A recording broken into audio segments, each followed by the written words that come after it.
Didn't even realize it was time. Most of you know. Those who don't.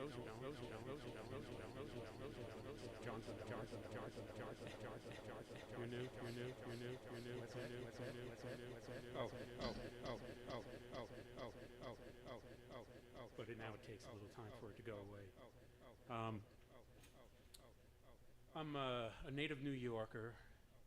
Been here for this weekend, 31 years. My accent is still a little bit there. I don't think it'll ever go away. But I got into sound, I guess it was really about 2007. And it was with drumming, African hand drumming. And it was a surprise that it happened. You know, we didn't know what was going to go on. And a guy came in this big, it was a week-long seminar, I guess it was. And the one important thing about the whole seminar was that you weren't allowed to know what was going to happen in it. It was all word of mouth. No one was allowed to speak about it. And they said, if you think it's worth it, tell people. And there were 260 of us up in British Columbia, camping out under the edge of a glacier, which we couldn't see for the first 3.5 days because of monsoon rains. And we were sleeping in 2-man pup tents. Let's just say we were soggy. But one of the nights, they came in with a individual who had all these wagons, were about 6 feet high, and a tarp over them, and rolled them on in. And I thought it was a petting zoo. You know, I was like, well, we're going to look at animals, you know what I mean? They had people carting them in, and they were, you know, they were about 6 feet long. I thought they were like just something bizarre. And they uncovered it, and it was drums, stacked all the way up. And he had about 200 drums, and, you know, about maybe more than 200 drums, and the rest were rattles. And he split us into sections. And when he did this, this section, he would give us a little piece, because almost everybody never played drums before. And it was simple here, simple. And he put it together, and it was sounding really amazing. Then we would, you know, he said, this group sing this, and when I do this group, and we were singing African songs and everything. And I felt this energy rushing through my body. And then my hands started doing their own thing, you know, with the rhythm, but adding to it. And people turning around and saying, are you a professional? I said, I don't know what's going on. I'm channeling a drummer somewhere. Because I bought a drum like only about a month before, because it looked really cool. It had dot painting on it. And I didn't know how to play it. I tried to play it, and I was horrible, so I just put a coffee coaster on it, and it held, tea and beer. And it sat that way for, you know, those few weeks until that drumming came up. But when I got back from it, I said, I got to start a drum circle, even though I didn't know how to drum. So I put it out there, and I started Full Moon Drumming at Garden of the Gods, which is no longer existing since they kicked me out of the park 2 summers ago. But I did it from 2008 until 2 years ago, 2023. And it was an amazing time because it brought all community together, and that's what music and sound can do, but it can also separate us depending on how we use it. But that was the inspiration that I could do something musically. I collected instruments, but I couldn't play any of them. I took lessons. I was horrible. You know, they would hand out, you know, earplugs when I tried to play. That's how bad I was. Glass had to be plexiglass. But something happened, and so I started that drumming. And then a friend of mine was taking didgeridoo lessons in Denver from an Aboriginal who's in the country for 6 months, and he tours the country was a music ambassador for Australia. And for 2 years I was hearing about him, and my friend trying to get me to meet him, because I also used to rent Unity Church and bring in different artists that were different, you know, like Tibetan throat singers and all that type of thing. And so I did this. And then I finally, something fell through, an event or something that I was doing fell through. My friend goes, Ash, his name's Ash Targan, the Aboriginal guy. He said, why don't you come on up to Denver? He's playing tonight. I said, no, I got something to go. And I go, wait a minute, no, that canceled. I said, all right. So the guy goes, I've been bloody waiting for 2 effing years to see you, and, I'd like to play in Colorado Springs. Can you arrange it? And I said, sure. And he wanted to teach, find a place to teach a class on the didgeridoo and flutes. He was a master flute player of every type. You could hand him a flute from anywhere and he would be playing it. And so I did this, and he did a class at the house. And this one over here was a didge that he was using. It's not from Australia. This one, he got it here because all his didgeridoos were getting broken from the dry climate here. They were cracking. So he found a maker here. And so that was when he played in concert. And he would sell them. So he had a deal with the didge maker. He'd go around and bring a ton of didges with him and sell them after he did the classes. And so I bought one of them. And I couldn't play it. I made fart noises. That's about what I did for a while. But I had the same energy run through me as when I drummed. Because every time I'm with a group of drummers, I can drum. When I'm by myself, I can drum by myself now, but it took a long time. All of a sudden, I'm bringing that to the drum circle. So I'd hand out all the drums. Lo and behold, I'd bring my didge. No one would hear me make fart noises, or I'd point the finger at that guy. So the didge came in. And then we started playing with another individual who had a setup kind of like what I have now. That was the inspiration of it. And we played several times, and then he quit when we were going to go into a recording studio. So I said, God, we need that in it. So I had a flute, which I didn't know how to play.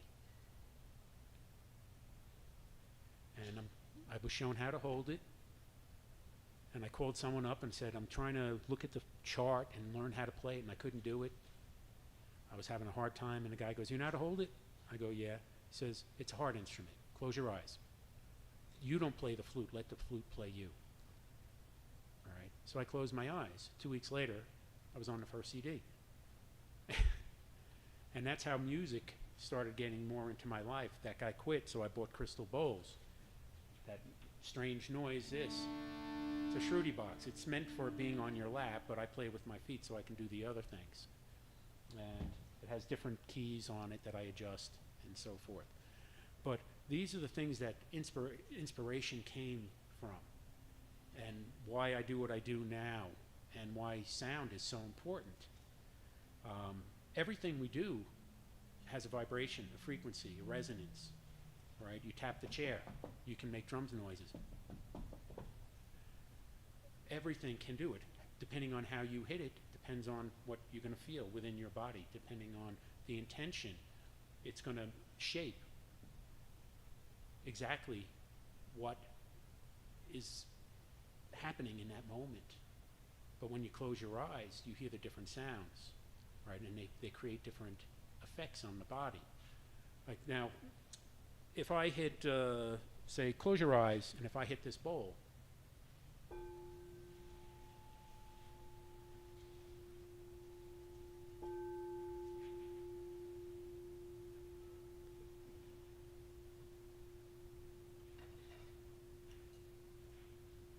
now, what did you feel?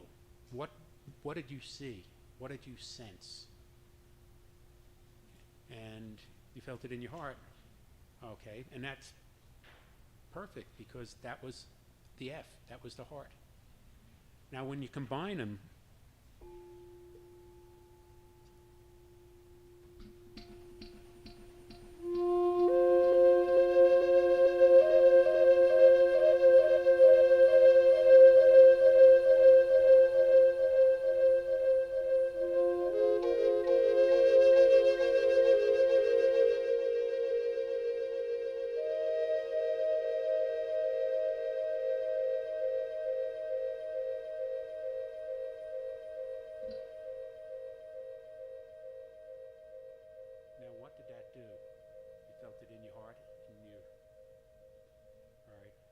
that's what sound can do for us.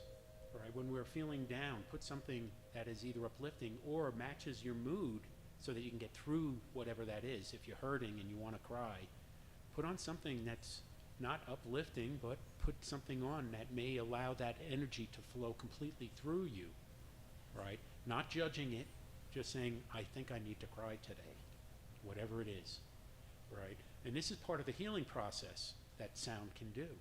But sound can have its opposite effects too. The sonic weapons that have been developed now, you know, in anti-piracy on the oceans with Somalia, they have different sound cannons that they put out that thwart the pirates from taking over. They use that same technology in riots, where instead of, you know, trying to shoot rubber bullets and all the tear gas, a lot of times they're now trying to use the sonics. And, you know, so there's, you know, positive uses for negative tools, but you can also turn around and use them for whatever purpose is in it. But it's up to us, from our heart and from our spirits, what is right and wrong, right? Not what we're told, but what our heart is telling us. Right? And where sound is one of those important things that can bridge the gap between the brain and the heart. Or do you ever hear of heart coherence? You know, heart-brain coherence? Well, there's a thing called heart math. And like if you've watched Dr. Joe Dispenza, and although he practices heart math, he's a big proponent on it.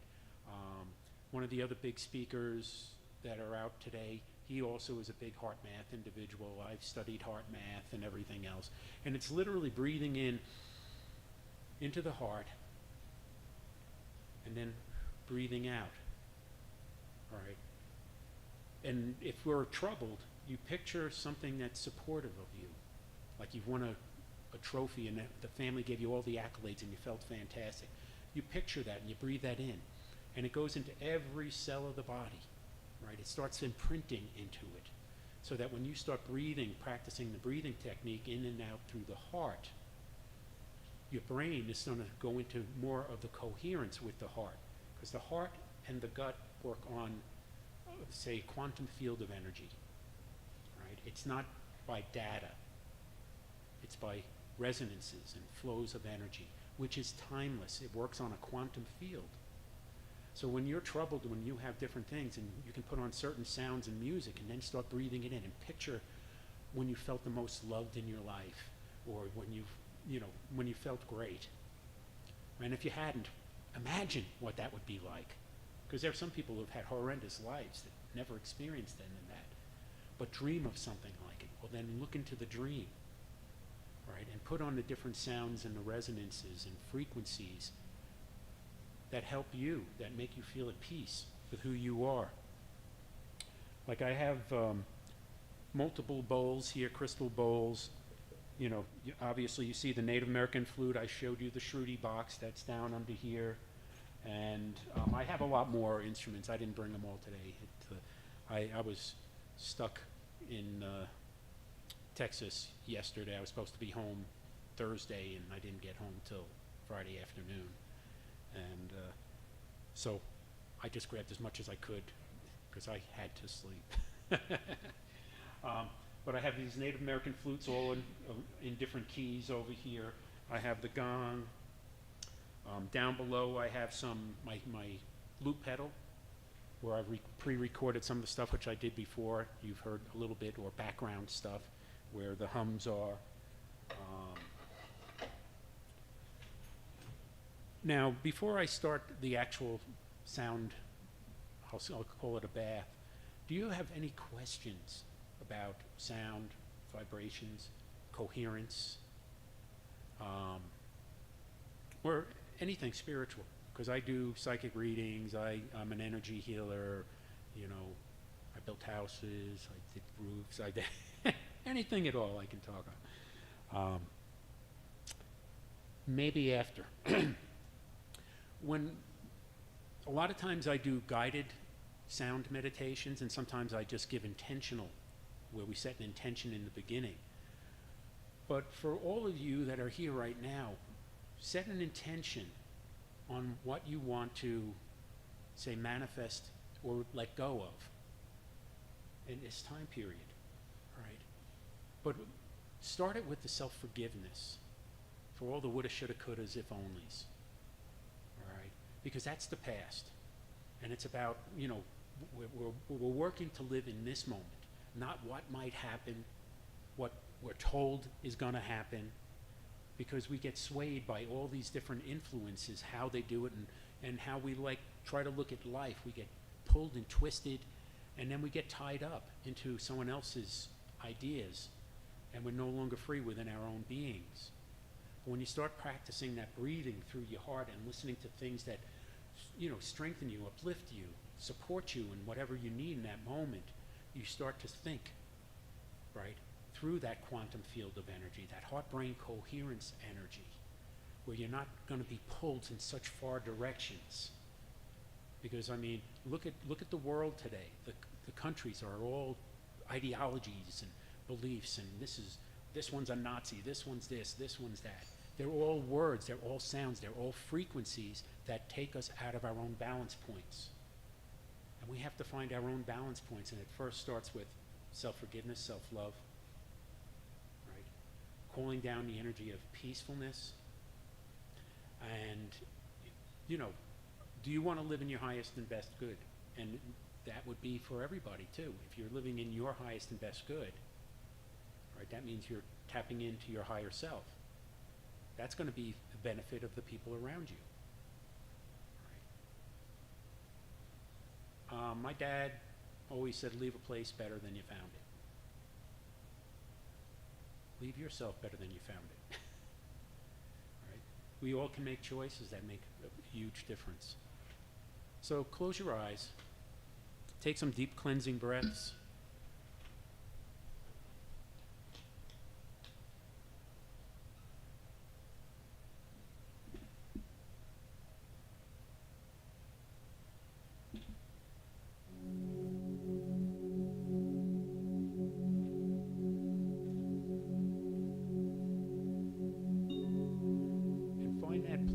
Within yourself where you felt loved and supported. And breathe that in through the heart.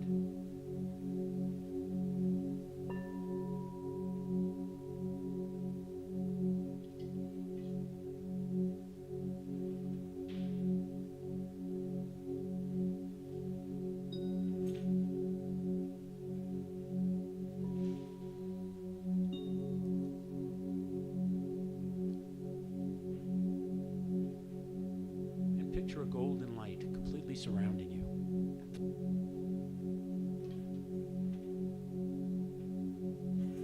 And it's the golden light of unconditional love. And breathe it in. Let it ignite every cell, every atom, every subatomic particle of your being.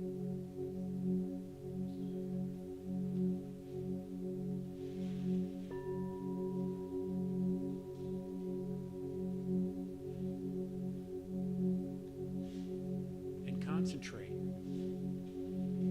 or not, on that golden light flowing in and out, in through your heart, circulating not only the physical body, but the spiritual, the energetic.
Who do you need to forgive?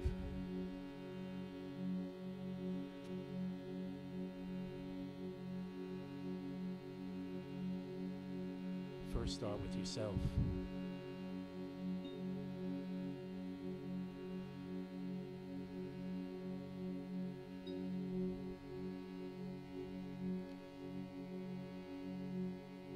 You deserve to be forgiven.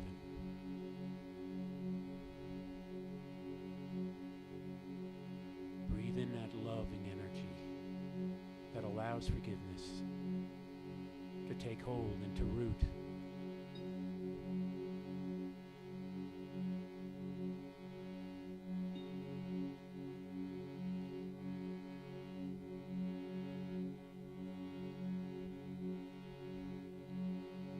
And who do you want to forgive you? Who are they? See them in your eyes. Apologize. Tell them that you love them.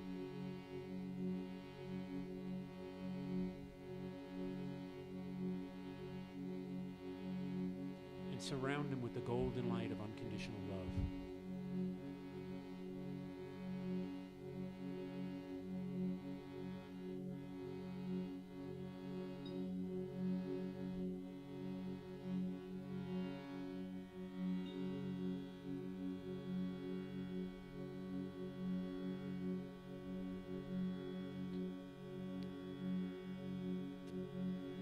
Use the forgiveness saying, I'm sorry, please forgive me. I love you. Thank you. The Ho'oponopono.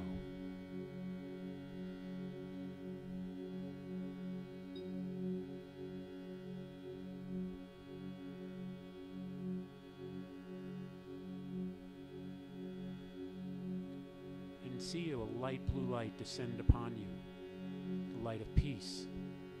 Let it enter your heart. Let it enter your spirit.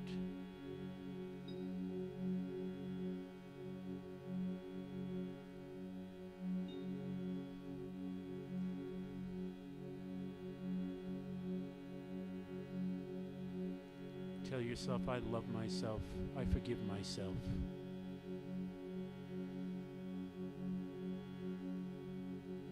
And to those that you may have caused harm to, send out love and forgiveness.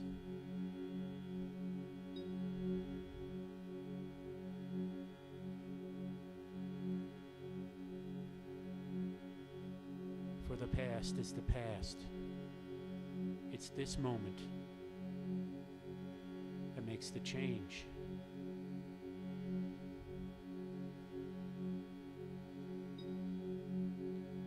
Tell yourself, I am free to live in this moment. I let go of what was. I gather the tools from those experiences so that I let go and release those things that have held me back all these years.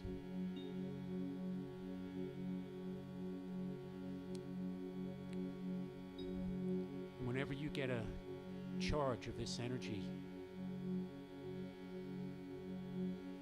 remember forgiving the self, asking for forgiveness, loving the self, loving the others.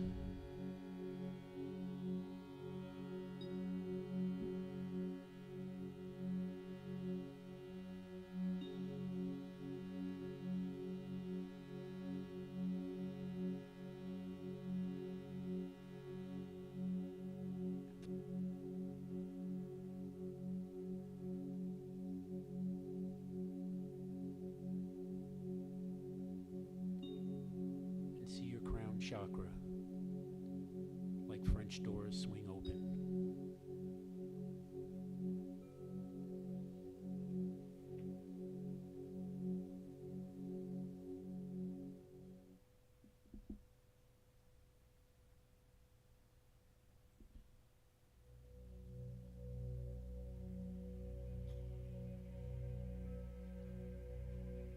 Feel this divine energy, your connection with Source, your connection with your higher self.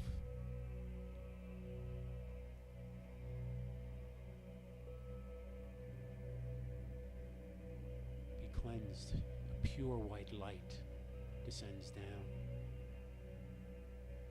and enters the crown chakra, enhances your connection with Source, with the divine, and feel that it like electrical energy move down through every chakra, igniting them as they go, flowing out through that first chakra down to the very core of Mother Earth, who supports us, gives us these bodies.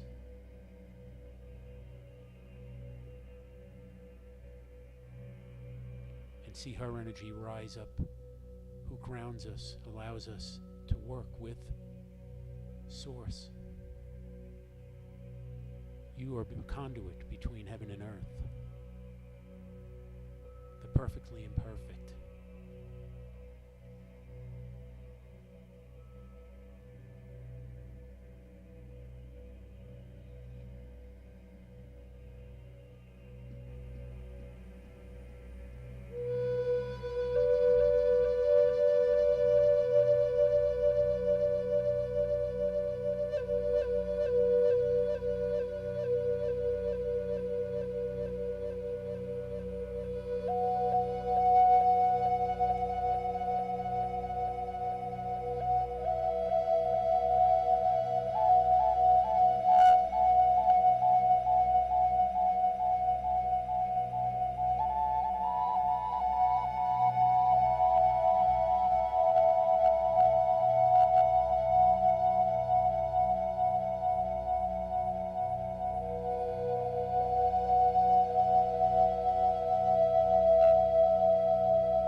Your power center, drawing in the white and golden light,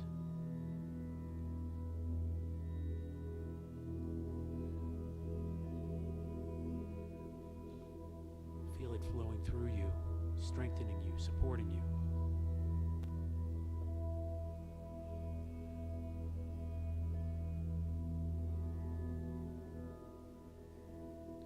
Enhancing your ability to love and to forgive, to have compassion.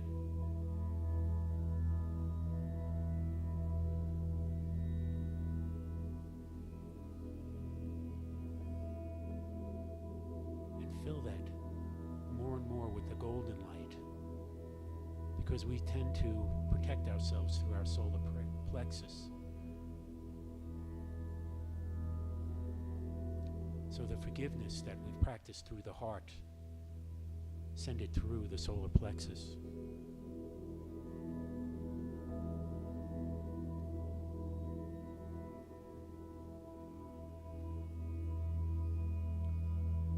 And let the sounds and the vibrations that you'll be hearing to shake loose any of those emotions, those fears, those worries, those hurts that have been trapped, and create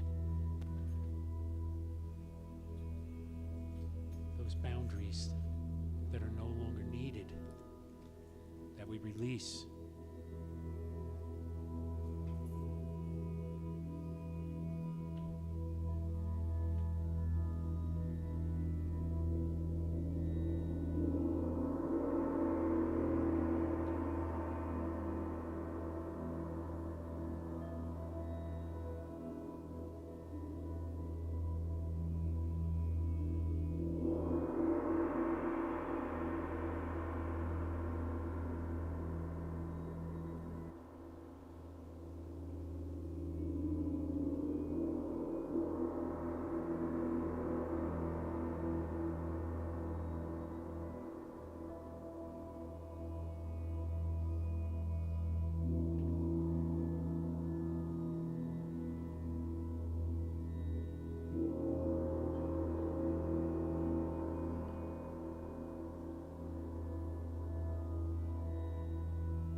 Her grounding energy flowing up through the soles of your feet.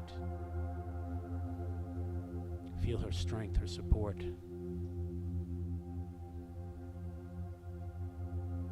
Moving up through every chakra. Your crown. Moving through the universe to source. To the point of creation.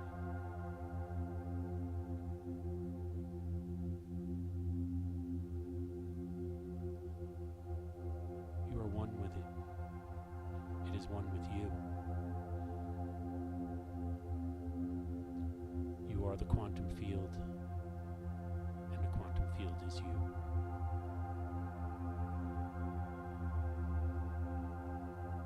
Begin to breathe deep, feeling yourself centering back into this body. Strengthened, freed, loved and supported.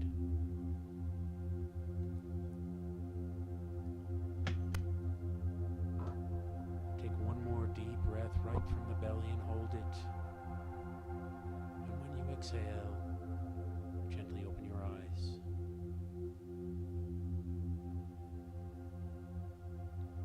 Welcome home.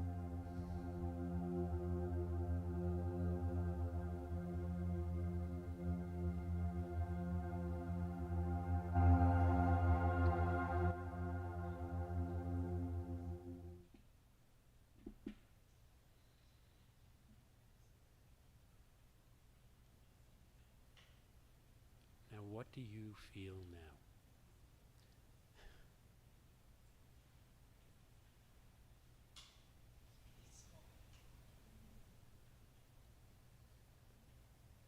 And when I first started talking, and then after having the different sounds and the vibrations, what did that do for you? Where did you go? What did you experience? You know, and there's no right or wrong answer to it. Sometimes there's not even a word to describe what you may have experienced. Because, this is limited.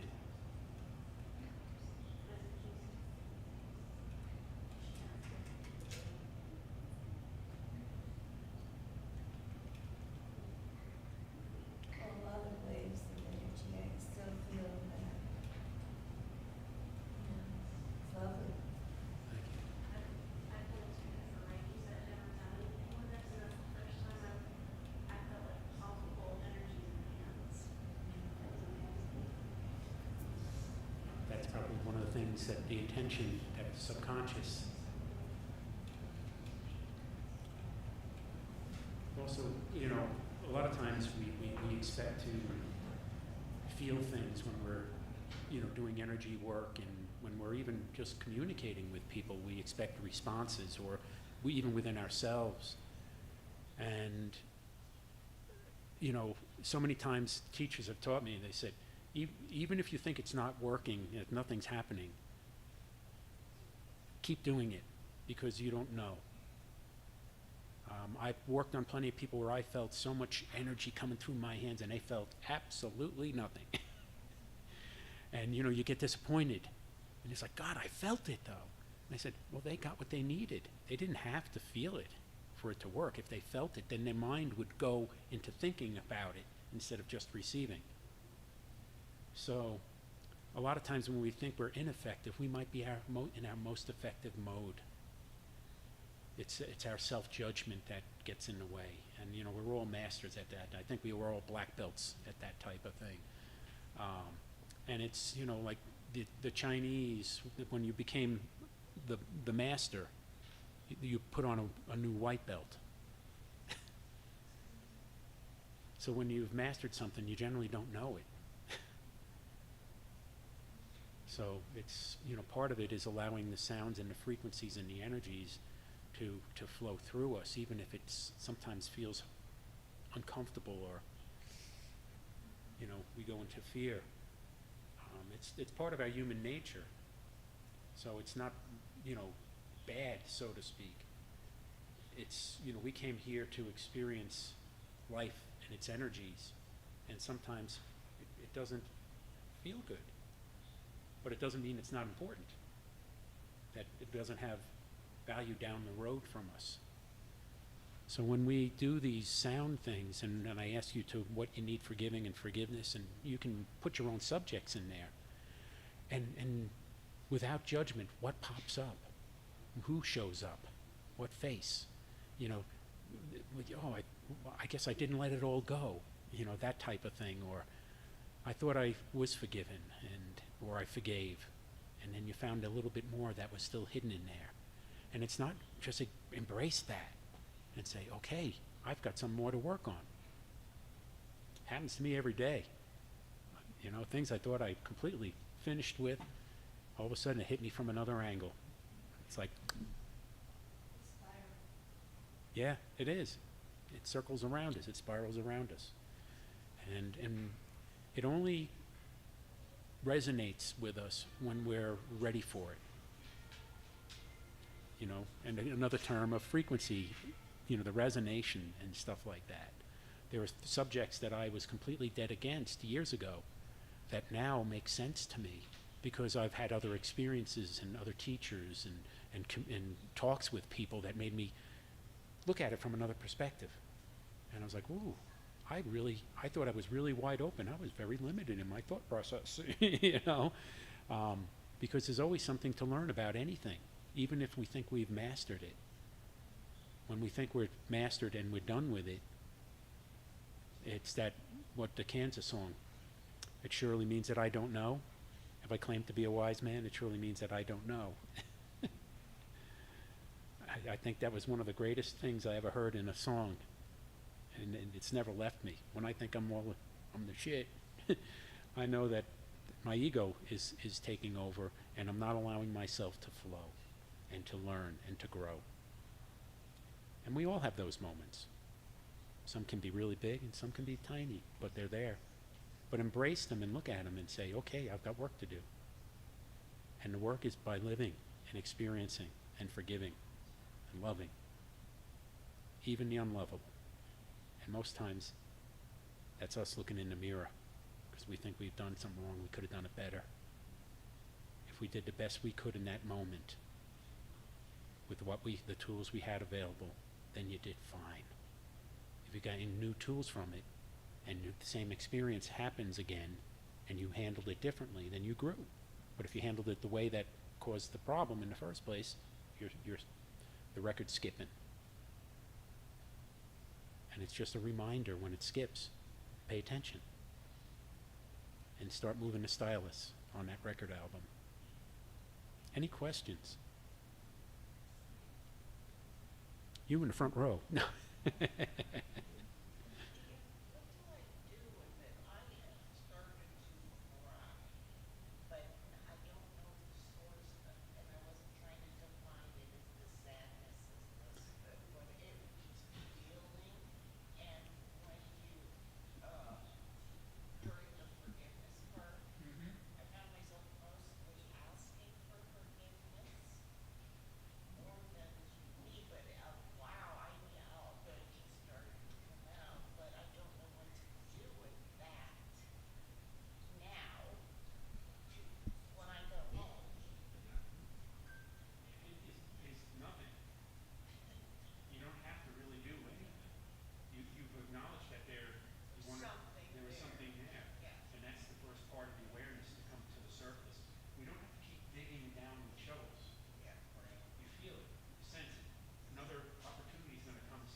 show up, it's gonna be there. What we need, it's not about, I have to work hard for it. You have to be present and open for it to happen. Whatever that is. Okay, ready for the sing-along? And where do you get those and how do you spell them? S-H-R-U-T-I. Shruti. And I got it on eBay. There used to be tons of different types. That's only a medium quality one. And I've had it for years.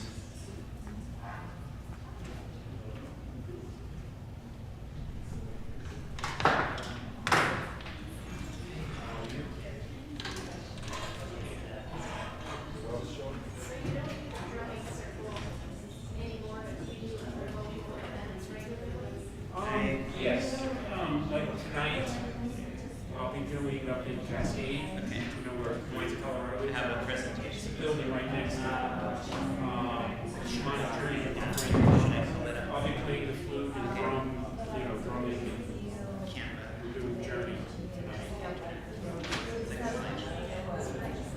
Is that better? Okay.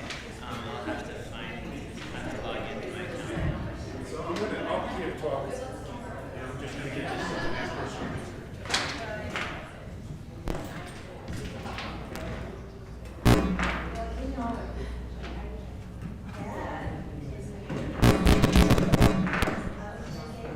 We gotta disconnect this.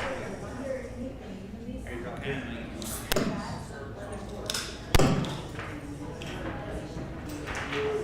Okay. Is there a walk around option? Can I take this one out? Yeah, I'm trying to get it working. Okay, no problem.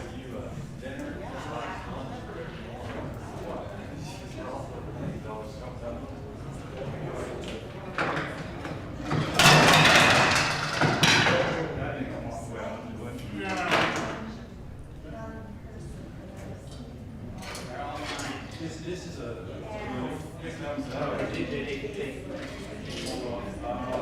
See, I was gonna grant this, so we the whole thing on. That's why I put it on.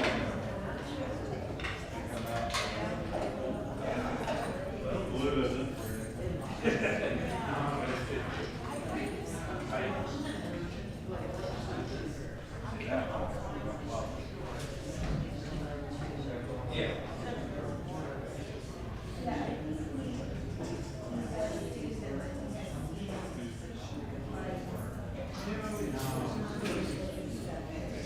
Okay, so if you're wrong,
This computer, how do I like get on there?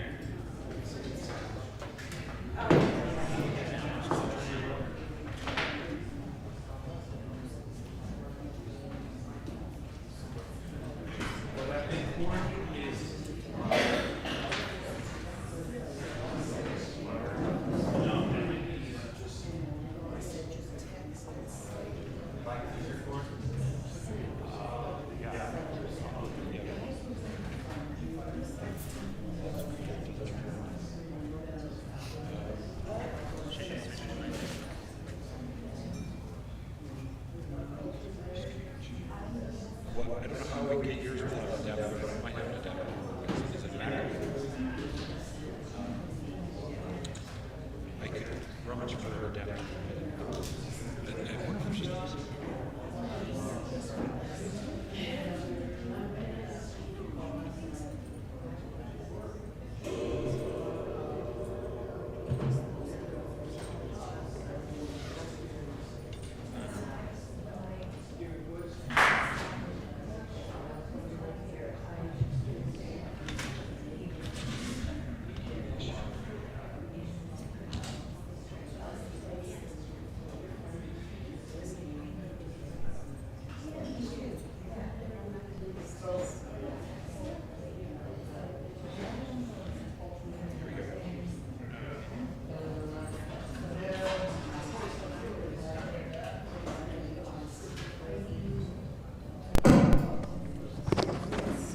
Testing.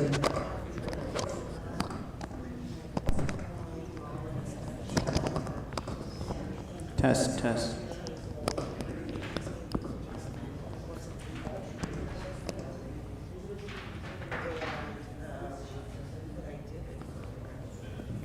Test, test.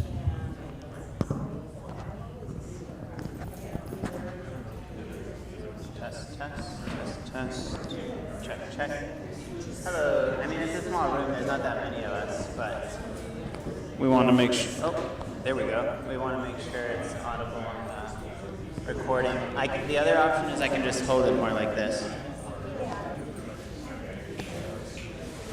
Check, check versus 5. Leave it here. Can you hear me like this? Does it seem amplified? Okay. Yeah.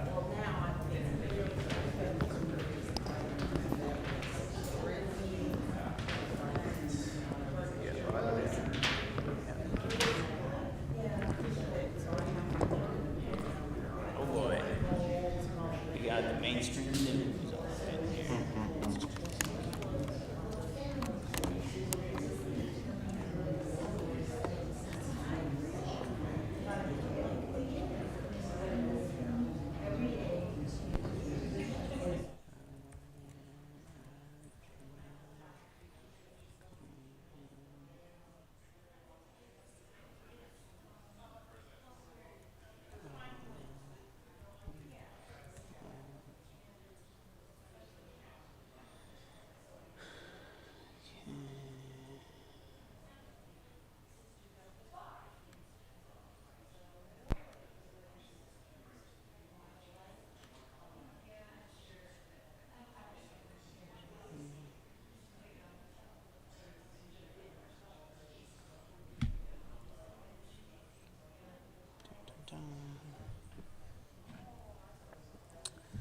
Let's see if does that work?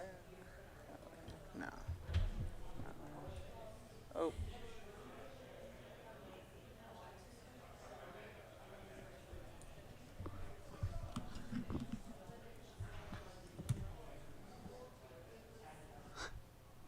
Okay.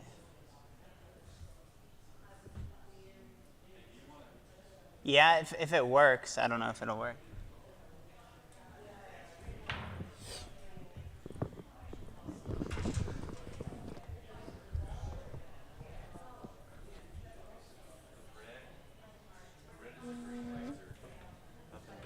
Oh, this is laser, okay. Yeah. You can plug it in and you can, if you hit up and down, you can change it while you're talking.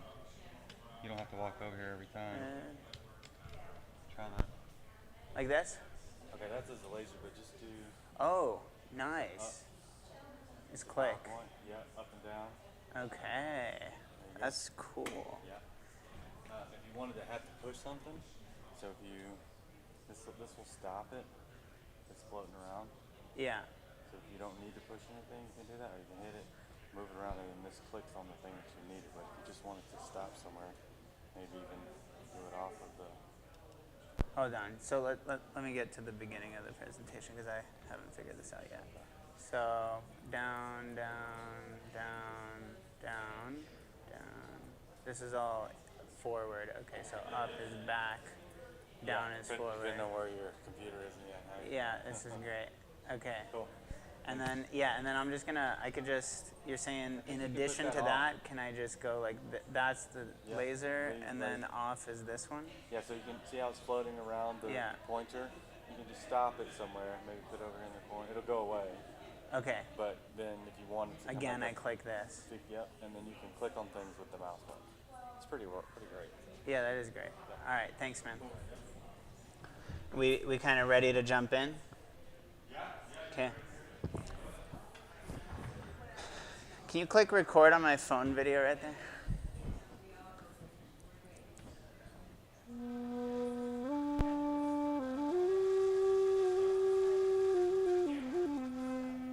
Yeah, is it on video?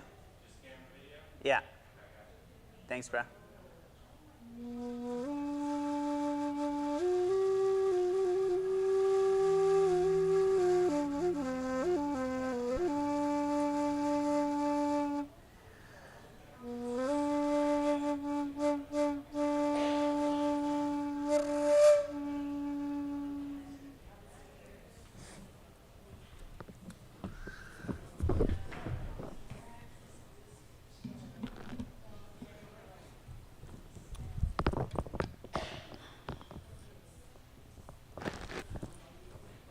Okay, let's see how this works.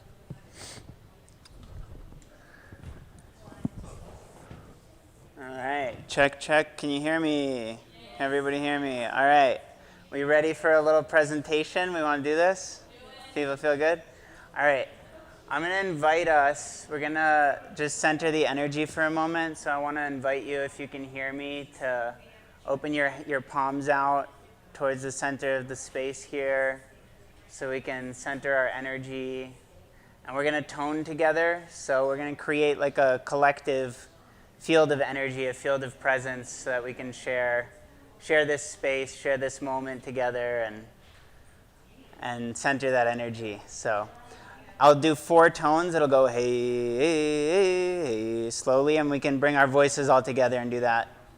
So taking a deep breath in, and together, hey,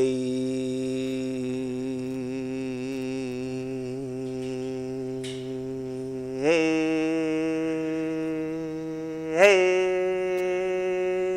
hey.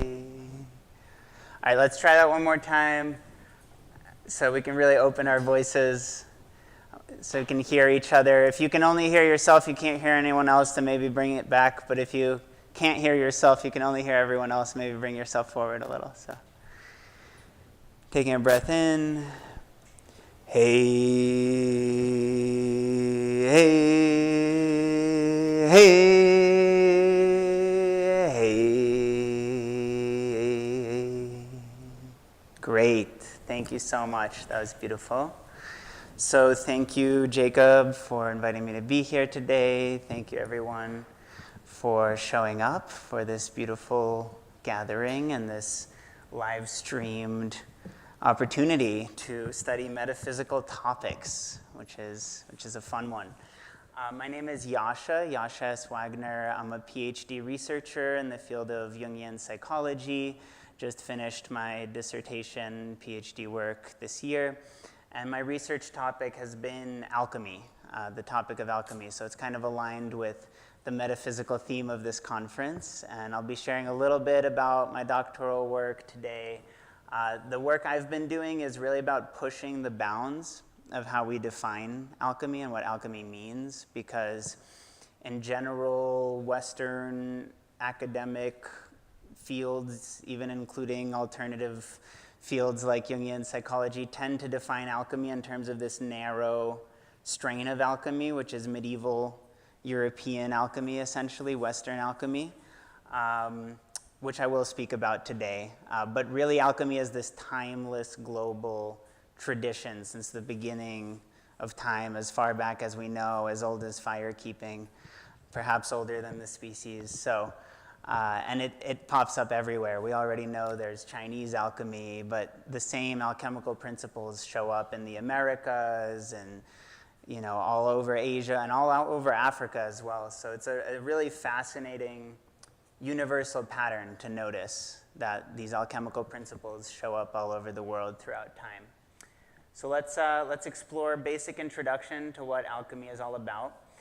In modern context, we generally talk about alchemy in terms of Hermetic teachings, which originate with this character, Thoth Hermes Trismegistus, sometimes associated with this caduceus symbol of an intertwined snake on a staff, and Tehuti, which is an original Egyptian name for this deity known as Thoth now, existed in a time, in a golden age, that in the Egyptian scriptures is known as Zep-Tepi. So Zep-Tepi is this legendary golden age that the ancient Egyptian scriptures explain happened perhaps over 10,000 years ago before a great flood towards the end of the last ice age. And the way that these scriptures in Egypt explain it, there were these godlike beings roaming the earth at that time, and Thoth was one of them. And they were imparting the knowledge of how to create civilization. And Thoth was seen as a messenger, an ambassador, someone who brought that knowledge to humanity in that prehistoric period. And it's said that Thoth knew there was a great flood coming, and that Thoth put these alchemical teachings into these pillars, encapsulated them so that they could withstand the flood when these waters ravaged the land and destroyed everything else. The alchemical teachings would survive. And once they were found after the flood, they became known as the Emerald Tablet. And they were attributed to this character that in Greece became known as Hermes Trismegistus. So this is an image of an Egyptian seen weighing the heart after death against the feather of Ma'at, of justice. So it's related to the embalming rituals and mummification, which are sometimes considered to be the origin of alchemical operations, is the advanced chemistry and careful science of the ancient Egyptians in their mummification process. So in Greece, the name Hermes is basically a new term for the same deity as Thoth. And later in Rome, Thoth becomes Mercury. And so there's many different parallel deities and different civilizations, but essentially this mercurial messenger, this traveler between the worlds, between the realms, that can kind of transmute, shapeshift, etc. And Hermes Trismegistus is seen as an avatar, like an embodiment, an incarnation of that divine quality of Thoth. The name Trismegistus means thrice greatest in Latin. And some people say this is because Hermes was a master of the three arts, the three hermetic sciences of astrology, alchemy, and theurgy, which is a form of magic, ceremonial magic for self-improvement. And another interpretation is that Hermes was able to apply these alchemical operations to all three realms, the physical, mental, and spiritual dimensions. And so alchemy, the teachings, the Hermetic practices, they're all about what we call transmutation. And I like to define transmutation as transformation, except with the understanding that when you transform something, when you change it, thing A becomes thing B. Except in transmutation, you understand that there's only one thing there. Thing A and thing B were always each other all along. And thing A is just thing B in potential, and thing B is a manifestation or an expression of thing A. So it's that there's one phenomenon that's being changed, and that's what transmutation, how I like to define that. So an example in biology would be pearls, where a grain of sand is causing this pain in the bottom of the ocean inside of a clam shell. And the sensitive, soft insides of the clam start to squirm and try to avoid that pain. And as they're squirming, it's coating this grain of sand that's scarring the clam, and it's coating it in this mucus, and gradually it becomes this beautiful pearl inside of that clam. But that pearl was already there. Inside of that painful grain of sand was a potential pearl. So that's an example of transmutation in a biological sense. Diamonds cooked under pressure, butterflies hatching, these are all examples. Flora and fauna would be what we excrete, our manure, what averts us, what disgusts us, our waste becomes the food, the delicious nourishment, the compost for the plant life. What the plants excrete, their fruits, their excretions, their oxygen that they're breathing out, that feeds us as humans and animals. So it's another example of transmutation. And there's many others we could go into. Psychologically, transmutation could look like, am I just a victim of my circumstances?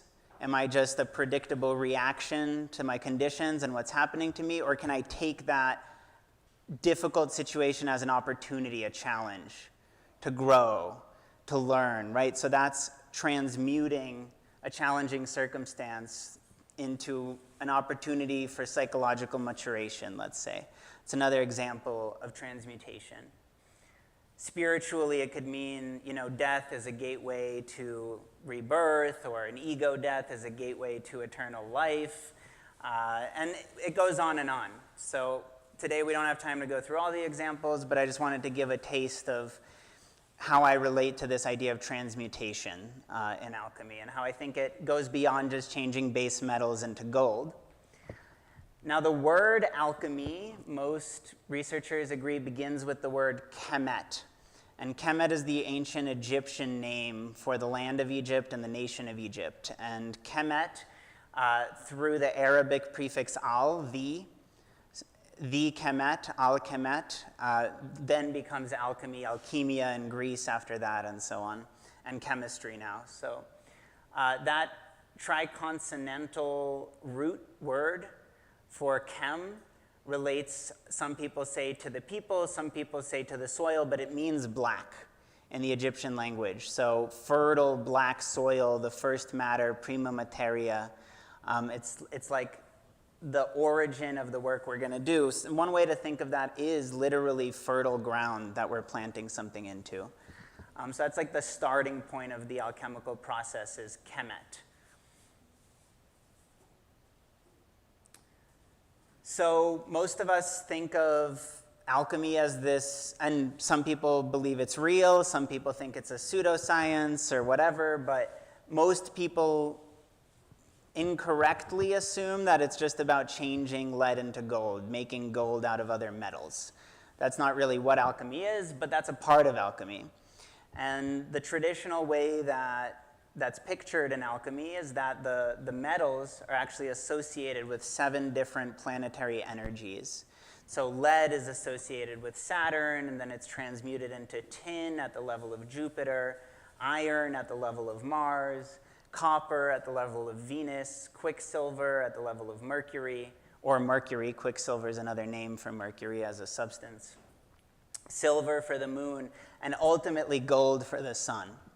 So that's the transmutation of base metals into gold, could be seen as an archetypal code, like a cipher, that might parallel, for instance, the chakra system. It might parallel the energies of different days of the week, the qualities of different sacred plants, and so on. So it's not really saying we're just changing physical metal into gold. It's saying we're transmuting these base energies from their potential into their highest possible expression in life. That's what it means to make gold. So it's an illumination, a solar illumination path, ultimately.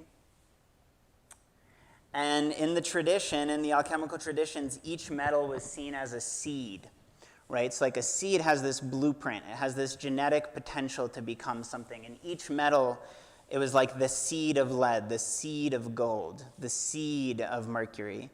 And that seed was seen as being planted inside of the black soil, the fertile ground, and growing naturally towards the golden level of energy, right? The sun.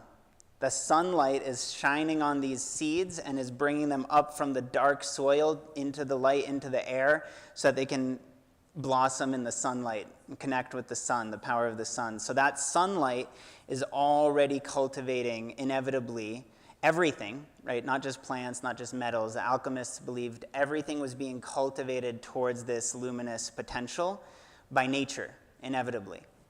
And then the work of alchemy is about applying pressure, applying heat to what is already on the path, already evolving towards its spiritual destiny, so that it can happen faster.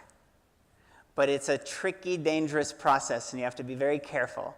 And if you start, then you got to make sure that you follow through, because otherwise you leave it spoiled. So you're intervening with your human consciousness in this inevitable, natural, spiritual evolution, and you're accelerating it, and you're making it stronger and more powerful. And the way you're doing that is you're looking at the sun, you're saying, wow, the sun is heating up these seeds, it's heating the soil, it's sending the water to the ground, the elements are feeding these seeds, and that's how they're growing. So we're going to take these elements and apply them to the matter, the material we're working with.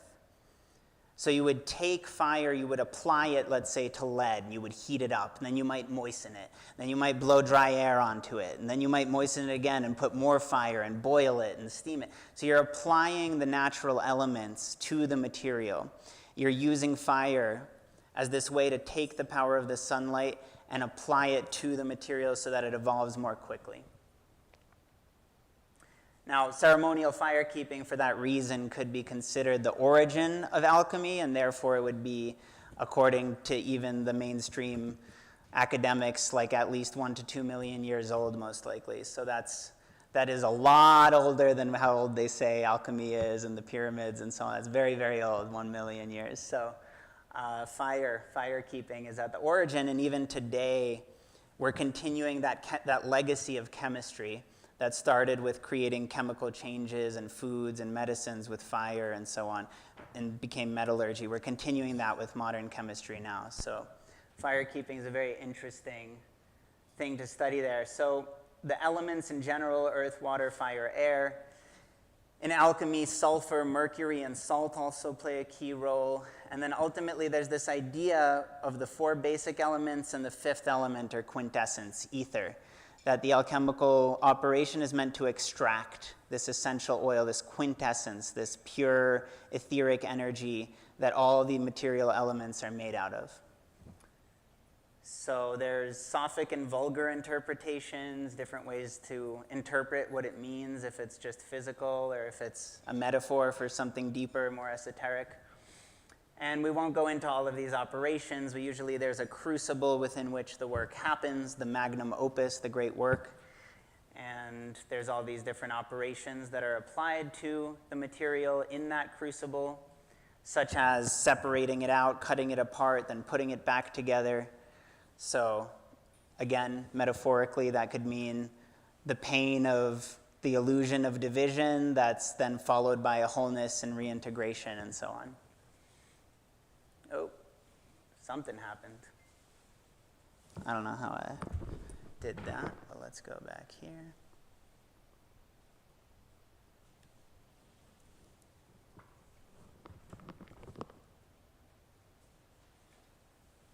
Okay, so the magnum opus, the alchemical work, tends to happen in 4 basic stages.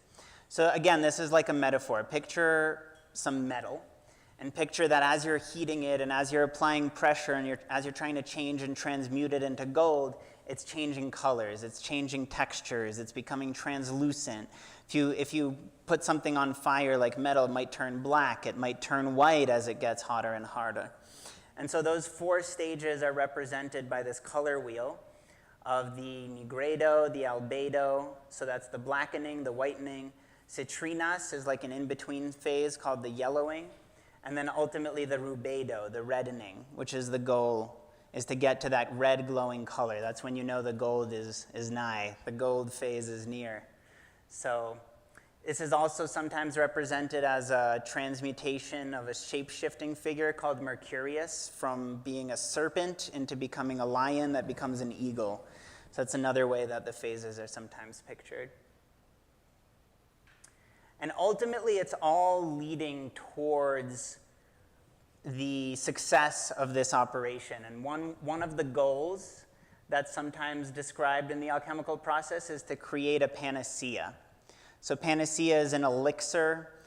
It could be an all-healing medicine. It could be a fountain of eternal life, of eternal youth. Again, many interpretations of what that could mean, if it's literal, if it's the awareness of who you really are as an immortal soul, and the remembrance and identification with that dimension of your being. That could be the goal of the work, to unite with that part of you, right? So another way that it's sometimes described is by the creation of homunculi. And this is still at play. Alchemy never disappeared. It's actually at the origin of all modern science. It's probably still influencing humanity as much as anything else. And so, for instance, artificial intelligence would be one example of how people are still playing with this idea of how can we create artificial life that the Kabbalists were playing with when they were creating golems and so on. So the homunculi are basically animated clay. They're like, can we make little people that exist and have life? Can we give life to something? Can we imbue something with life? So that like life-giving spark, the capacity to make life, is another way that the alchemical goal is pictured sometimes.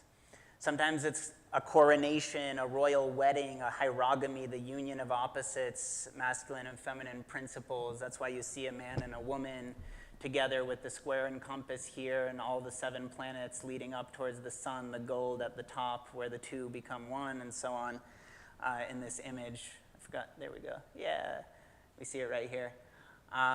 Similarly, on this side, you see a Tibetan representation, the squaring the circle, right? So this is the round principle coming together with the straight or right-angled principle, so opposites coming together into one. And these are all, and then rubedo, that's an interesting one because the idea of the color red as one of the goals is that it's like a stain. Where you put a drop, a tincture of red color into a glass of water, it spreads everywhere. So the idea is if you come into your highest potential, you awaken your own consciousness, you illuminate your chakras, however you want to call it, then you as a being will spread that energy all around you, and that'll ripple into the surroundings, into your home, into society, and then all together we can enter that vibration, that frequency, because there's like this stain that's spreading that red color everywhere. So yeah, the lapis, this is another one. The idea of a sorcerer's stone, the philosopher's stone, the wish-granting jewel. This is a magical stone that the alchemists were looking for. And it's said to be able to float on water. So some people say that's a symbol of Christic consciousness, of entering the 4th chakra, because it's moving out of the dense elements and floating on water, even though it's made of rock. How does that happen? How can you walk on water like that? What about gravity? Right? So it's a mystery. It's a paradox. But it floats. They say it might float because it's oily. That's how you know you found the philosopher's stone. The stone is floating on water. Maybe it's oily because of that quintessential extract that it's coated in. Then you could apply it to anything and it can perfect that material. It can make it gold, etc.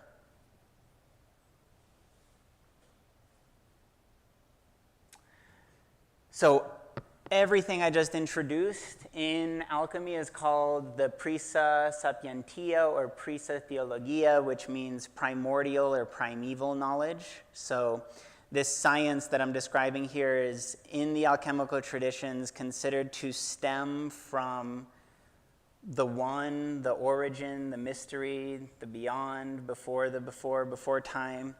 And then it's said that it was passed like a transmission through a direct chain of initiation through different teachers and people chosen for that training all over the world throughout history since the beginning, and spread directly from that mysterious origin everywhere. So that's what Prisa Sapientia means, the primordial knowledge. And these, are said, the figures that held that transmission can include pagan figures, all the great teachers and avatars of all the different traditions around the world. We kind of already talked about ancient influences, so we'll probably skip that one. And now we have an option. Let's do a little time check. How we doing on time? You can keep going? All right. I don't know if I have time for both, so I want to leave it up to you. Do you want to start with detailed deconstruction of the meaning of this visual engraving, or do you want to jump to the text of the Emerald Tablet and compare it to an Irish poem that's really fun, like understand the meaning of the text there? That's more of an original study that I've outlined. Do both. Let's try to do both. Let's go for it. So this is called the Tabula Smaragdina, and that means emerald tablet. This is an engraving that was made by Mateus. I have to double check the name. You see it disappeared there, so I'll figure out the pronunciation later. But this Tabula Smaragdina engraving is considered to hold the secrets of the Emerald Tablet text and of alchemy in general inside of it. Have any of us seen this image before? Stefania, Jacob, all right. Psychic friend over there. Laurel, cool. Maybe saw it in a vision, I don't know. But anyways, do people have a sense of what it means? Are there anyone want to volunteer a guess of like some basic symbolism you see straight off the bat? Just yell it out, go for it. What do you see here? Quick interpretations.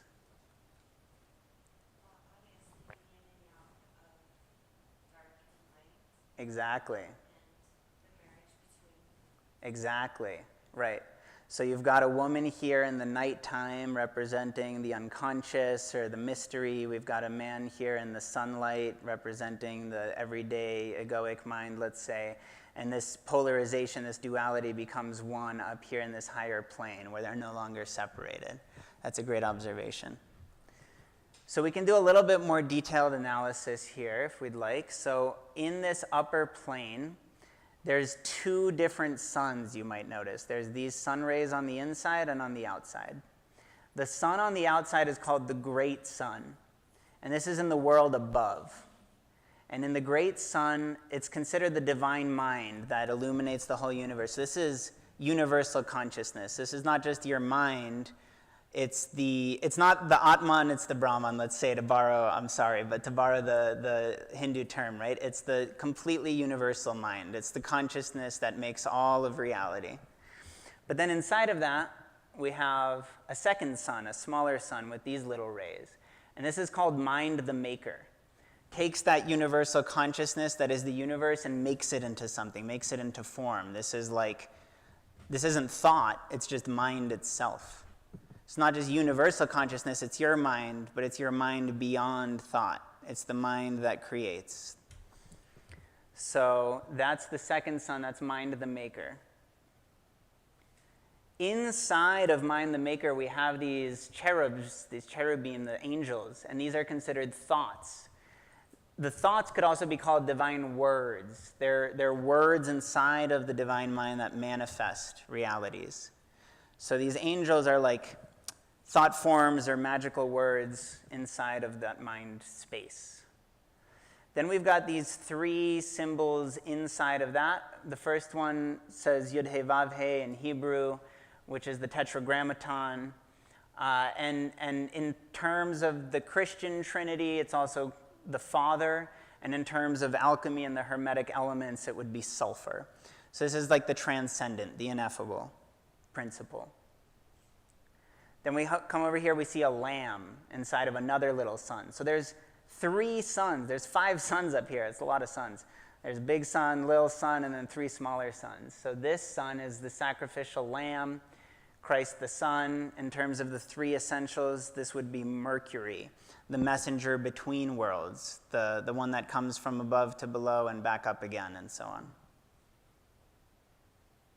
Then we have the Holy Dove, the Holy Ghost. In alchemy, this would be salt, the salt of the earth, the immanent presence, the Shekinah, the felt presence, the tangible manifestation of that transcendent Yud He Vav He in all of time and space, in this very moment, in this very room.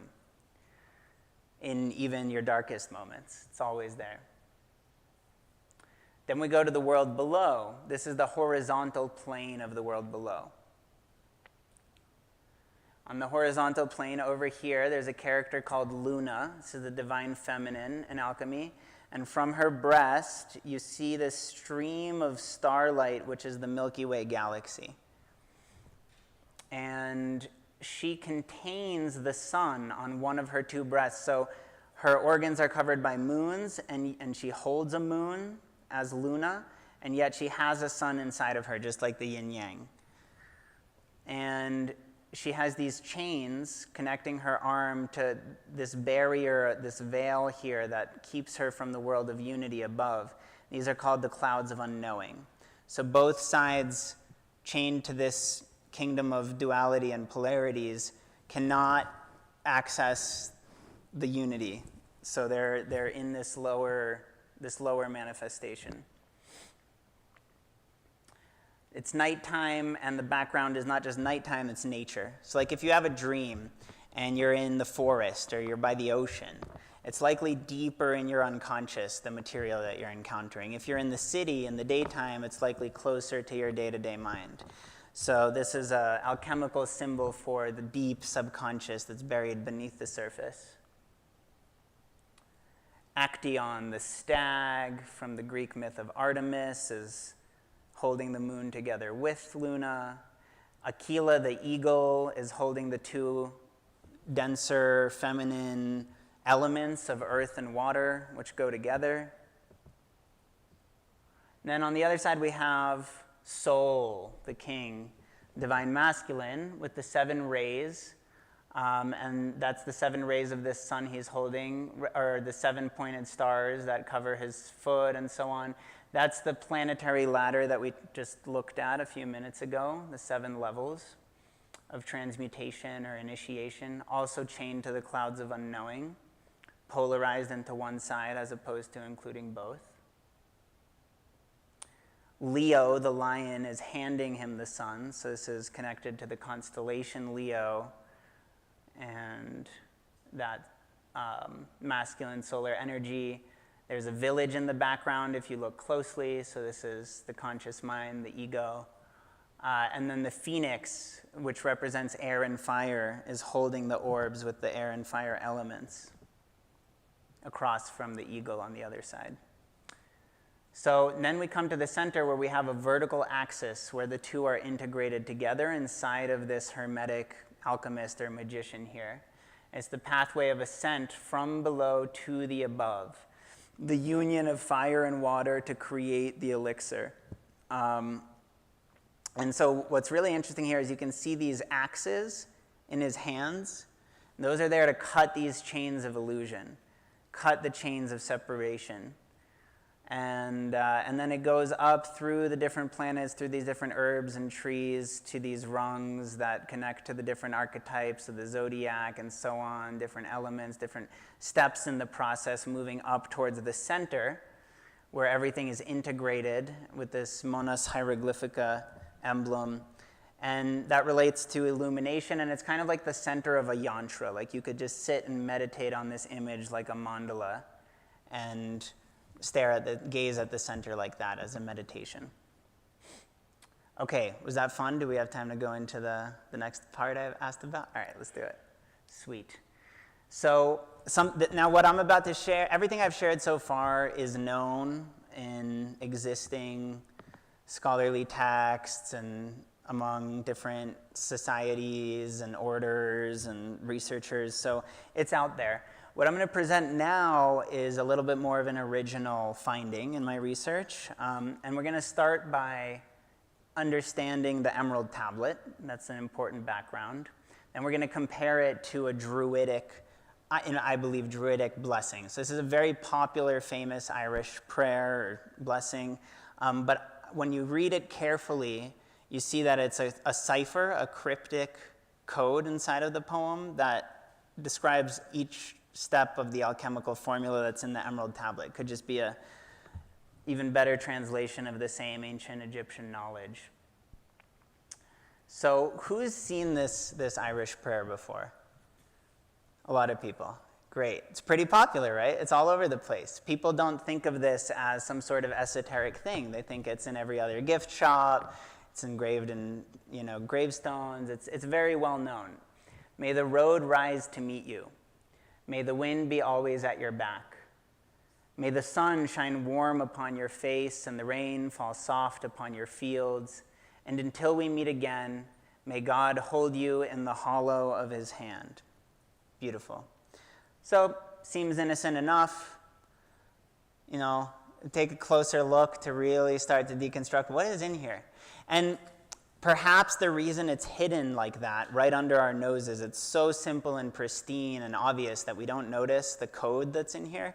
And the reason might be that these alchemical traditions were often persecuted by the dominant powers that be at the time. So, for instance, the Celtic traditions may have been suppressed and they had to hide their knowledge inside of poems like this. Just like indigenous people today still weave their symbol systems and their alphabets into their textiles and so on so that it's preserved there.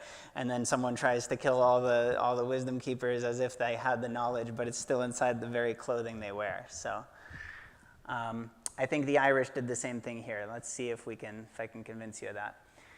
So on the right here, we have the famous Emerald Tablet. This is considered the core text of alchemy and Hermetic alchemy in particular. And it goes, I'll just read it as we leaf through it, so I'll keep scrolling here, but we're going to read through these 7 rubrics, the 7 stanzas of the Emerald Tablet of Thoth, of Hermes, the core text of alchemy. So the first rubric, truly without deceit, certain and most veritable. Meaning, this is a Gnostic text. It's not a conceptual philosophy. We're not here to debate. We're going to transmit some knowledge, right? It's direct experiential truth that we want to share here. Okay. The next thing is, the next rubric, that which is below corresponds to that which is above, and that which is above corresponds to that which is below, to accomplish the miracles of the one thing. And just as all things come from this one thing through the meditation of one mind, so do all created things originate from this one thing through transformation. Everything is consciousness. Nothing exists except that one consciousness. Everything that exists is that one consciousness. This is where we get as above, so below, the law of correspondence. Okay. Its father is the sun, its mother the moon. The wind carries it in its belly. Its nurse is the earth. It is the origin of all, the consecration of the universe. Its inherent strength is perfected if it is turned into earth. So, a code, the elements, father sun, fire element, mother moon governs the tides, water element, wind carries it in its belly, air element, its nurse is the earth, earth element, fifth element, ether, quintessence, prima materia, potential. It is the origin of all, the consecration of the universe, alpha, omega, the beginning and the end, what all the other elements are made of. And yet, we have some work to do on it. What's that going to look like? It's going to look like this. Separate the earth from heaven, the subtle from the gross, gently and with great ingenuity. Separate the subtle and the gross. It rises up, ascending from earth to heaven, descends down again to the earth, thereby combining within it the power of both the above and the below. So this is a map for the operations. The first 4 elements were certain alchemical operations you're conducting. Now there's the next few steps, which are to separate and reunite. Separatio, perhaps, and coagulatio. There's different interpretations of the operations here, but the point is that separation and reunion is an alchemical operation that's embedded in the text here. Finally, thus you will obtain the glory of the whole universe. All obscurity will be clear to you. This is the greatest force of all powers because it overcomes every subtle thing and penetrates every solid thing. Okay, the magnum opus is complete. We've extracted the quintessence. In this way, the universe was created. Okay, that's interesting. I wonder why they say that. From this will come many wondrous applications because this is the pattern. Okay, so reality was created this way originally by the mystery. All of nature functions this way. But now we can do the same thing and create worlds and realities. That's interesting too. All right, I like it. Therefore am I called thrice greatest Hermes, having all three parts, the wisdom of the whole universe. Herein have I completely explained the operation of the sun, transmutation, applying that sunlight to the material. So, all three parts, this same process repeats, whether in physical matter, psychic plane, spiritual reality. Back to the Irish blessing. Let's see if we can get some more out of it this time. I believe essentially in a even more eloquent, simple, pristine way, everything we just found in the Emerald Tablet is right here in this Irish poem. May the road rise to meet you. So, well, first of all, let's go back. Well, I can't go back, but I can here. Ooh, let's do it this way. Okay, right here in the first few lines, does anyone have a guess as to what might be encoded there in a pretty simple way? What are the things that are showing up in these first few lines? The elements. That's exactly right. Thank you. So we've got the road, we've got the wind, we've got the sunshine, we've got the rainfall. That's cool. So the rain is made of what? It's made of water. The sun is the fire. The wind is the air. What's left? Earth. The road is the earth. But it's not just the earth. What is the earth? The earth is a road, okay? We're walking on a path. And what is the earth element, this road we're walking on, this path we're walking, doing? It's rising.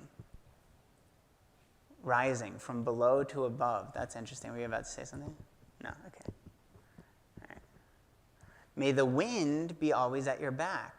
Okay, so the road was rising. The earth was moving up. Where's the wind coming from? From behind. And it's at my back. It's moving me forward on this road that I'm walking. That's interesting. So we're starting to notice directions here. We're building a medicine wheel. Okay, so the earth element was rising up from below to above. The wind element is moving from the back forward. The sun, may the sun shine warm upon your face. Okay, so if the sun is shining warm upon my face, that means I'm facing the sun. It's in front of me, shining back onto my face. This is the direction I'm headed on this road.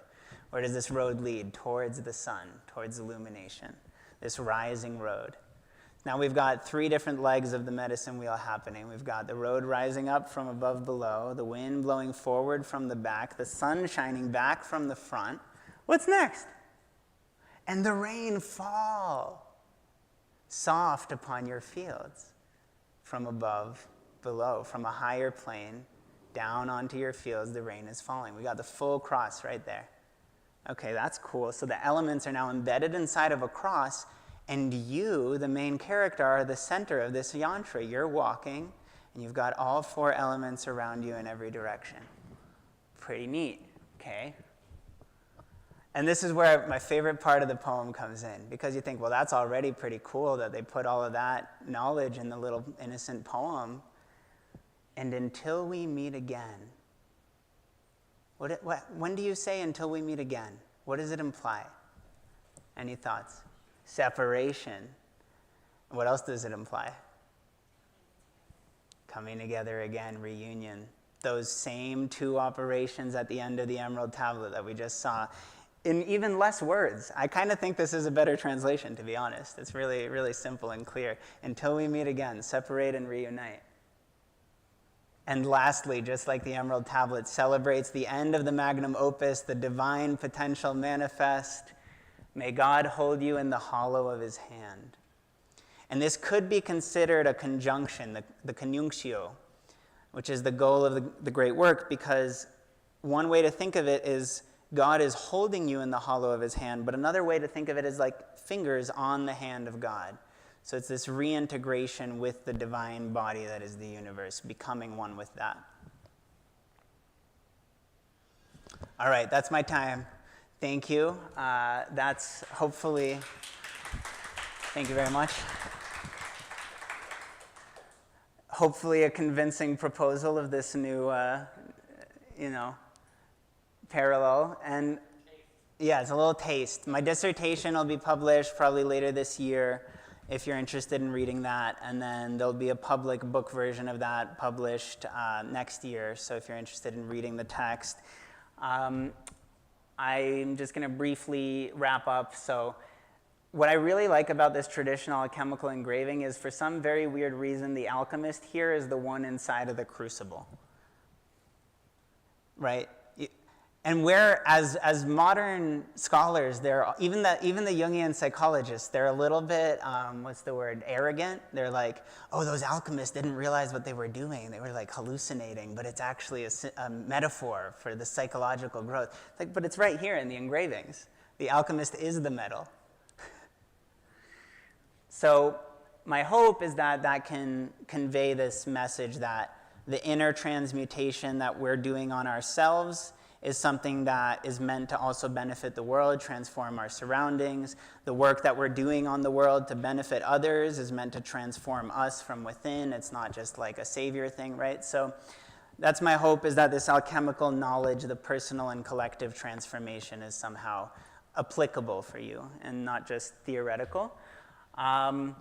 We have an eco-village. We're developing an academy. We have in-person retreats, online programs, all kinds of guest teachers. Our next big gathering is for the equinox. If you happen to be interested, here's my number. You can shoot me a text or talk to me after. Got flyers here if you want to learn more about it.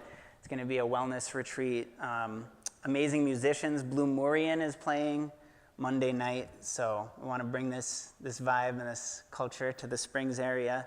Come support, register, and yeah. The first day, by the way, is an opportunity for local organizations, holistic facilitators to network and connect, so come on Friday if you'd like to meet other people that are organizing in the area. And yeah, I work with people one-on-one, all kinds of opportunities to get involved, so let me know if you're interested, and thanks again.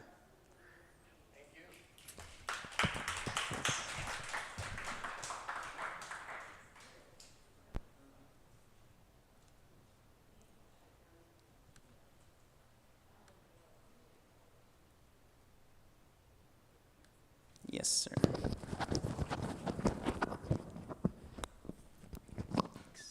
All right, up next we have Kelly Calabrese.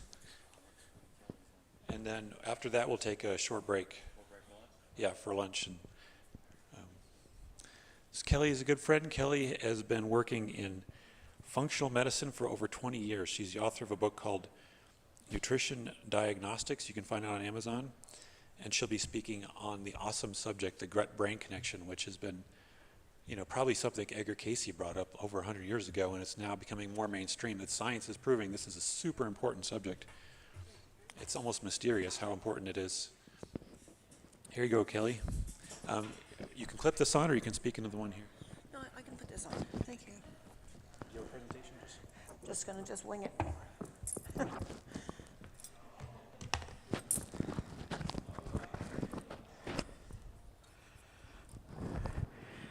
Can everybody hear me? Oh, yes, yeah, that's good.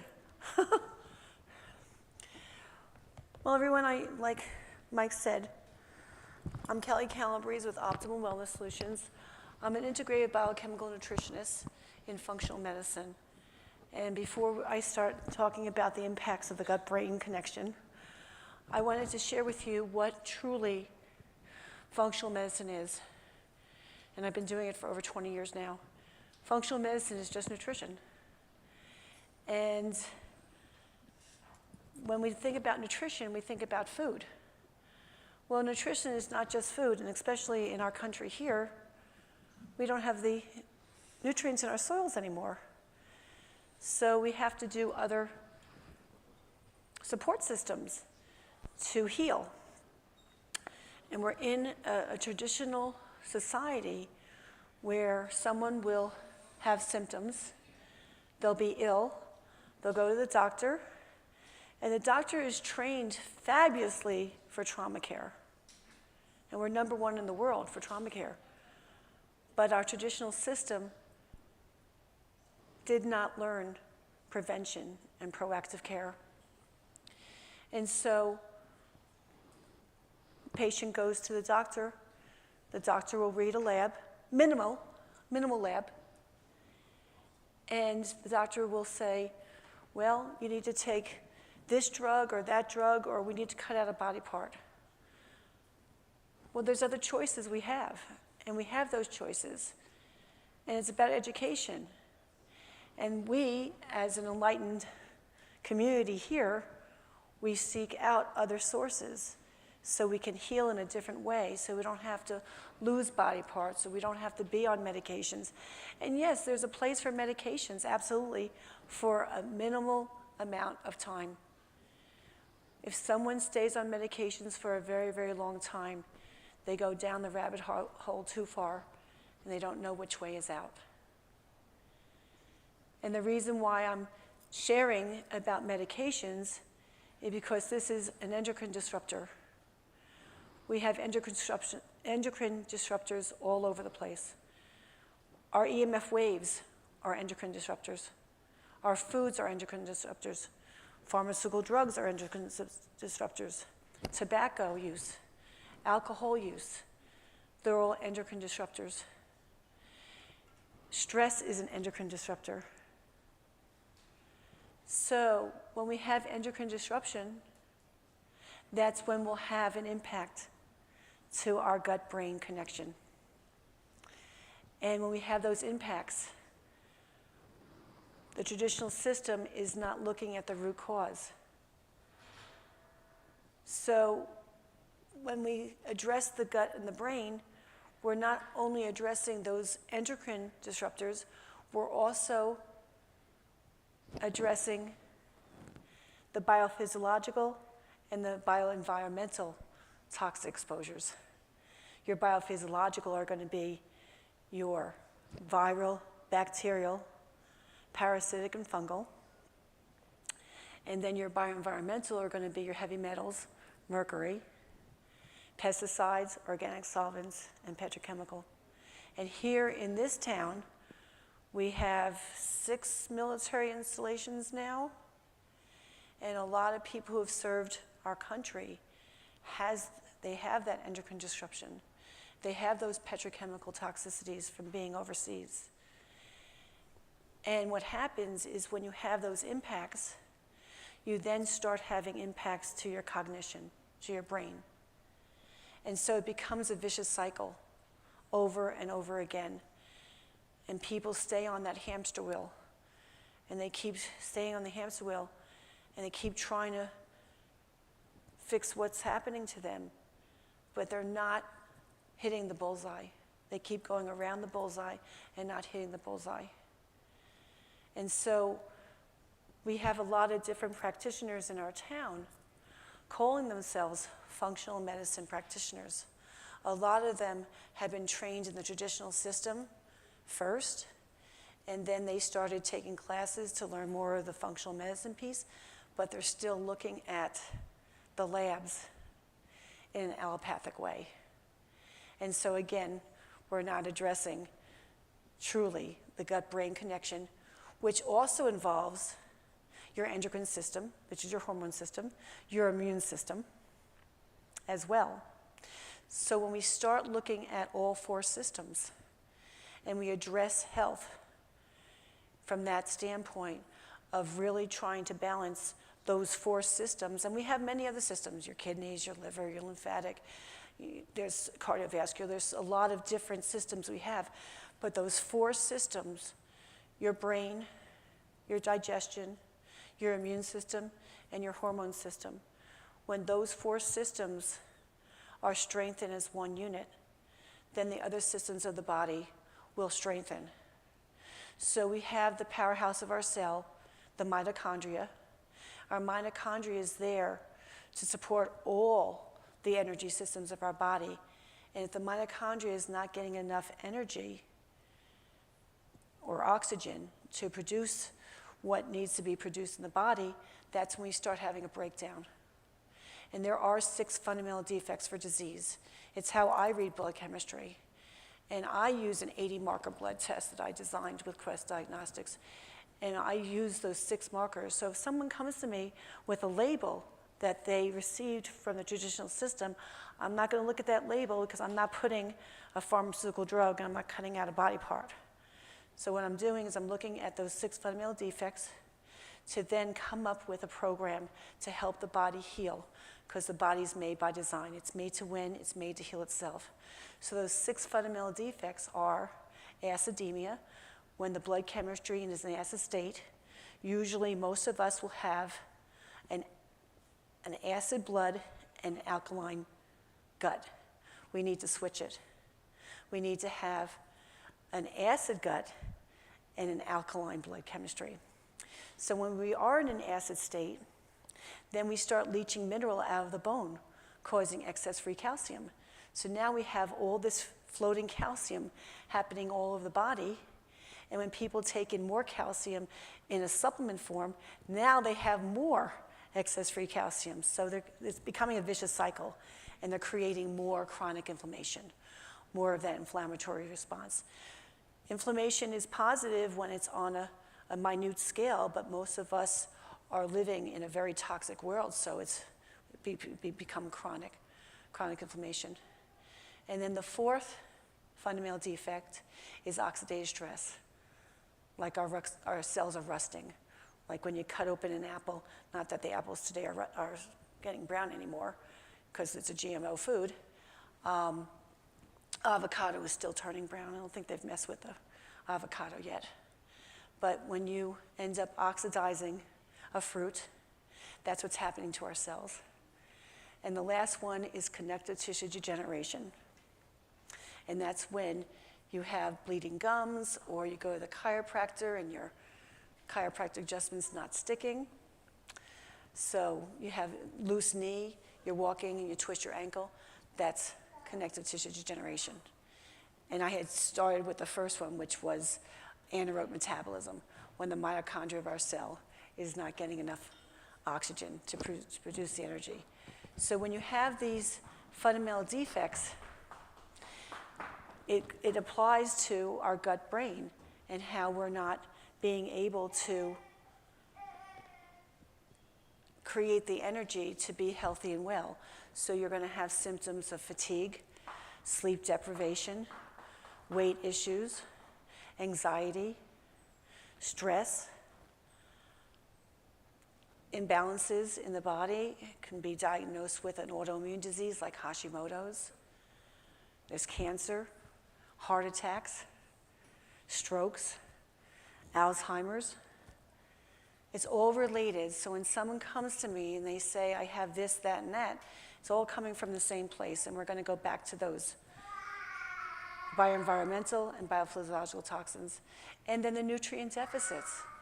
So we eat organic, but our organic foods are cross-contaminated now. We can't win in this country. It's just a terrible thing that's happened. And Big Ag has been doing this for decades. We started with genetically modified foods back in the 1960s. It didn't start taking a bigger impact in our food system until the 80s. But we have so many genetically modified foods now, and people don't realize zucchini, tomatoes, potatoes, apples, citrus, salmon. These are all good foods, but they're genetically modified, so we have to do them in organic. And so we're going to get a little bit better with the organic, but still, it's not completely the clean food that you see in other parts of the world. And a lot of other countries are fighting Monsanto, which is now General Mills and Procter & Gamble, and because Monsanto went bankrupt because of all the legal impacts that Monsanto was doing. Mexico is banning all GMO products now, so their corn is now getting better. I don't know how long it's going to take to get the corn, which is our #1 GMO food, back to a state of health. But we just don't, we just have to make better choices in whatever we have here. I mean, I guess we can move to another country if we're allowed to go, but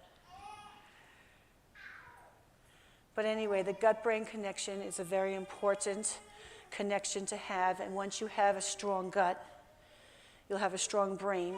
So addressing the dysbiosis of the gut, addressing SIBO, small intestine bacterial overgrowth, addressing GERD, just addressing the different impacts to the gut, and creating a clean gut where we're killing off those viral and bacterial and fungal and parasitic infections.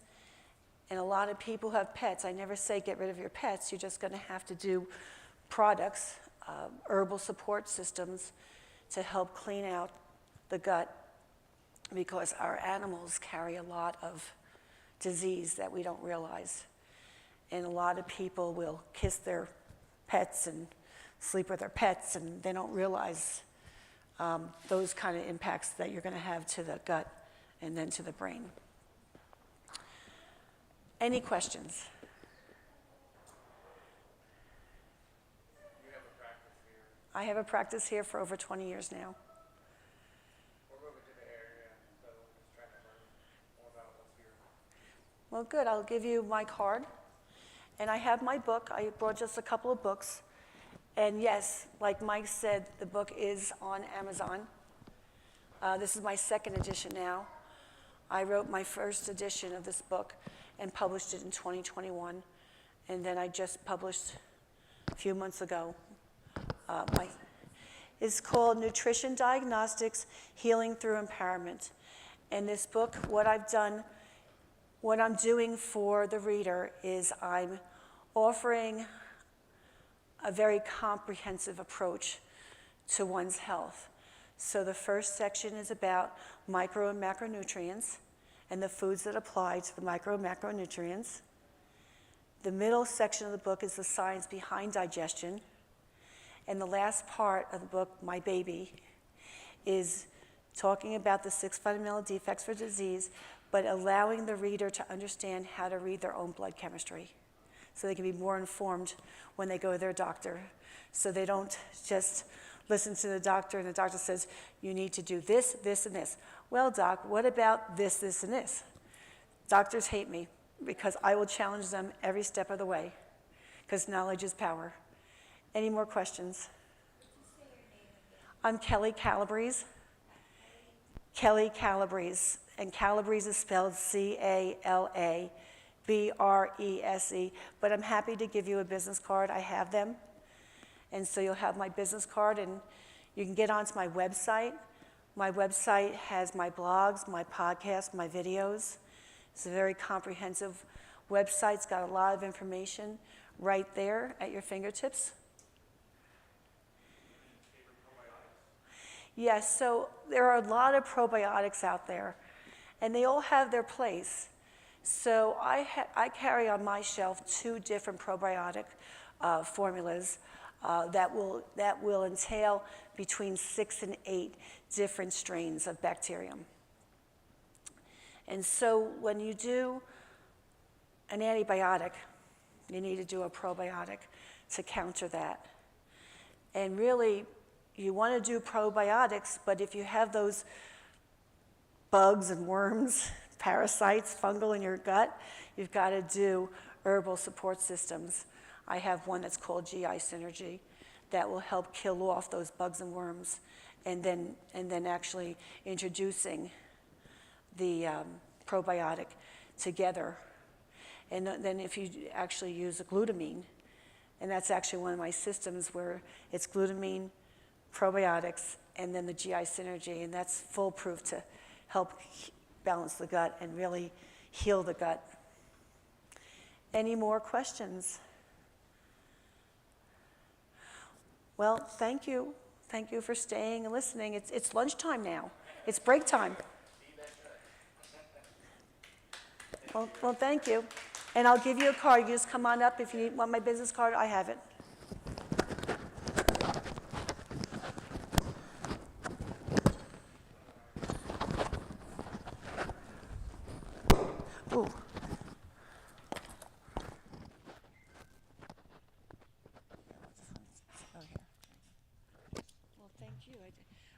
quick since we were kind of. It's all right.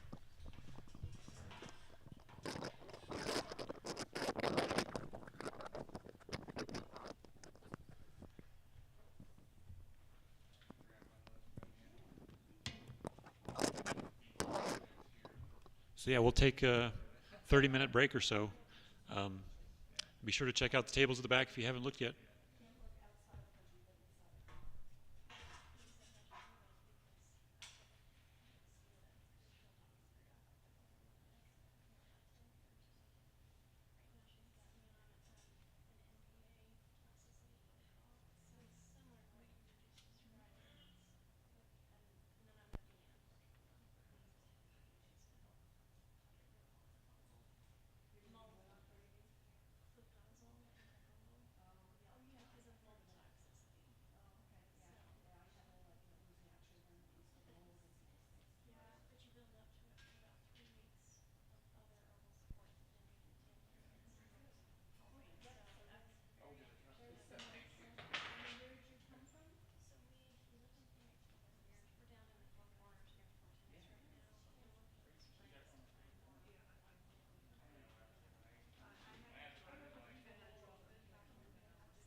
practice though, right? It's good practice.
hear me from there? Hi, welcome. Thanks for being here. All right. Wow. Look at me go. Is everybody ready? How's it sound back there? All right. So it's always a little distracting with the extra, but let's see if we can make this happen. So my name is Dee Kinsey. I'm here, and I'm hoping to talk to you guys a little bit about regenerative health. Now we've heard, well, I guess we haven't heard. The last groups heard about different topics on regenerative digestion and other things, but today we're going to dive into more of the somatic side of things, energetic side of things. So let's get this party started. Oh yeah, I got a clicker. So 2 pieces to this today. I work with Susan Blue, who is the co-creator of the Blue Method, and that's the somatic side of the house. In addition, we got Emily Nolan, who's back there at the Purium table, to talk about the nutrition side of things, because what we're finding, everyone knows this, but we haven't been coming together as humans necessarily, but you can't have one without the other. So Emily's been working closely with Blue, and now Blue's kind of pulling in the Purium conversation because it makes sense. So the nutrition and the somatics and the energy work. And the reason I'm talking today about these topics and I'm doing what I'm doing is about 8 years ago, I found myself in what we would call a health crisis. I had gotten myself so sick, and it was a combination of things. Like all of us, there's this layering of life that comes in at us, and before you know it, we've got ourselves just buried.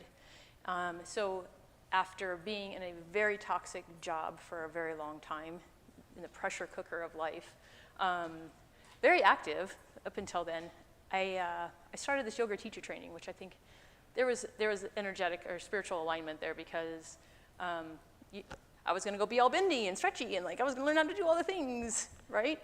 But that same week I started that training, I had a motorcycle accident, and it took me from a very active person to I couldn't use anything, and so. Oh, I'm clicking too fast. So the reason I'm here is because there is a huge journey back. I have never been a Western medicine fan. Would not go to the doctor. Actually, the next day after I did this, I ran myself into a building and injured everything. I went to Canada for work because you can't miss work. What would happen if you didn't go to your job and do the things? So I'm in Canada for a week, completely injured, and they regained my process. So coming out of that, was a series of different activities of trying to figure out what happens to the body when it gets stuck. So everything started to stagnate, everything started to lock up, couldn't move. All of a sudden that builds up into the systems of the body, which then you're not processing, can't breathe. That translates to how we're showing up in the world, so my energy's changing, how I'm interacting with people is changing, and this is just this constant reinforcement. So through my peeling my way out of this, I've learned a lot. And towards the end of this, I tripped on Susan and her work. It started with craniosacral work, but then she showed me the Jinshin Jutsu, which immediately, and we're going to talk about this in a second, immediately started to provide benefit to the body. Being able to allow the energy to move through the body, and all that stagnation was like just a little bit better, felt so much better. So I was like, okay, I got to know more about this stuff. And so I started torturing friends and family on my table and just started going after it. But regeneration is a word that we hear a lot. There's a lot of, I'm a terms fan, but it's in everything. It's in everything. So we start with a conversation with nature, right? For things to regenerate, it needs to be safe. Like a seed can't sprout if the soil's not right or the environment's not right. But we have to have that protection. We have to have resources, the nourishment and the energy, and that's where having really nutritious food, energized food, is so important. Connection, the connection to the environment, whether you're talking about nature or you're talking about us. We don't function well without connection within our body, outside of our body, with one another, and the time and space. resting, pausing, right? Being able to have the space to expand and grow and have everything work its magic is important. So as we talk about these things, I don't know if you noticed, I mean, this is a very quiet room today, but when you walked in, you immediately, your nervous system immediately decided whether this is a safe, comfortable place to be today. We do that in every moment. That's what the nervous system is wired for, right? And so as long as we're not under immediate threat, we can feel comfortable, we can be in here, and we can be connecting with one another. The resources, the nourishment, the energy, we have to have resources. Welcome. Time and space, the pause, the rest, the downtime is necessary, and then the connection. So we're not any different than anybody else as far as, or any other aspect of regeneration. If our body doesn't feel safe, the center point of somatics is the nervous system. So having the nervous system is always out, reaching out to find out whether we have safety, whether we have any threat coming in through the senses, and the body will then that will respond accordingly. And so the safety, protection, and the resourcing, the time, space, and connection is important for the nervous system to be able to allow the body to function. We're not going to do that because it's so small. So when we talk about energy, the second thing on the slide was about how we need energy. So we have to have a source. Everything that is going on in our existence, from outside of us to inside of us, our systems require energy, from the cells all the way to the organs to how the chemicals interact in the body. Energy is important and necessary. So the quality of our energy is really important. The systems, the organs, the chemical reaction relies on that energy and the quality of what we're taking in, not only from an environmental perspective, but for the food. If you get a chance, Emily's probably going to bring around some snack stuff. She's going to bring some nutrition to us. But the quality of the food also informs the quality of our energy in the body. So if there's no life force in our food, processed foods, packaged foods, all the things that we have become a staple in our lives, don't have a lot of life force in them. They could have some nutrition, which is it's good. I mean, you'll get something out of it. But the life force, the energy that exists in the food is really important. So as we energize the body and the body becomes a more positive, energetic, the signals of the bodies will inform how we're thinking, how we're moving through the world, how we're interacting with everybody, and moving through the day. So our field, as we charge this guy up, we fuel it with our thinking, with our eating, with our being. The field around us is informed by that. We all in here generate an electromagnetic field, and we are sharing that in every moment. We just aren't conscious of it a lot until we are. And that's a whole nother conversation. But that field is informed by our energy. And so as we go out into the world and we're intersecting people and they trigger us, they're not doing anything to us. They're triggering something that's in our nervous system that says, whoa, you look familiar. Something about you makes me uncomfortable and sets me off in some way from some nervous system pattern from the past. So that's what we're carrying around if we aren't conscious of it. The heart, the nervous system, and the meridian pathways contribute. So we're going to talk about the meridians and the Jin Shinjutsu and how that fuels the energy of the body. So when we're grounded and regulated, we have a coherent field. And that means that we have a Wi-Fi signal, so to speak, that is more positive and welcoming for other people, right? Bottoms up. Shots, shots, shots, shots. Delicious, right? It's good. So being grounded and regulated, creating a coherent field allows us to interact in the world, allows our body to function, and allows other people to enjoy our presence more. Like, this is how we influence the world. As we are able to get our energy up and our health and vitality into the body, that informs how we're showing up in the world. So, to my story, under a lot of stress and unresolved trauma, you end up with that erratic, like when someone comes at us and you're like, whoa, something's going on with that person, even though they're probably not physically showing you something obvious, you can feel You can feel it if you tune into it. And that is just a result of something going on in their body. It is not a result of us coming into a relationship in the moment. So we can feel internally and externally how we're feeling, how they're feeling. It's just whether we register it in a healthy way or not. So the meridians of the body, there's 12 meridians of the body, and they support the functions. Oh, see? This is fun. So the different systems of the body, the organ pairs of the body, are fed by how the energy pathways are running through the body. And this isn't a chart to study, but it's just an understanding that if we have some things, if we've held different nervous system patterns in the body for prolonged periods of time, we start to hold ourselves in that way. So the folks that are anxious and like breathing and their shoulders are back, the people with lower back problems, right?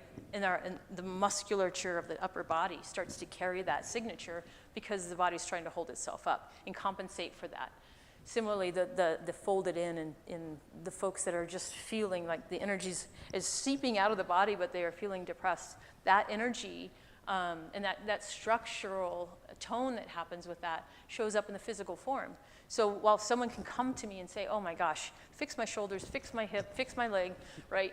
What we know underneath the surface is there's a nervous system pattern that's creating the outcomes here. And so once we are able to tend to these energetic pathways and open them, it's a big loop. I don't know if you've heard about the Chinese body clock, but it's a 24-hour loop. The systems of the body clean themselves every 24 hours so that it cycles through each of these at different times of the day and allows them to clear. And if they can't, then we start to see distortion. We start to see issues with the body and the performance of it. So these meridians are what's used when we talk about the Jinshin Jutsu, which is a Japanese form of acupressure, really. And so when we are able to kind of work with these and free them up, the whole system is freed up to do more and clean out the way it's intended to. So how do we get stuck? The nervous system is that intersection between the physical form and what's happening outside of us, period. It's that way since we were in the womb. Our nervous system knows what's happening, and it responds accordingly. And we have spent our lives developing strategies to manage through our environment. So if you're in a toxic work environment for prolonged periods of time, and if speaking up is the thing that they don't like, you develop a strategy, right? You fold in. A lot of the nervous system patterns were developed when we were much younger, when we were unable to manage our environment, and we had to survive it. So if we were in an unsafe environment, keeping quiet, folding in, and staying in the corner, so to speak, was one of the things we did. And that's important to recognize, because the nervous system is so intelligent. It will be efficient in developing the strategy it needs. And the reason we have things trigger is because it's all stored. It's efficient. So when we were little, if we weren't allowed to speak up or we didn't have a voice in our situation and the environment was out of our control, that's likely what we carry forward until we recognize that that's something we now, as an adult, have complete control over. And so these patterns that we are experiencing in our older adult life are likely a result of something that's happened in a much younger version of ourselves. And so as people go through the course with us, they hear me say the thing's not the thing. Because when we come up against something in our environment right now, it's not necessarily what we're upset about. It's touched on that little sensitive place inside of us that said, this pattern is active. Why are you speaking up? You don't have a voice. You don't matter. So fold in, be quiet, walk off, or explosive anger. Like, I know how to deal with this. Bap! I'll just take it out. So there's these patterns that were developed are not necessarily who we are today. And I would say they're not who we are today. It's actually recognizing that this is just a previous version of ourselves and we're acting out of that particular phase of our life. So you say, you're acting like a 3-year-old. Sometimes we do. And it sounds a little embarrassing, a little like, ooh, but it's kind of sad too, because that's when we learned how we were going to get what we needed. And we behaved in a way that allowed us to get what we needed to survive, and it's actually beautiful. So rather than like beating ourselves up, and we celebrate that and actually allow ourselves to be with that version of ourselves that was like, yeah, you were smart. You know what to do. You know how to do this. So as we consciously evaluate our safety, right, and the body mobilizes, likely we're mobilizing against something that was from the past. So awareness is key. Awareness reveals the patterns that we carry, and the regulation helps reinform the nervous system. So the nervous system has no timeline. That's the good news. That's awesome, because when we have this like activation, like all of a sudden I'm like, whoa, why am I so pissed off right now? Like, shit, I'm gonna breathe in that, figure that out. I'm like, oh yeah, I feel like I'm 12 right now, so I'm gonna sit down and like be my 12-year-old. I'm gonna talk to her for a minute. I'm gonna breathe through it and allow myself to experience that and go, hey, you know what? We aren't in that environment anymore. We have a voice, we have a presence, we have all these things available to us now. I can be someone different. And that just really, that updates the calm and the release of the body naturally occurs because you've updated the nervous system to a current version of yourself. You're the adult in the room now, which is the goal of the whole thing. So let's talk about how these work. The parasympathetic and the parasympathetic nervous system are part of the autonomic nervous system. And that's what's kicking off. In every moment, these either we're in the sympathetic or parasympathetic state. Sympathetic means our tuchus is on fire and we're in an unsafe state, and the nervous system is going to choose how we're going to respond to that.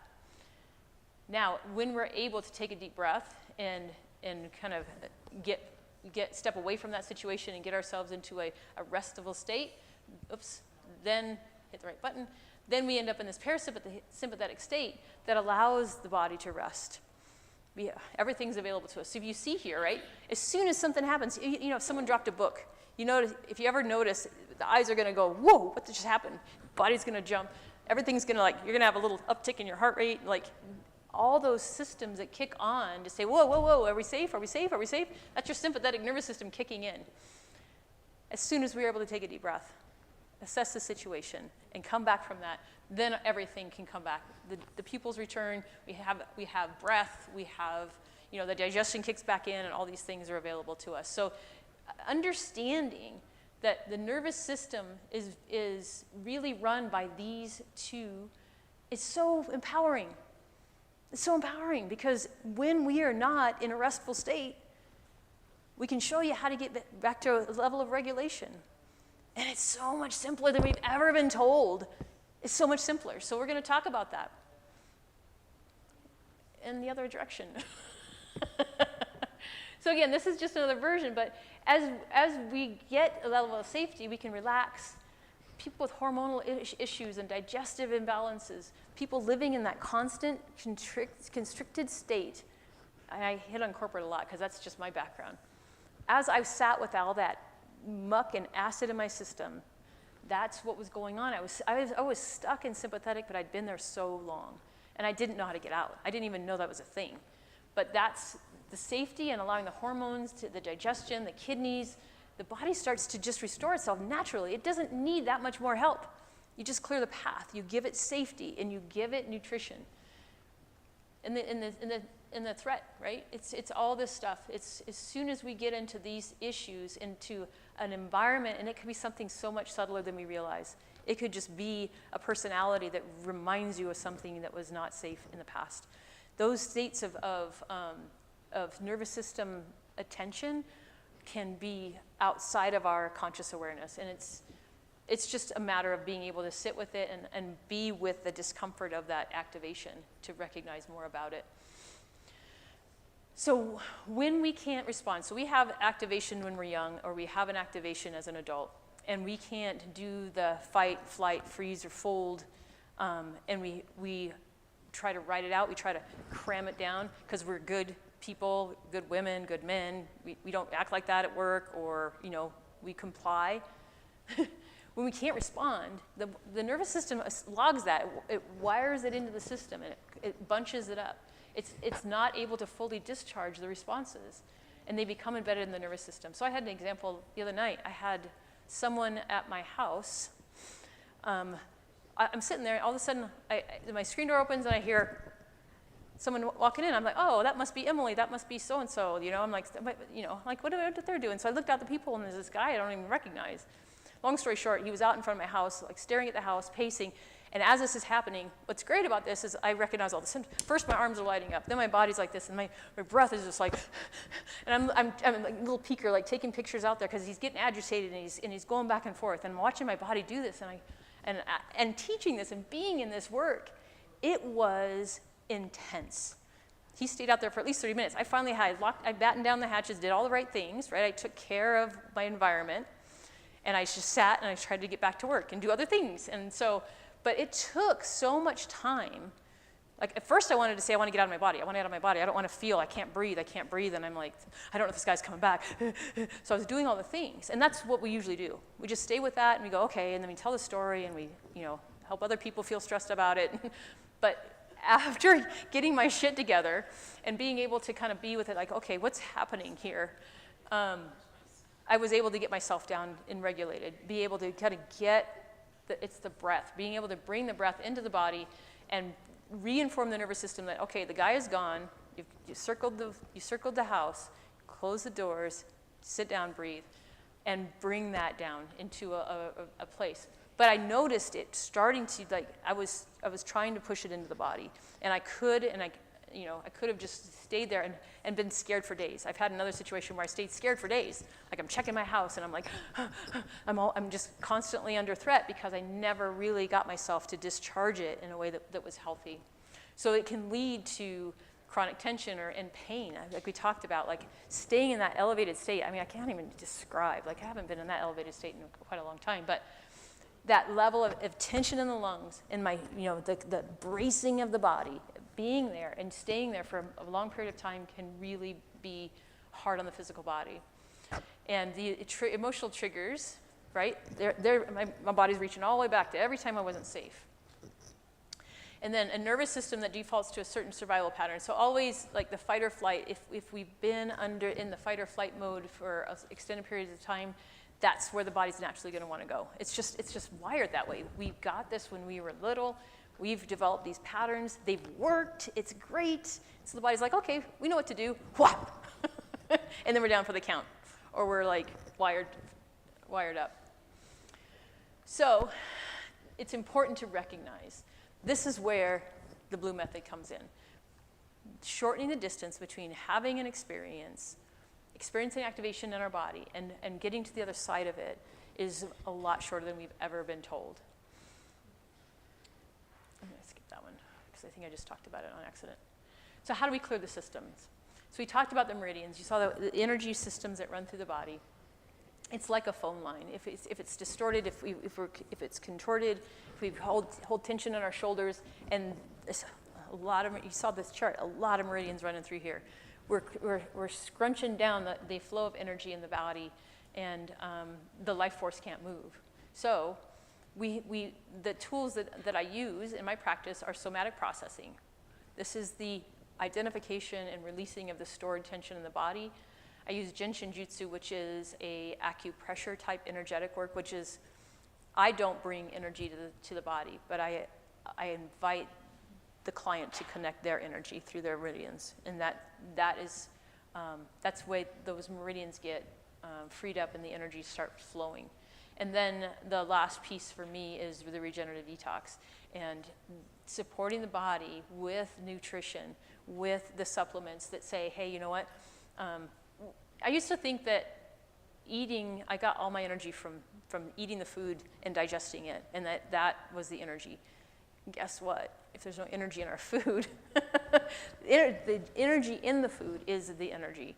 The rest of the nutrients, yes, the body uses, but the energy that we're taking in, healthy, pure, nutrition, is so important to helping as we free up things in the body. Those stored, stuck places hold the toxins, hold things that we've been carrying around for years because it didn't know what to do. It didn't know what to do with it, and so it just stores it up. And the nutrition and the regenerative detox and doing things for the body to help that come out of the body is so important. So let's talk about the somatic processing. We talked about how the body holds our experiences and our emotions, and it's based on how we're feeling and what we've decided who we are. And who we are is not the sum of what we've chosen for our lives. That's not who we are. And so recognizing in those patterns that we hold, where there's an opportunity to release those old ideas, those old identities, and a free up space is really powerful. And it happens through direct experience. So there needs to be an experience of, I'm gonna go into this situation that had me completely activated. I'm gonna go in and I'm gonna touch it, and I'm gonna be okay. The somatic processing through the Blue Method and what we teach is the ability to be in the activation of it, feel the nervous system, feel that activation that I had the other night, like be in that really uncomfortable place long enough to say, okay, body, we're gonna breathe through this, we're gonna connect with it, we're gonna look right at it. We're gonna give it our awareness, and we're gonna watch it. And it's just going to allow it to dissipate. It allows the body to go, oh, wait a minute. Okay, I guess I'm not unsafe right now. And so all that activation, all of that tension that's in the body has permission to start to just dissipate and melt away. And as we bring that awareness to it, and that we are with the sensations, we tune out of our body. I don't know about you all, but this took me so long to get. Like, I work with people, and like, I can't get it. I'm like, I know, it took me years to get this shit, and I'm asking you to do this, but we just aren't taught how to pay attention to the sensations of the body. It's foreign, because if we do that, then we know we're uncomfortable. We know how much pain we're in. But the distance of sitting with that isn't as long as we think it is. We don't have to stay with it. We just have to say, oh, I see you. The body's trying to tell me something. I see you, shoulder. Thank you for holding me for so long. Let's hang out with that and to see what's available to us. And it allows that to release and dissipate. So through awareness, noticing the sensation, using the breath and movement, whatever it takes, to engage with the body, give it your awareness, it allows the release and regulation of the body. And as that release and regulation happens, there's a need for us to take who we thought we were, who we actually are, and bring that together in a level of integration. So the body has the wisdom to do this. It's always communicating. And as soon as we give it this, it's like it never forgot. It's just been waiting for us to do it. So it knows how to do it. And it's not about controlling it. A lot of us having, if we have pain, we have to go do something. We have to, go to the doctor or whatever, but go, get a massage and go get some painkillers and go effort it. And I got to learn about this and I got to do some things about it. As soon as we're in that space of efforting it, we are not in a witness state. So it doesn't allow the body to feel and to feel in control of this situation. And so this way of working through this helps us move from survival into a level of connection and presence. So it's a bridge that's available to us. It takes us from the unconscious, surviving every day in the states that we hold, into another level of embodiment and resilience. And through this freeing up of energy and information in the body, we can meet the world in a different way. So the Blue Method is restated what we were talking about earlier, is the method that we teach in our somatic processing course, and it allows people, and the goal for the course, and if you're interested in learning more about it, I'd love to talk to you more about it, but it's a way of empowering people to do this work a little bit at a time. It's not to say, hey, I got all this trauma and I got all this stuff, let's just dive in. It's not how it works. Because if you do that, you are going to tip the apple cart over, and it's not going to be great. But teaching the body what it feels like to go, I can touch on something uncomfortable, I can be with it, and I'm okay. And then you go to the next one, and you're able to be a little bit deeper, a little bit more aware, a little bit more conscious of what's going on in the body, just through some simple steps. If you take nothing away, the only place that we can interrupt that pattern, that process of sympathetic response is through our breath. So the nervous system is going to it listens to our breath pattern, and it listens to its old information. So if we are able to be with the breath in a way that's rhythmic and slow, we can take ourselves from an activated state into a level of regulation, is what they call it.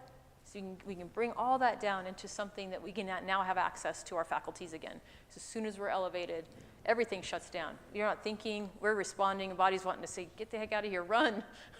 But breath is the entry point. So if you're having anxiety, if you're having levels of depression, if you're having these really extreme responses in your life, use your breath. I'm not saying go do breath work. Be careful, because again, the body listens to the breath pattern. If you go out and do some really intense Wim Hof breath pattern, you're gonna get yourself in a more activated state. It's just the way that's supposed to happen. So there's a time and a place for breath work. But when we're talking about bringing the body into a regulated state, coming out of an activation, the breath is the thing. And so the course takes us, we start there, but we also learn and we embody and have a felt sense of what it feels like to walk through this, to listen and locate in our body where we're holding these different patterns and watch them as they unwind and what happens to us when we allow that to happen. So we have some practical steps that we can relay and then integrate into our everyday, so that as we go through the course, by the time we get to the 2.5-day retreat, the level of trauma, I'm not fond of the word, but the level and the depth of what we're able to walk through is deeper, and the connection of the people that are going through it together is deeper. And so being in that place and allowing people to touch on those things that are disrupting their lives is life-changing. And I would love to tell you more about that. So, how much time do I have? I'm out of time. Okay, just real quick, on Jin Shinjutsu, did you want to do one? I heard that.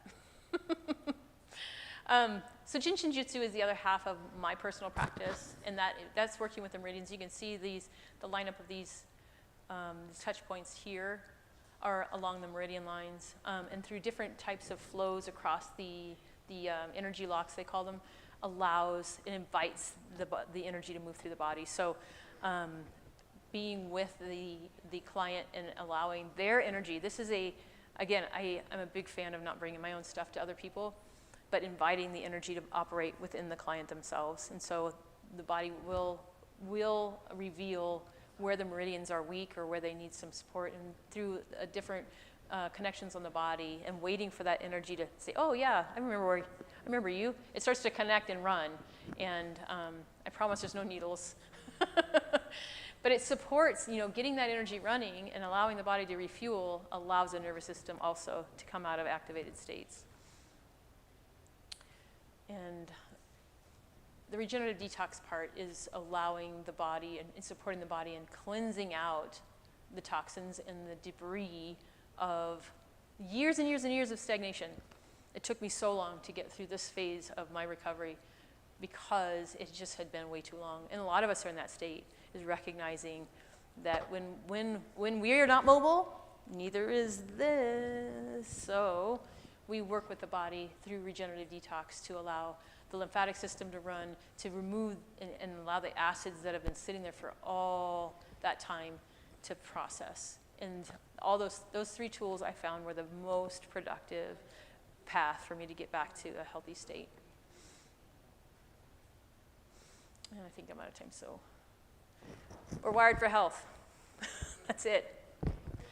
It's not meant to be a challenge. It's not meant to be a workout. It's just clear the path.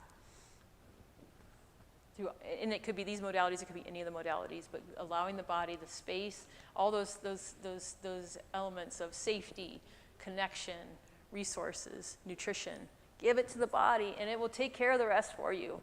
So I really hope that whatever you're searching for, that you're able to use those tools.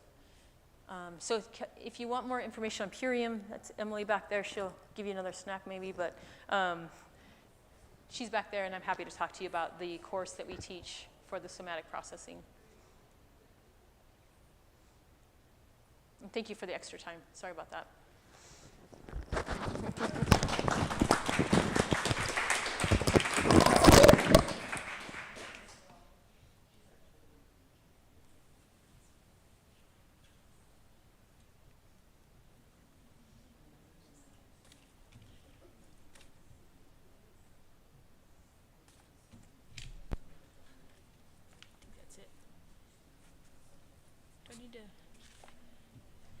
Oh, is she next? She'll probably use the pointer. Oh, you're next. The screen share.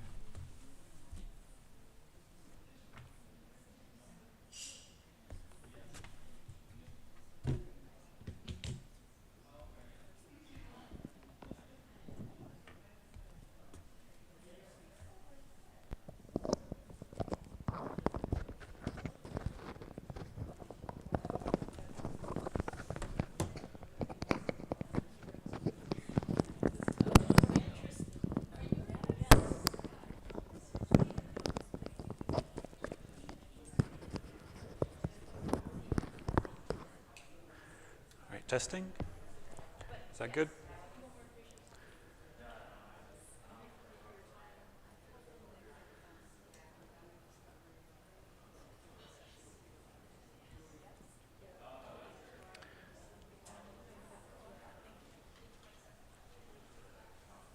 All right. Thanks, guys, for coming today. I know it was weird to have this on the holiday weekend, so harder for some people to make it, I guess. But all right, I figure today I could talk about what the Law of One books say about metaphysical cycles and ascension. And the subject of cycles is very broad. There's many kinds of cycles. And I should also clarify for people who are not aware that when I'm talking about the Law of One, I'm talking about a series of books that were produced. And there was channeled information that was channeled between 1981 and 1984. They were published under the title of the Law of One series. Also, the newest publication is called The Raw Contact. And the Raw Contact books are essentially the original transcripts as close as they could get to the original audio recordings. So this is one of the most legit channeled material I've ever come across because they maintained authenticity with the original audio recordings. You can hear the woman channeling originally in the 1980s, and she would go out of her body. She didn't really have a conscious awareness, but they did a lot of protection rituals, and the language was incredibly precise.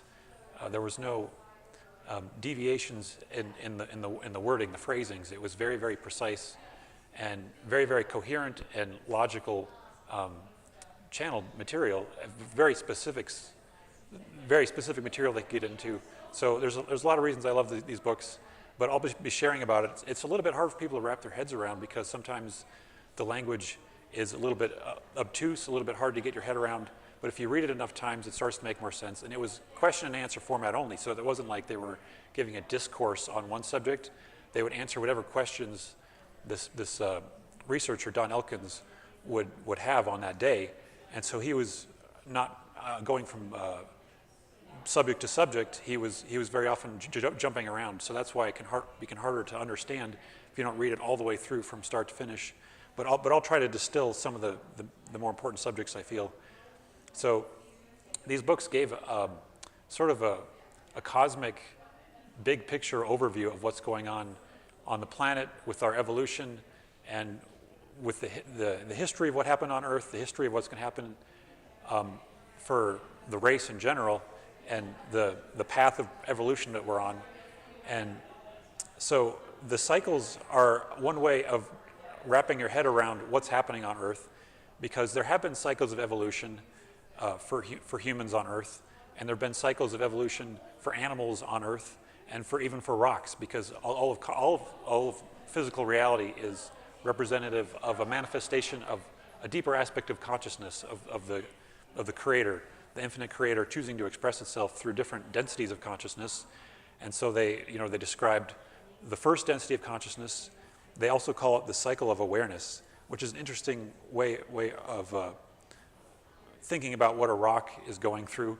A rock is going through growth in attempts to be aware.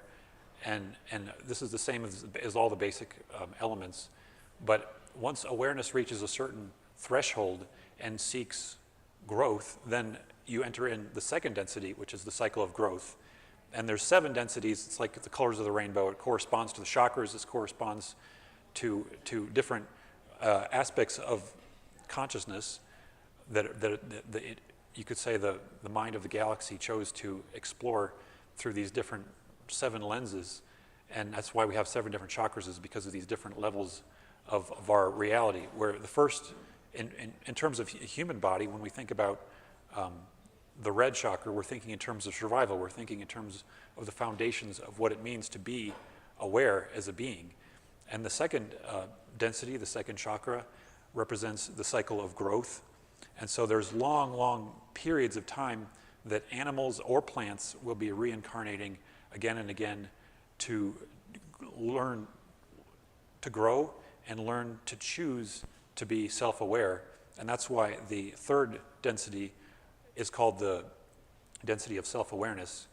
And so this is also corresponding to the yellow chakra, and it corresponds to the way in which we deal with each other in trying to understand how we fit in a society, because we're now aware of ourselves, whereas the animals will be more dealing with a sort of a pack mind, pack mentality, a tribe mind, where they're instinctively going with the consciousness of those around them to feel like a unit.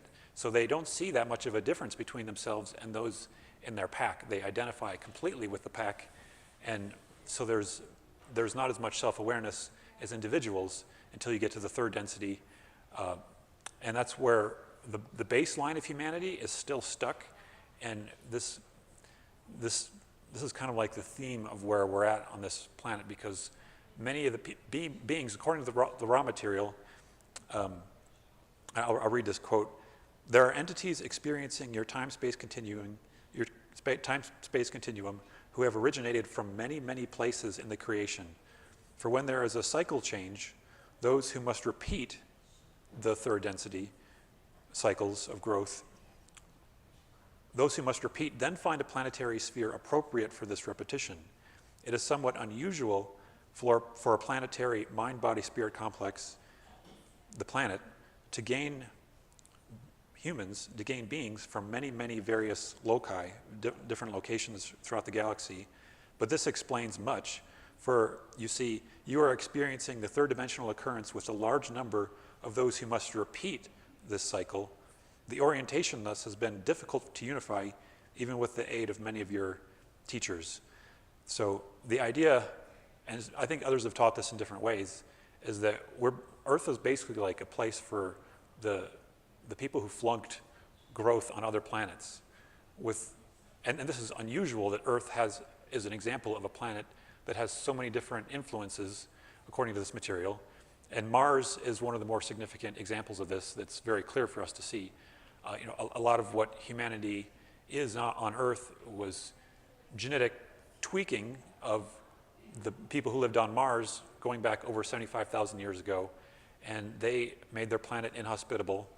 And it's because of that baggage that they're bringing that Earth is in a very difficult situation. A lot of people are still stuck in the same energies, which are chaotic. We don't necessarily even know what we want, because people have been doing their own thing, but not really choosing a strong spiritual path. And this is a history that goes back to another planet called Maldek, which is the asteroid belt now. The planet got blown up. And so this is an unusual planet where we have many different sources. There's at least 15 other planets they've talked about in these books that brought in souls, where those planets became not capable of supporting life in that type of evolution that those individuals were needing. Although it could be that many of these planets, these 15 other planets, the beings mostly on those planets may have evolved to a certain point, and it's just those that couldn't open their hearts to a certain degree, couldn't learn to accept light and see in terms of unconditional love and the value of harmony. The people who couldn't see those things ended up meeting another planet, and Earth was the convenient choice for their souls and their higher selves to relocate them.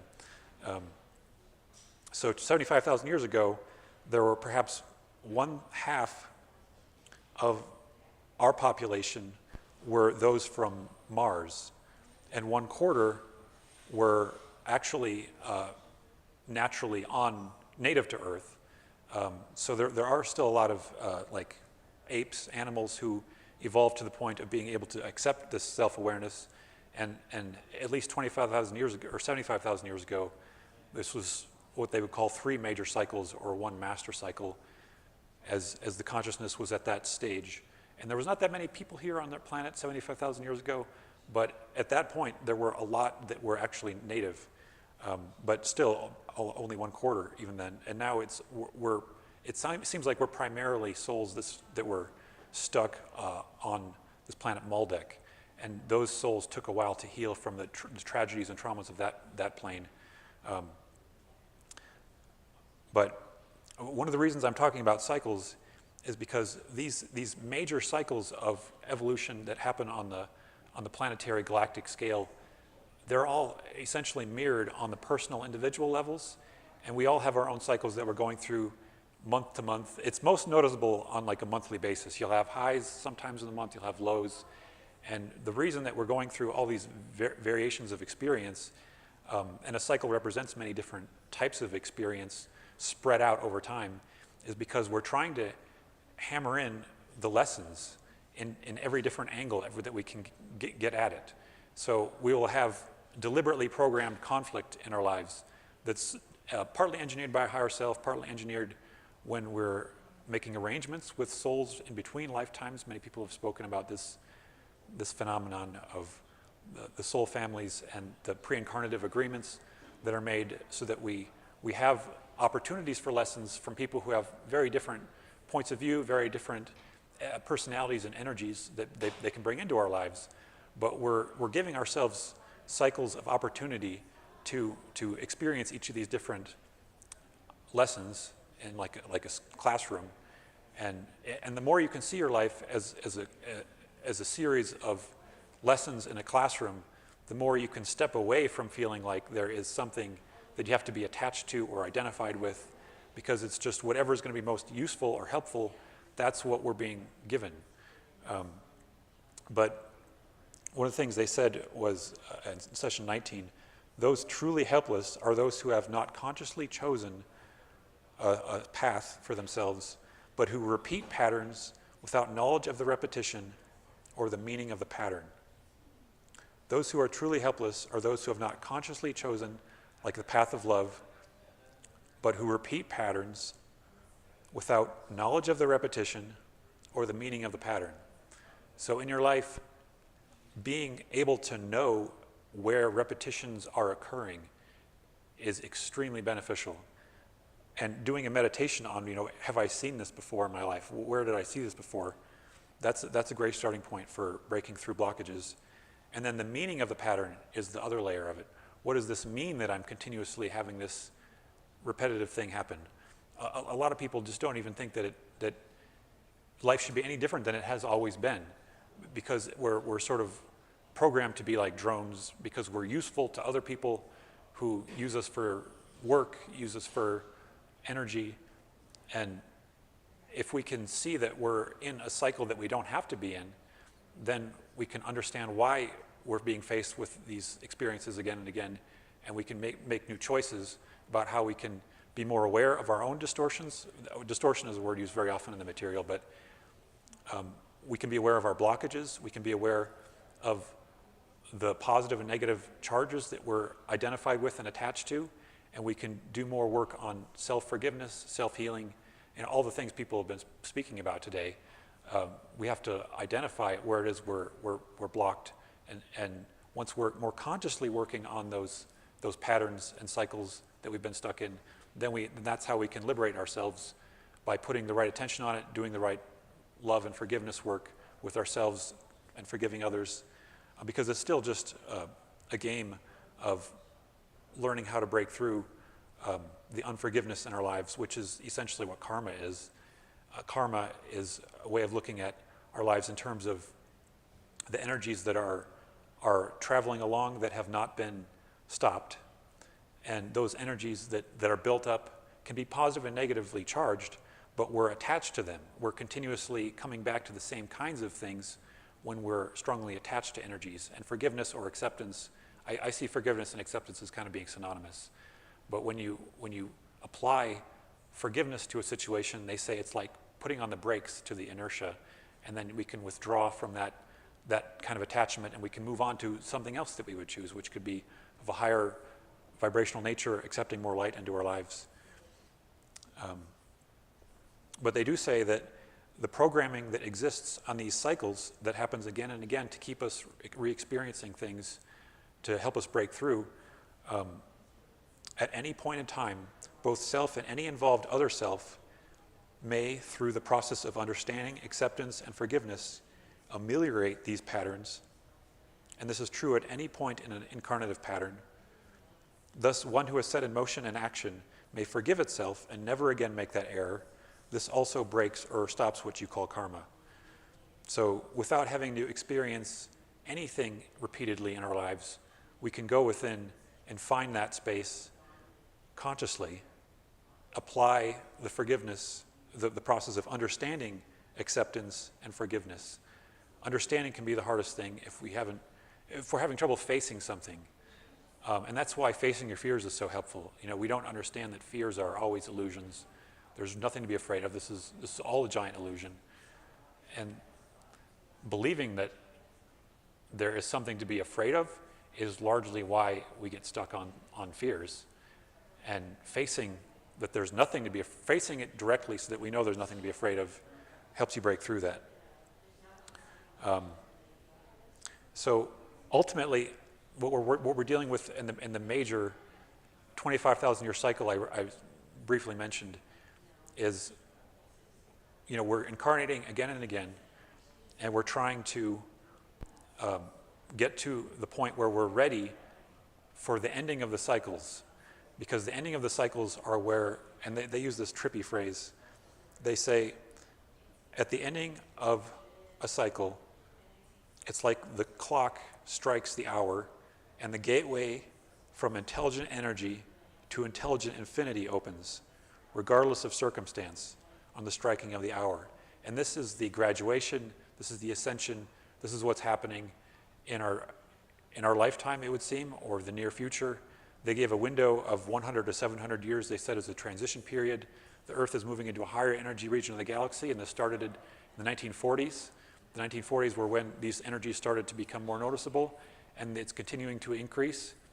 And we'll all be facing more and more energetic push to break through our blockages and trauma, and all the intensity of what's going on Earth relates to this ascension process that's happening. And it's because we're at the end of the 75,000 year master cycle that something is changing, where the planet is being pushed energetically into this higher density of awareness. We're going to be telepathic.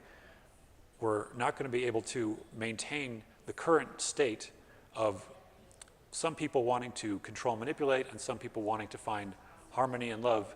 For whatever reason, they don't give specifics, except that this is an energetic phenomenon. Everyone's being pushed and forced into this higher density of awareness. And so because of this, something has to give. And the way they describe this with intelligent energy opening to intelligent infinity is a way of saying that it's like the mind of God is becoming more accessible and more shined. This infinity of consciousness is being shined onto all the energy. And the gateway, which we can access at any time when we open up all of our chakras and kundalini and access the crown chakra, it's like we're receiving the light of God that will yield infinite intelligence or connectedness to infinite intelligence. That opening is always possible, although we don't, and I think some people would call that a state of samadhi, and that's essentially what the saints were always in, the state of infinite bliss. And from that vantage point, it becomes very aware why miracles can happen or why miracles aren't happening. If you want to see a miracle of healing in that state of consciousness, it's just as easy as seeing why a miracle hadn't occurred, and working with the Creator to be the catalyst that's necessary to see any kind of change in this reality from that vantage point. But this is what's happening across the whole planet in this process of ascension, is that we're momentarily reorienting ourselves with this infinite intelligence, which allows us to rewrite our reality to be along the fourth density of consciousness, which is the density of love and understanding and compassion, and a density of seeking towards light or wisdom. And the fifth density is what we'll be working to get towards.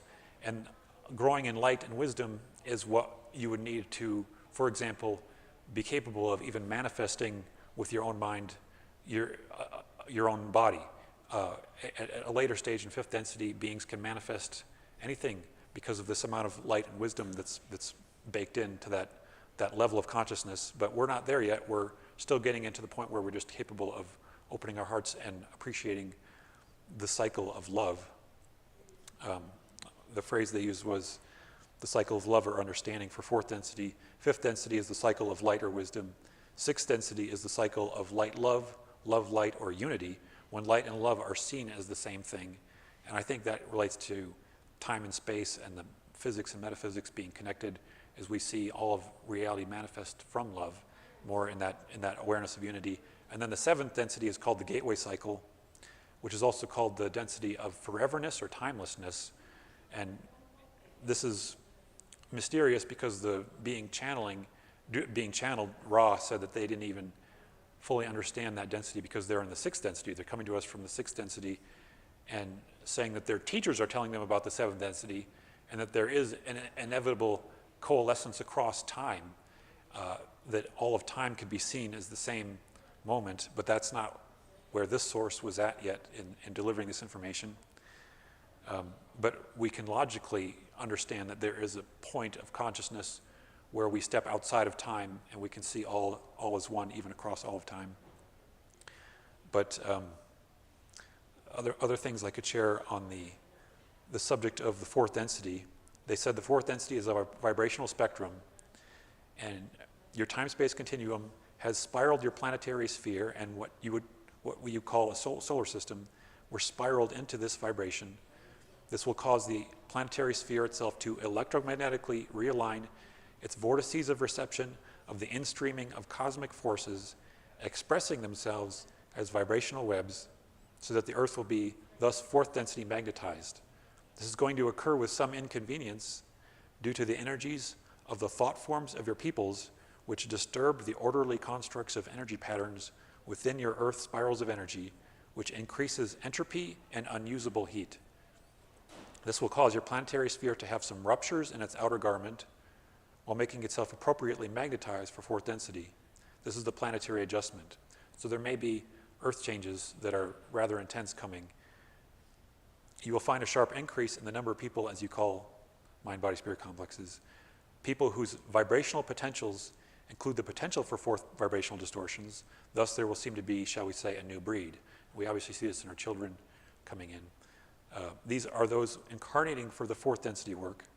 There will also be a sharp increase in the short run of negatively polarized, negatively oriented individuals and social complexes due to the polarizing conditions of the sharp delineation between fourth density characteristics and third density self-service orientation.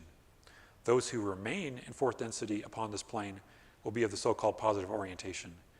Many will come from elsewhere, for it would appear that with all the best efforts of the Confederation, that there will still be much less that graduate than this planet is comfortably capable of supporting. So this means that a lot of people, it would seem, after this life, they may choose to incarnate on a different planet. And I don't know how long it's going to take before these souls stop incarnating on Earth and start incarnating on another planet. But this process might already be beginning, and it's interesting to see that the population growth is dropping off rapidly across the globe, almost mysteriously. Like people are just not having babies, and it's just plummeting. Some countries it's below the replacement rate now, where it's like souls are just not being born here anymore on that same level that they have been. But they were very clear that this moment in time was when souls were very excited, and souls were trying to get in line to get incarnated now, because this is the most useful time to break through all the blockages and become ready to become open-hearted and accepting of the light that the new Earth will represent, the next density of consciousness is going to represent. So on some level, souls are really trying very hard, everything they can. I think this is why people have some very traumatic lives that they program for themselves, because they want to do anything they can. And one of the quotes in the Law of Ones is like people will proverbially want that large board to the forehead to try to wake them up to what it is that they came here to learn, to break through to this awareness of the next density and the opportunities. of growth that are present right now. So I'm going to quickly cover some of the cycle stuff that they said is affecting humans, individuals right now. And session 61, they said, there are 4 types of cycles which are those given in the moment of entry into incarnation. So when you're entering into a body, there are 4 cycles which you start going through. And those are what they call biorhythms. There are cycles of energy of the body, mind, and spirit. And there are, in addition, more cosmic and less regularized inpourings which from time to time affect a sensitized mind-body-spirit complex. The 4 rhythms are to some extent known among your peoples and are called biorhythms. There is a 4th cycle which we may call the cycle of gateway of magic of the adept or of the spirit. This is a cycle which is completed in approximately 18 days.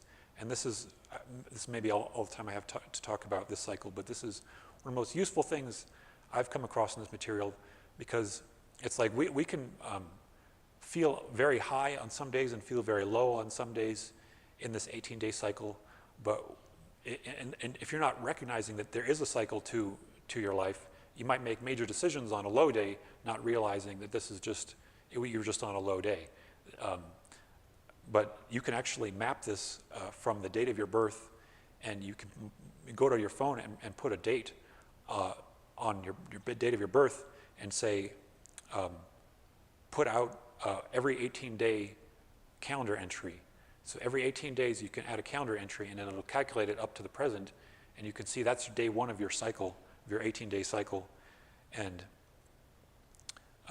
this cycle operates with the qualities of a sine wave, where it would start out at 0, goes up to the peak, and that's when you're most psychic, you're most intuitively able to do things.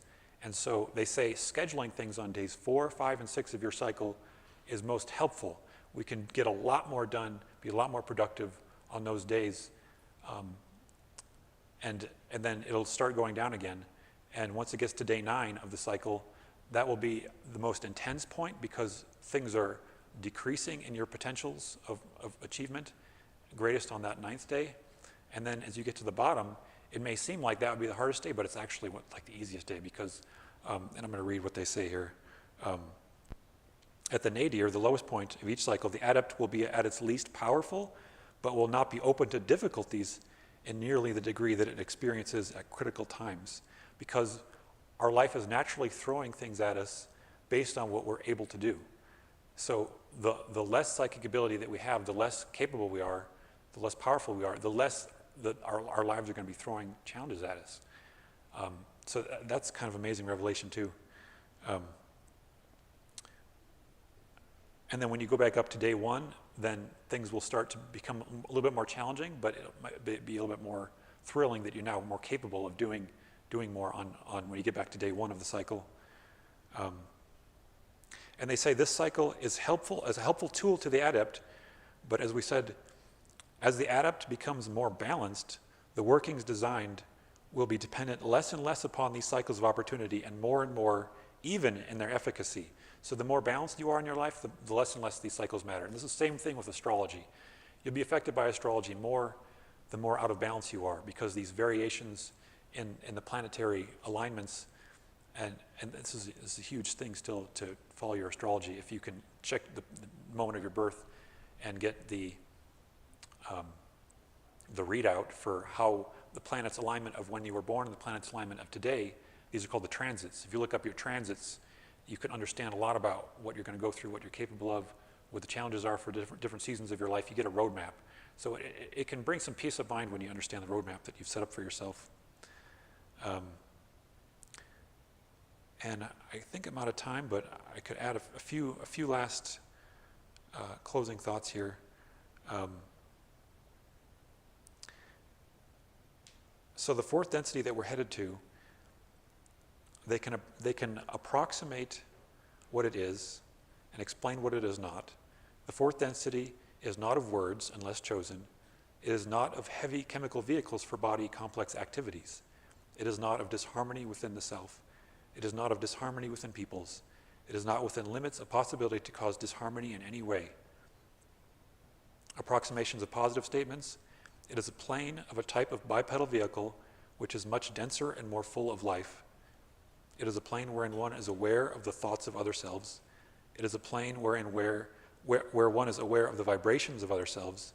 It is a plane of compassion and understanding of the sorrows of third density. It is a plane striving towards wisdom or light. It is a plane wherein individual differences are pronounced, although automatically harmonized by group consensus. So that's where we're going towards, and I'm excited to see that with you guys being born on Earth, the new Earth. All right, thank you for listening.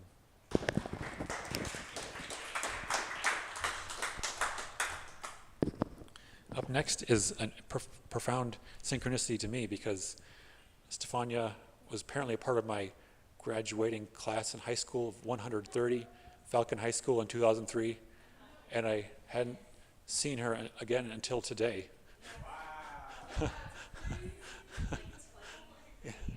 Yeah. And interestingly enough, we're on the same spectrum of like what we're here to show today. Yeah. They're gonna go together. Okay. So yeah, I'm just gonna do some sound bowls with her instead of doing what I was gonna do. Okay. And then I'm just gonna kind of piggyback off of whatever she does and kind of do some sound All right. stuff after. So we'll just You guys need mics on you. Where is it? Might need another mic. just give her a mic. Yeah, whatever she's done. If she wants to give it to Okay, me. cool. Thank you. Yeah, okay. I see. Okay, well, I'll pick this up in a second. Okay, hello. If you put it down, it'll be, Okay. it'll be screen. All right, so Upset. So I have some smudge for anyone who is, it's Florida water, yeah.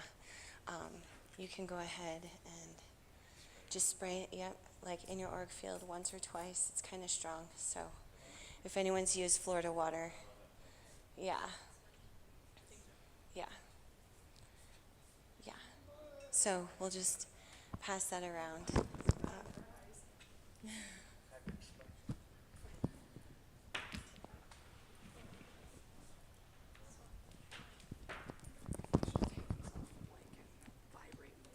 Oh yeah, maybe. Okay, so I've learned that I honestly speak better when I'm sitting down.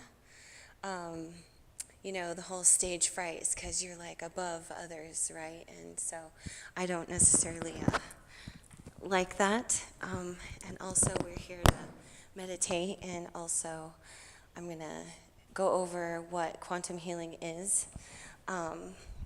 It's still kind of in the quiet background of health and healing and wellness, but I feel like this type of quantum healing that I offer humanity and am in service to, not just humanity but of Source, is going to be very profound for the next coming of the ages for our soul's evolution, including the evolution of the earth and all her inhabitants. So go ahead and attach this. Oh, sorry for the sound. Okay. So this is my first time actually speaking, like in a conference kind of style versus sitting in a circle or being at an event. So this is kind of just different. So welcome and thank you for participating. Again, my name is Stefania, and I run a quantum healing space called Anchored Energy, and it's over here not too far off Woodman. So does anyone have any experience with quantum healing or know what it is at all? Okay. And what is your experience with quantum healing? Like, have you had a session? Have you watched videos of Dolores Cannon? Okay. And so, did you receive? Go ahead. Just other people have been doing one. Right. It's a big spectrum. It totally is. Right. Right. For several years, I've been appointed. Okay, cool. Not specifically Dolores Cannons. I have been traced a bit, but Right. mostly in outer space. Right. Well, it's interesting because Dolores Cannon's quantum healing actually was like the liftoff point for different layers of what quantum healing is and what it can offer. And I feel like it's through all the practitioners creating that elevation and expansion for themselves to learn. And then we're over here trying to reteach that and reignite the remembrance of our soul's missions and how to live our purpose here on earth. So I'm just going to go over something quick that I wrote down about quantum healing. So all of these concepts we've been talking about today kind of are going to align perfectly well with what we're going to do in this meditation. Because when we close our eyes, we're instantaneously brought to the quantum field. Okay, it's a space of which our brains can be in such a relaxed frequency between delta and theta, where our subconscious awareness is available to us. Okay, and so because we're all energy, and we learn how to open up all of the different meridian lines, right? So we have physical meridian lines in our bodies, and then we have lines within our toric field, right, which encompass our sacred geometry. And our sacred geometry is then sound, right? And everything is vibration, which makes it also mathematical, right? And so as we realign all of these aspects of ourself and bringing it into the knowingness here on earth, we can exude that wisdom or that information with our being, right? And so quantum healing is a technique, a meditative technique, where we bring the brain waves of the brain down to a relaxed state where the subconscious is available for us to call in that person's individual higher soul self. So we call it the higher self or the soul self, okay? And this aspect of ourself is connected to all of our 7 somatic energetic bodies, right? Which make up our physical body as well. This is just the light aspect of all of those bodies in the multidimensional sense, okay?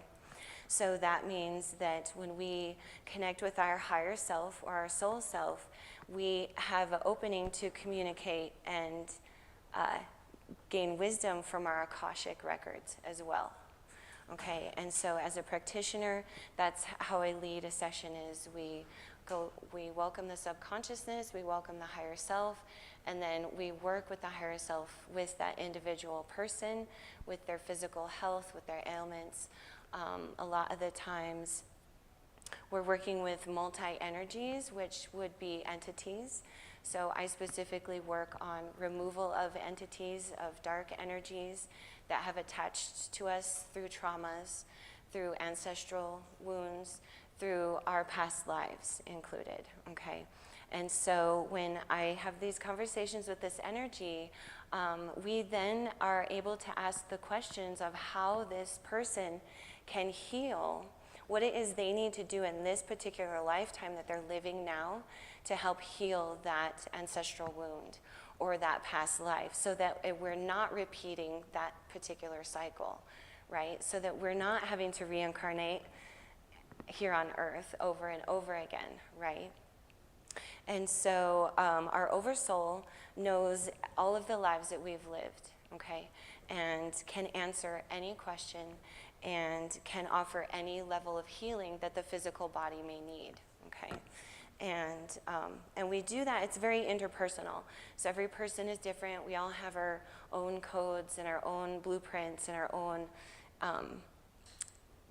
we all have the same chakra system that we use to communicate with the different levels of existence, right? The different dimensions.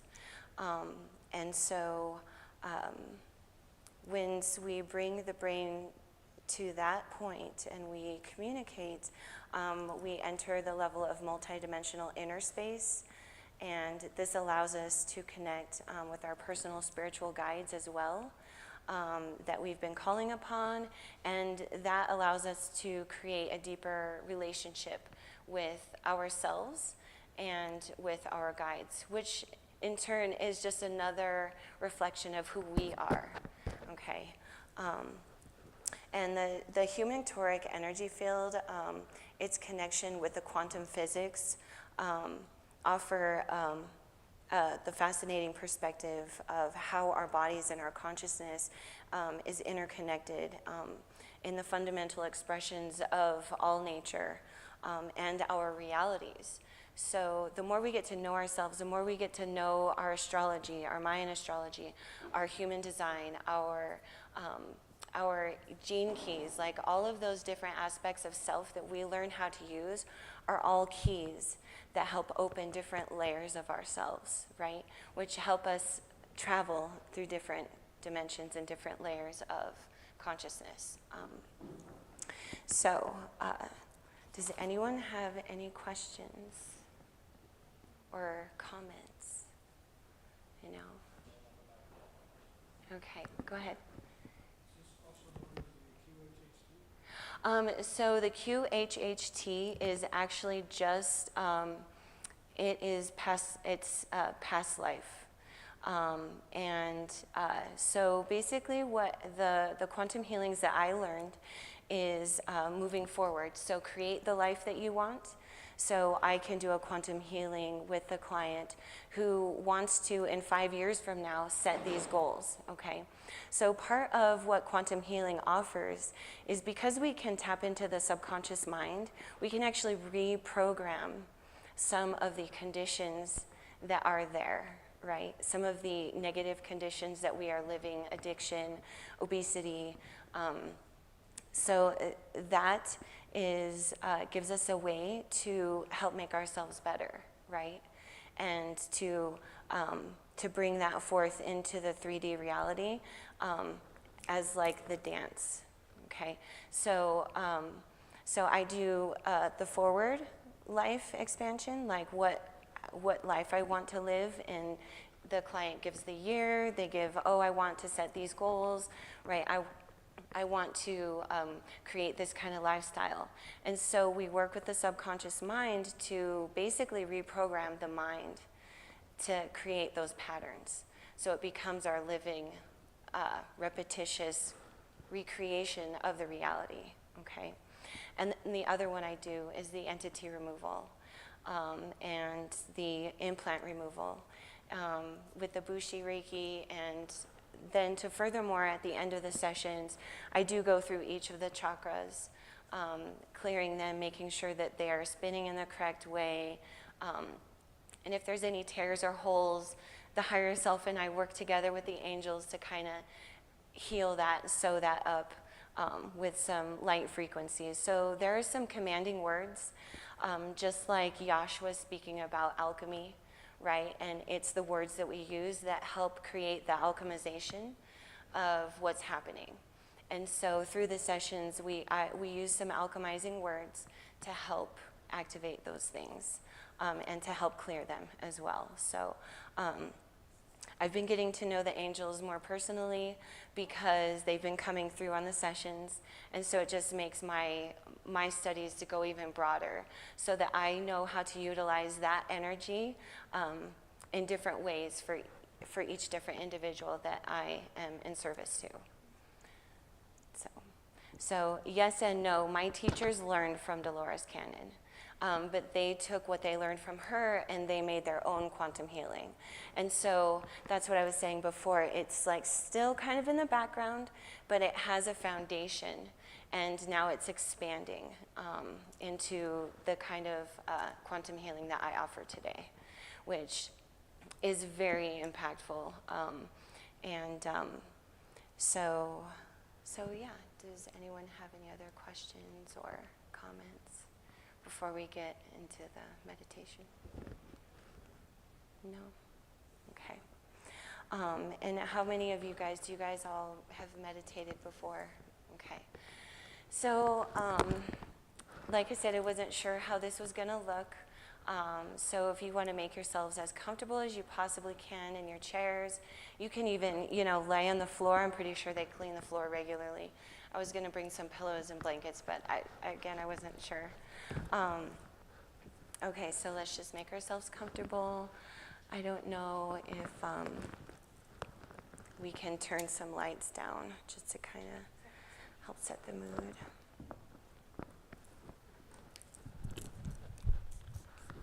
And so I'm using smudging sprays because we can't really burn anything. I didn't ask permission for this, but the candle just helps with the light. And when I call in the angels, it's kind of not just my own beam of light calls them in. This will help also the spirit of the fire, okay? Because the fire is representation of the spirit within us all. It's the spark of life within each of us.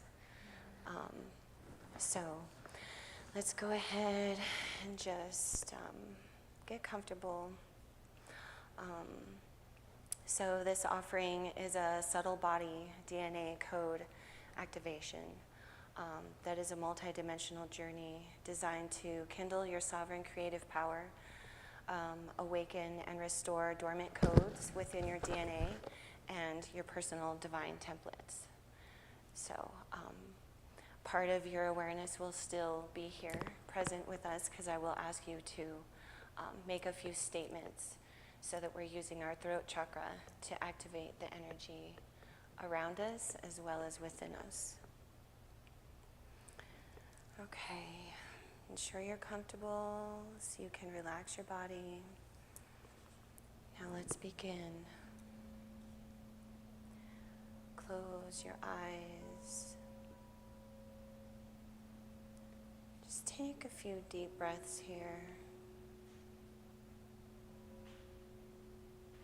telling your body that it's okay to trust what is happening, to trust where you are.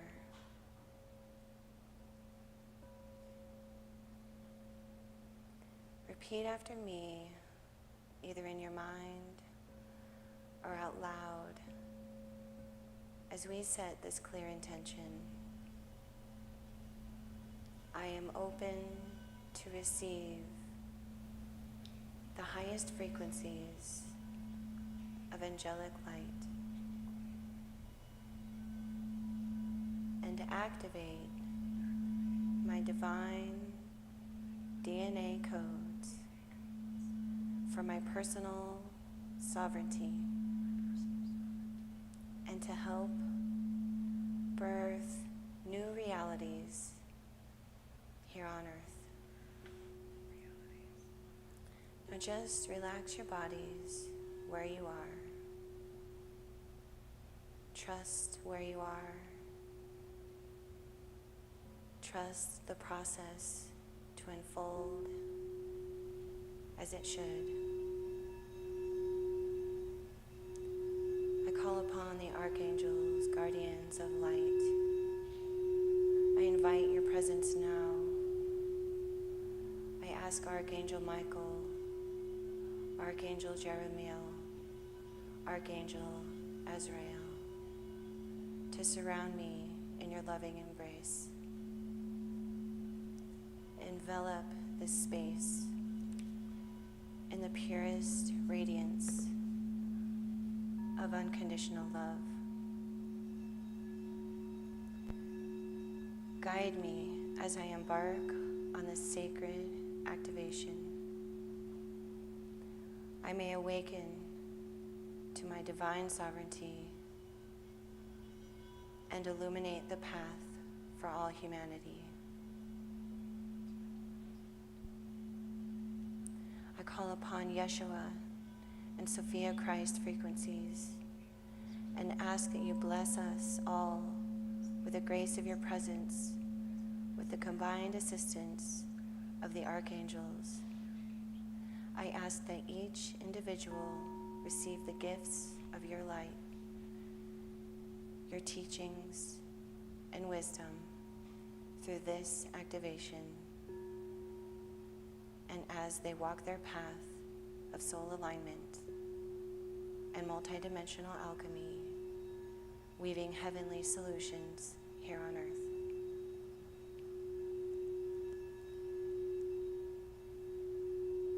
Now begin to visualize a column of shimmering white and golden light pouring from source energy down,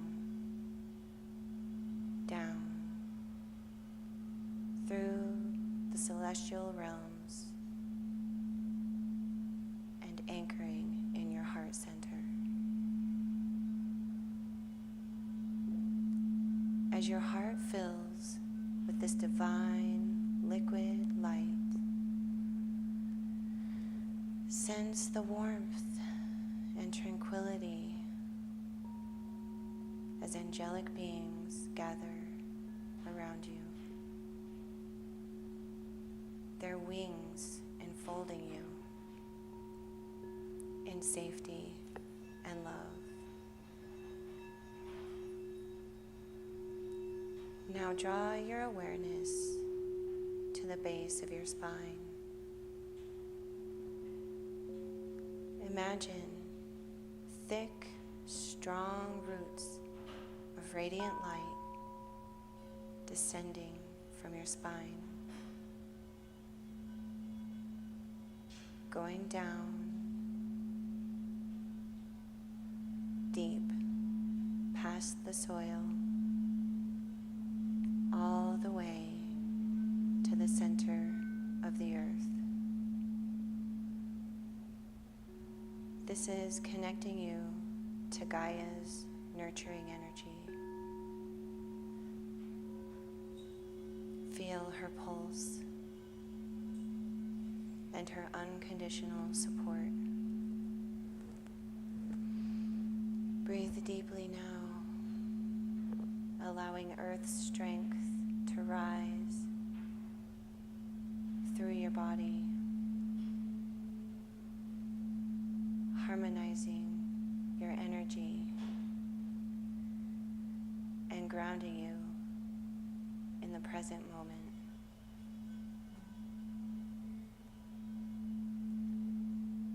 Now envision your physical body being enveloped in a crystalline cocoon of this light. As you breathe in, imagine the light intensifying, shimmering with every spectrum of color.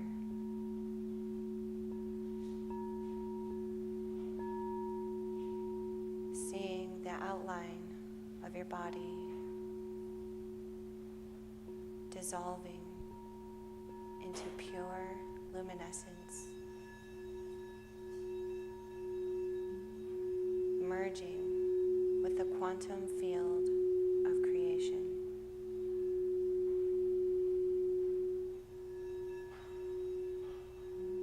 Say within your mind,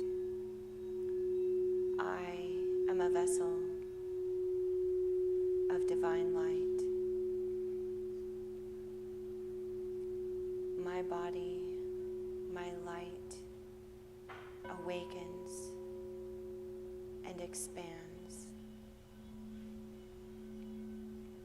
bridging source and earth.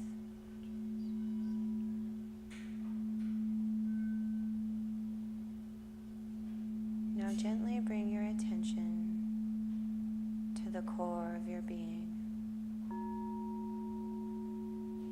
the cells of your body, all the way down to your DNA. Visualize each strand glowing with golden light,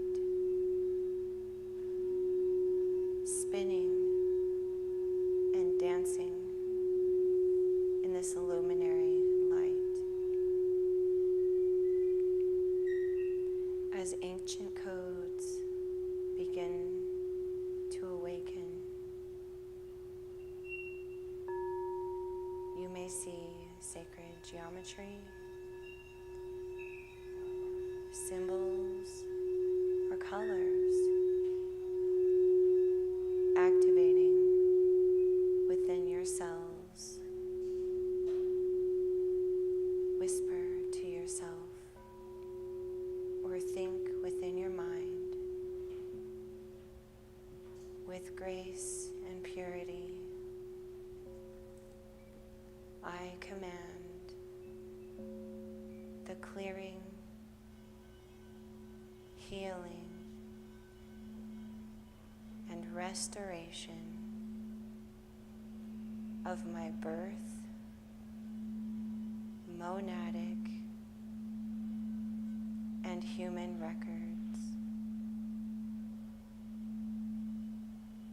to help me move into new dimensional space.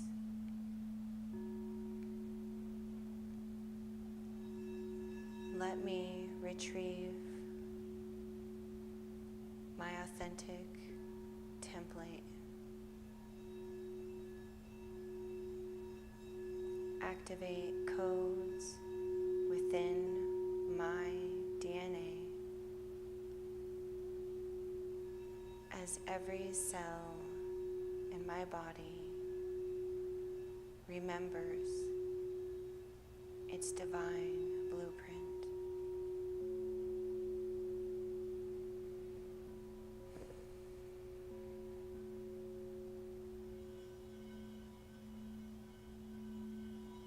Allow yourself to feel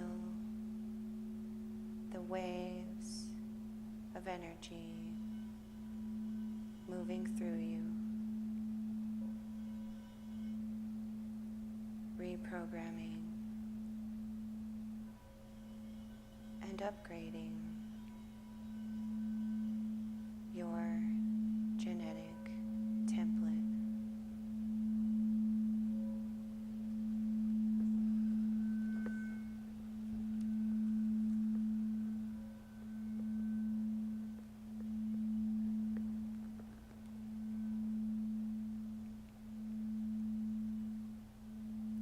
Trust in your body's intelligence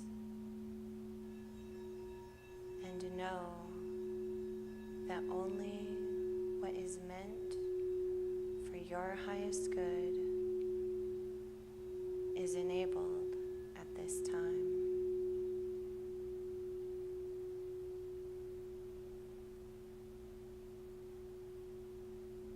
Allowing you to let go of old patterns,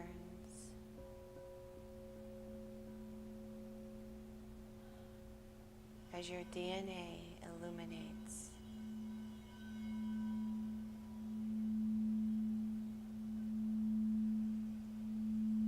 And breaks down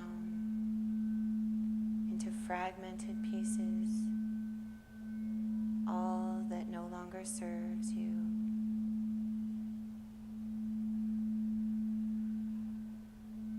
The light consumes, limiting beliefs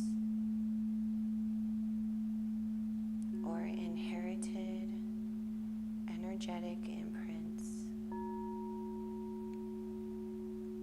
that no longer serve your sovereignty.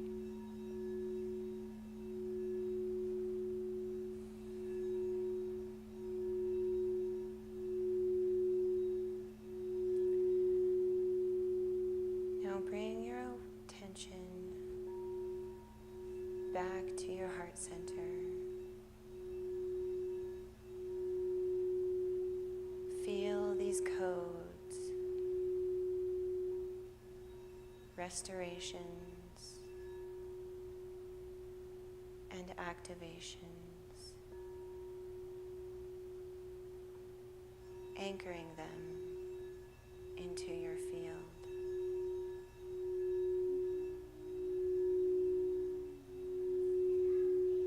Affirm to yourself in your mind or out loud, I honor my divine sovereignty. I reclaim my freedom my voice and my sacred purpose.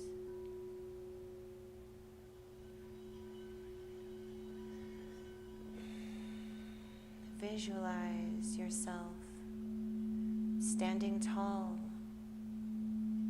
radiant, and empowered.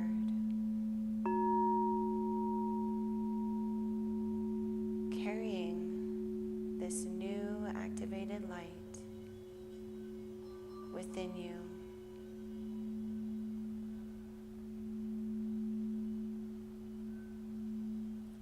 Now imagine this light that is you, radiating from your center. It's radiating outward, touching every soul with your presence, awakening humanity to peace, to its collective sovereignty.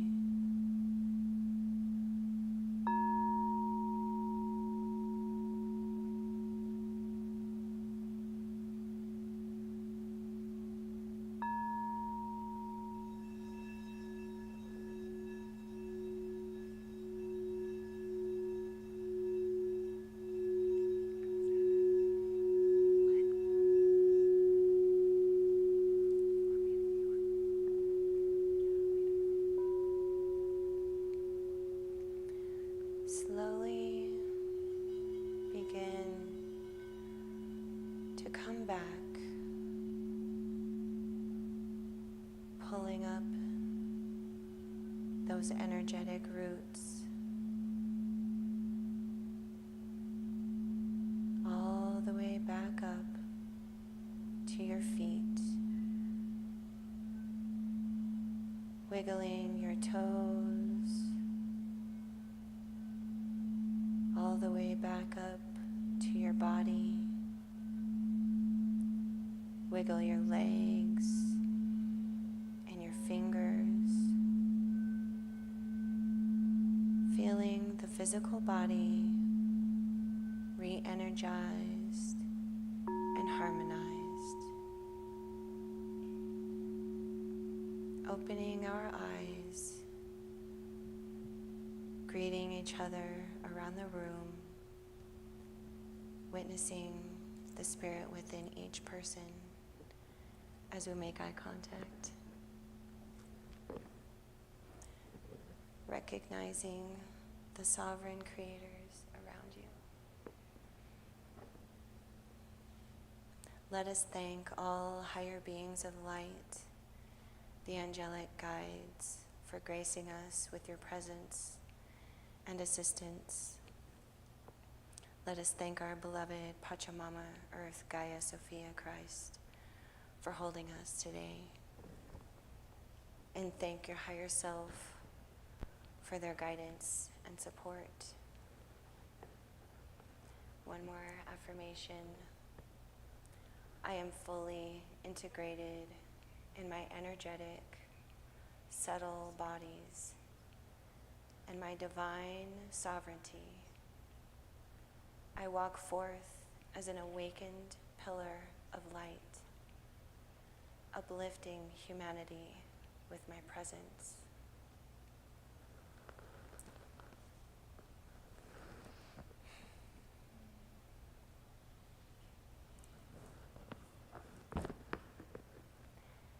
Thank you for receiving.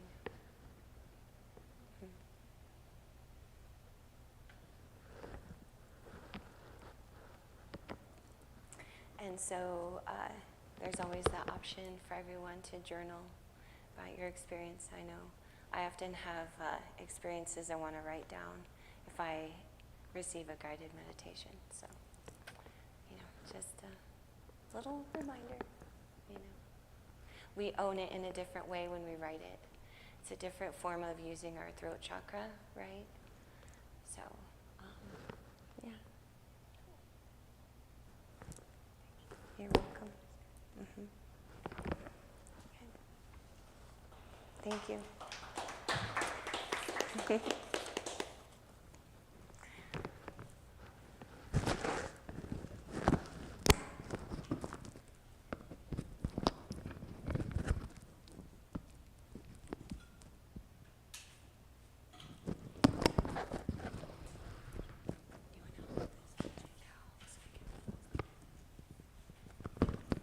Thank you all for being here. Your presence means so much.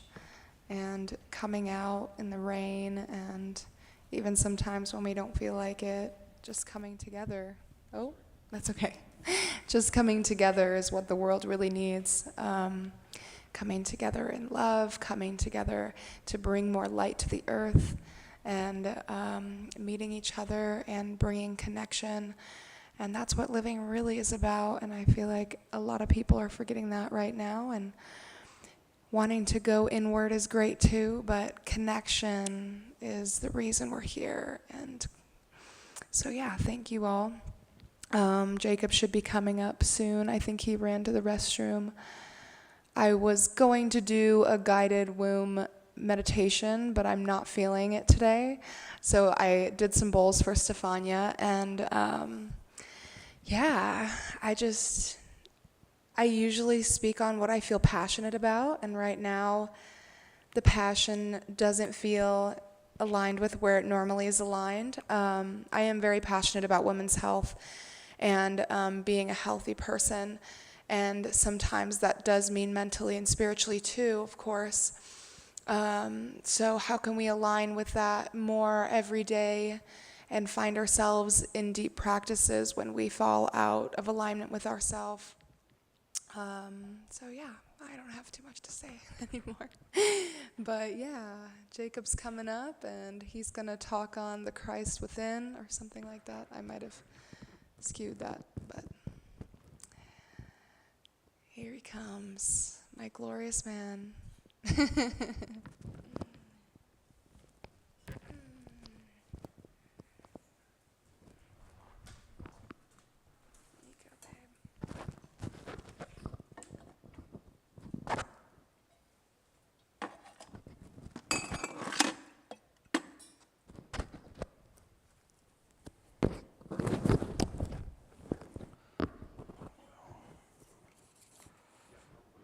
I do.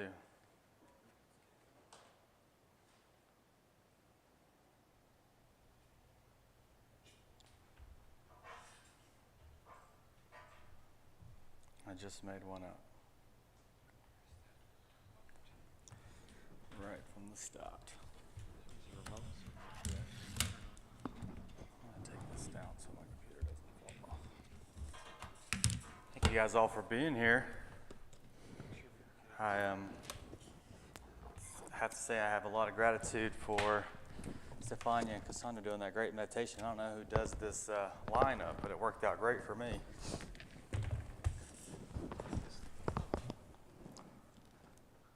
That was a bad joke, I guess. Only like 1 or 2 people know that I did the lineup, I guess. So, do you have an HDMI output on there? Yeah.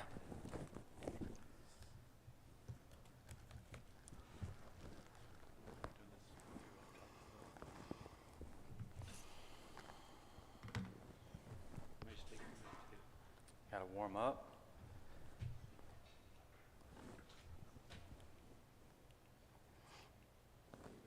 There we go. All right. Well, I know we're kind of an Ascension Metaphysical Conference, but what I have for you doesn't normally fall in those categories, normally. I want to make it normal for those categories, though, because I feel like what this guy was saying was not just religion. He didn't want himself to be put up on a pedestal for people to worship him. That's not what he was doing, not at all to me. And so I think it's really important for us to kind of go back to the past a little bit for us to understand the now. and then the future as well. Am I a little loud, Mike? Good.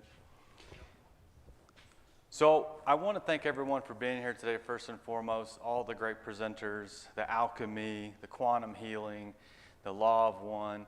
I think all of those things are great, and I'm a fan of I'm a fan of all of them. I study all of them. I feel like if I want to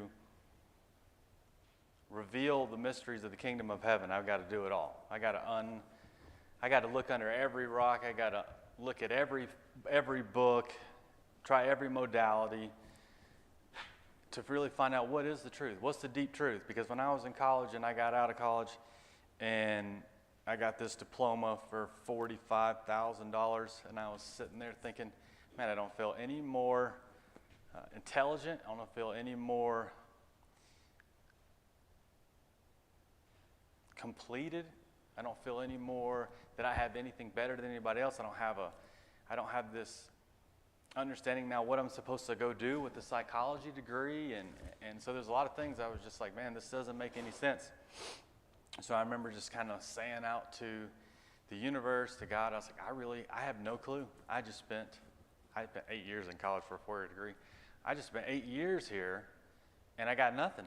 I have literally nothing. I don't know what I'm supposed to do, where I'm supposed to go.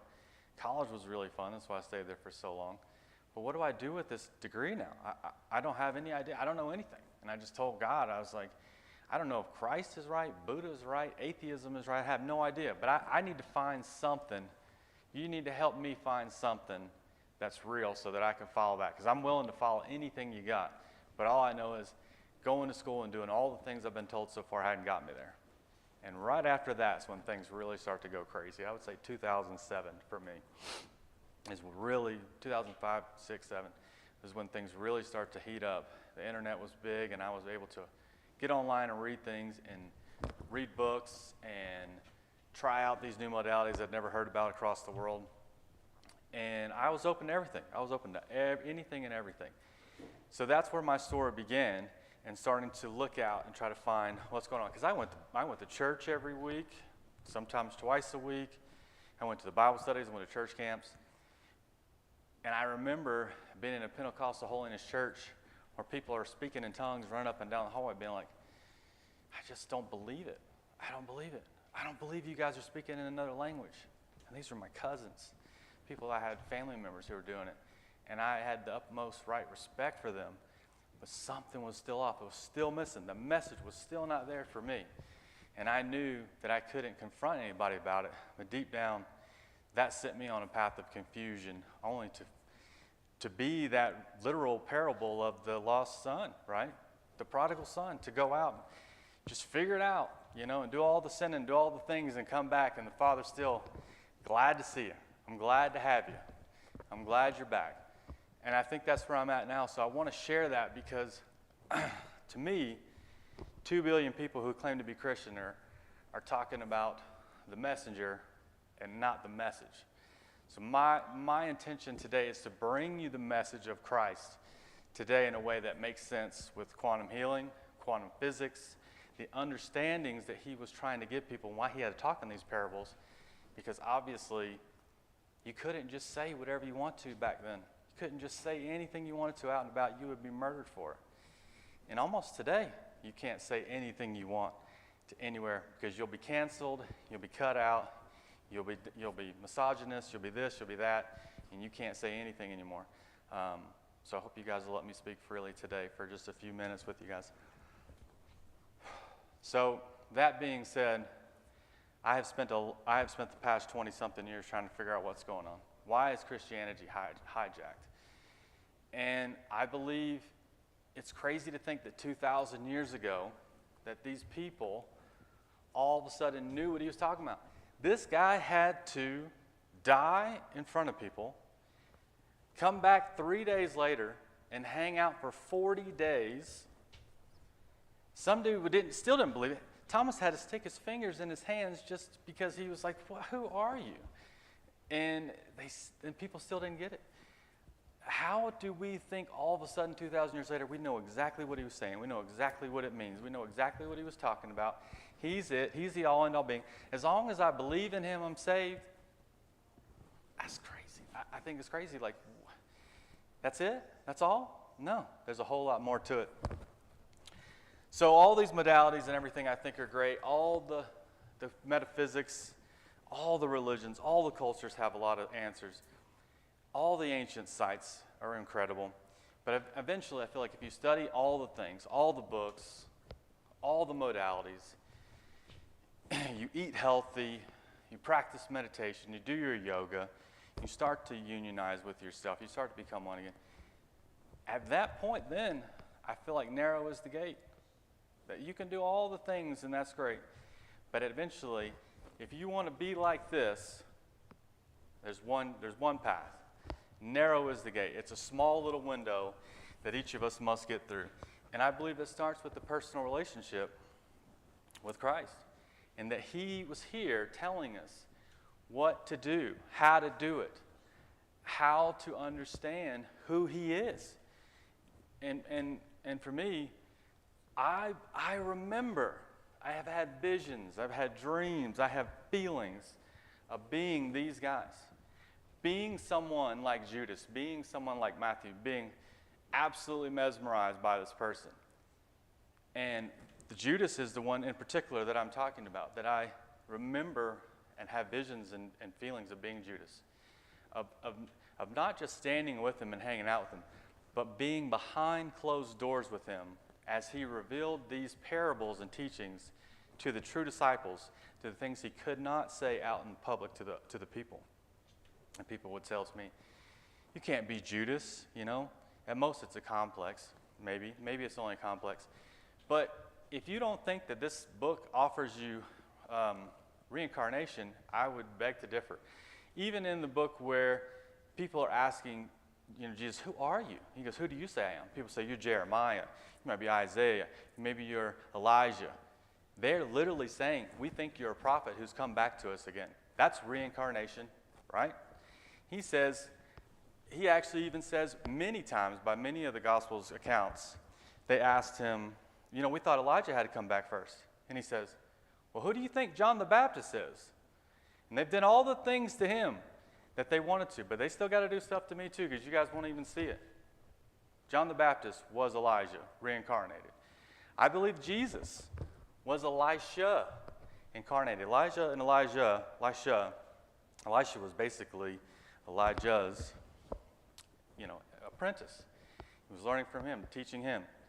And then Jesus comes back, and now he's the master. He's become the master. He's had that 18 years where he's gone around India and all these places to figure out who he is and how to do all these things and the works and the understandings and the quantum physics. He's done all that. So I do believe that Jesus was Elisha. I also believe, according to Edgar Cayce in his channelings, he was also Enoch and even Adam, the first man. And that the fall of grace from Adam is the karma that Jesus had to play out to be crucified on the cross, to finalize his ultimate work for what he came here to do. Maybe it is, maybe it isn't. Doesn't really matter at the end of the day right here at this point to argue. But I do believe that is who he was, that he is a reincarnated soul over and over again. He was our ancient prophets, and he's come back to finish his work. And this is the big one. Because this is something we ain't forgotten 2,000 years. It's something our whole calendar is being reoriented around his birth and his death, and something that we can't forget. It's something that we cannot forget who this guy was. He was trying to tell us. What was he trying to tell us? Who was he trying to be? Who was he, really? Was he those people? I think he was. I think John the Baptist was really Elijah. And so the personal relationship that we can have with him, go back to that real quick. Me being Judas, if I was Judas, the thing that came up for me over and over again was that I got to be in those rooms behind closed doors to listen to those parables and tell me what they were. And I listened, and I was trying to figure it out. And I have had my own experiences now, based on the fact that I have my own personal relationship with him now, that although that he's ascended and gone up, it's never gone. He said, I will be with you to the end of the age. So that means if Christ is always here, you can have a relationship with that energy, with that entity, with that person, whatever you want to call it, right here and right now. So that's what I believe that I have been doing. And because I've done that, I've had times where I have prayed, times where I have had what felt like Christ walk up right behind me, whisper into my ear a parable, and instantly download the entire parable of the prodigal son, or a different parable, and know exactly what it was. And that it was quantum physics about me. And that I'm the prodigal son. I'm the one that has to go out. And of who the Father was, and all the understanding of that came with it. It lit me up. And if that can happen to me, then I know that it's happened to people in the past, and I can see it, and I can see it in people's writings and their paintings and their artwork, and I can say, oh my God, he's been doing this ever since he left, which he never did. He's still here. And so that made sense to me. It's like, I have this relationship. And to the point I told Cassandra about it, I said, you know, I have this Judas complex of whatever it is. I felt like I did him wrong, I need to figure it out what it is. And we went to Estes Park, and we were sitting there talking about it. And lo and behold, in the cafeteria there's a book right there, and it's called The Gospel of Judas. And so right then and there, I grabbed it, and the first thing it says is Judas was a descendant of Jacob. And I said, well, that's some synchronicity. And my whole arm just lit up with tinglies, and the hair standing up on the top of my arm straight up. And I was like, man, that's something.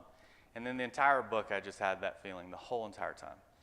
And ever since then, it's never stopped almost for me. There's just so many things that Christ is constantly revealing to me. And many of those things are these parables. What are these parables talking about? What does he mean when he's telling these parables? And why do they seem so important, but they seem so like, almost sweep them under the rug and give them to the Sunday school class, because that's something I never heard about when I went to church when I was a little kid. But the parable of the bag of gold is one of them that's a good start. And this master gives his servants the gold. He gives one 5 bags, one's 2 bags, and 1 bag to one, all according to their ability. And according to this parable, the guy with 5 comes back with 10, the guy with 2 comes back with 4, the guy with 1 comes back with 1. And he's all my good and faithful servants to the guys who had doubled theirs. And the one guy was like, man, I didn't want to squander. I didn't want you to get mad at me, so I just buried this thing in the ground, and I was going to give it back to you just the way you gave it to me. I thought I was good, And he's like, you are a wicked, lazy servant. Give me that bag of gold. I'm giving it to the guy who has 10 now. And he said, why would you do that? He's already got 10. And it says, for those who have, more will be given to you. That is why I'm here right now, because of what I've been given. The understandings, the love, the Holy Spirit, that beautiful relationship that I have, I feel obligated to share it. That it is my upright duty to do it. That I've been given something so special, so incredible, that if I don't go out and sow it to more people, why is God going to give me any more? He's not going to give me any more. You didn't do anything with that. All that stuff you had, those experiences you had, that Holy Spirit that you had, the ancestors that came to you and woke you up and showed you alchemy and showed you all this stuff, and you're not doing anything, you don't tell anybody about it? I got a whole mystery schools podcast because I can't not talk about this stuff. I have to share it because I feel like the more I share, the more I'm going to get. And that's what he says. You shall reap what you sow. For those who have will be given more. And those who don't will be taken from them. We're at the end of this age that he was talking about. And particularly, in the parable of the net and the parable of the weeds, both of which are pretty similar, where he talks about there's a farmer who farms the wheat, the weeds come in, they ask him, do you want us to pull the weeds out? He's like, nope, wait till the harvest comes because we don't want to pull the weed out too. And in the explanation of what's going on here, the guy says basically, when the harvest is ready, the angels will come down at the end of the age. We're the end of the age of Pisces, right? At the end of the age, I will separate, the angels will come down for the harvest and separate the good wheat from the weeds. And the weeds will be thrown into the fire and burned up. Same thing with the parable of the net, with the fish. We'll separate the good fish from the bad fish. The angels do that at the end of the age. The Hopi tradition talk about the final world was destroyed by water last time. And this time it shall be fire. for the purification. You want to walk out there into the deep forests of the Colorado mountains, and you'll unfortunately see the beetle kill has killed so many trees that it wouldn't take much to light the whole entire forest on fire for years probably. I believe this whole world will be burned down for it to be built back again. For death is birth, and light is dark, and the end is the beginning. And that's where we're at. We're at the end of the age. We're at the end of the cycle where the angels are going to come, harvest the good souls. That's just what it is. It's a graduation. It's a harvesting. But it is said over and over many times in these parables that the angels are coming down to harvest these good people who done what they're supposed to do, who live the life of goodness and not wickedness, who love instead of lust, who forgive instead of hold grudges. I, for one, am doing my absolute best to be one of those good souls, the good wheat instead of a weed. Christ also reveals so many things to me about what's in the text. Be still and know that I am God. It is in my stillness where I've had these revealings mostly. You know, he says, if you want to pray, go into a dark room and close the door by yourself. Where I've had my ultimate prayers answered, where I've had these biggest enlightenment shifts, these biggest understandings, the biggest, what feel like real feelings of that person being with me, are typically by myself. I've had a few where they've been with other people. One time in a Reiki, doing Reiki energy healing on somebody, I felt like Christ walked up to the room, up to the bed itself, and walked into me, which gave me an insight to what it would be like to be in the Christ consciousness. You know, the power, the love, the compassion, the empathy. It was amazing. It felt like 45,000 years is probably like 45 seconds. But it was an incredible feeling to know that that could be something that you could be and do all day long, and that you should. That's what he was trying to say. You should be like this. You should be like me. Know that I am God, not he is or she is. I am. The same word of God. What is it? I am that. Put a little comma there. I am. I'm that, and I'm that, and I'm all the that's that there is. I'm the universe. I'm the planets. I'm the stars. What you give to the least among you, you give to me. Because they say, well, how do we give you when you're hungry? How do we clothe you when you didn't have clothes? How do we give you some place to stay? Where were you at? What you did for the least among us, you did for Christ. What you do for those who nobody cares about, the autistic people, the homeless people, the people that everybody just walks by and overlooks, how you make them feel, how you treat them, that is God. They are God too. What you do for the least among them, you do for God. So that's why I think it's important. The more and more I read these texts, I read these scriptures, the more and more I have this relationship, I get this more understanding. Yes, that's it. You're getting it. Keep going. Keep pushing.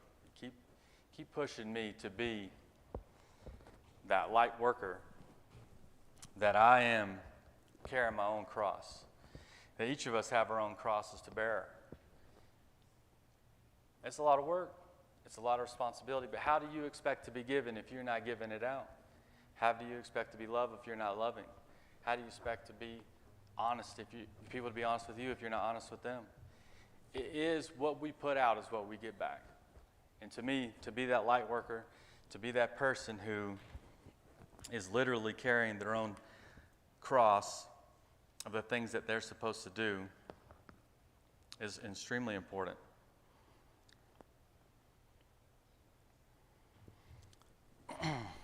There's a part in this Bible here that I want to share with you guys, and I'm just going to read it because I feel like that's the best way to do it.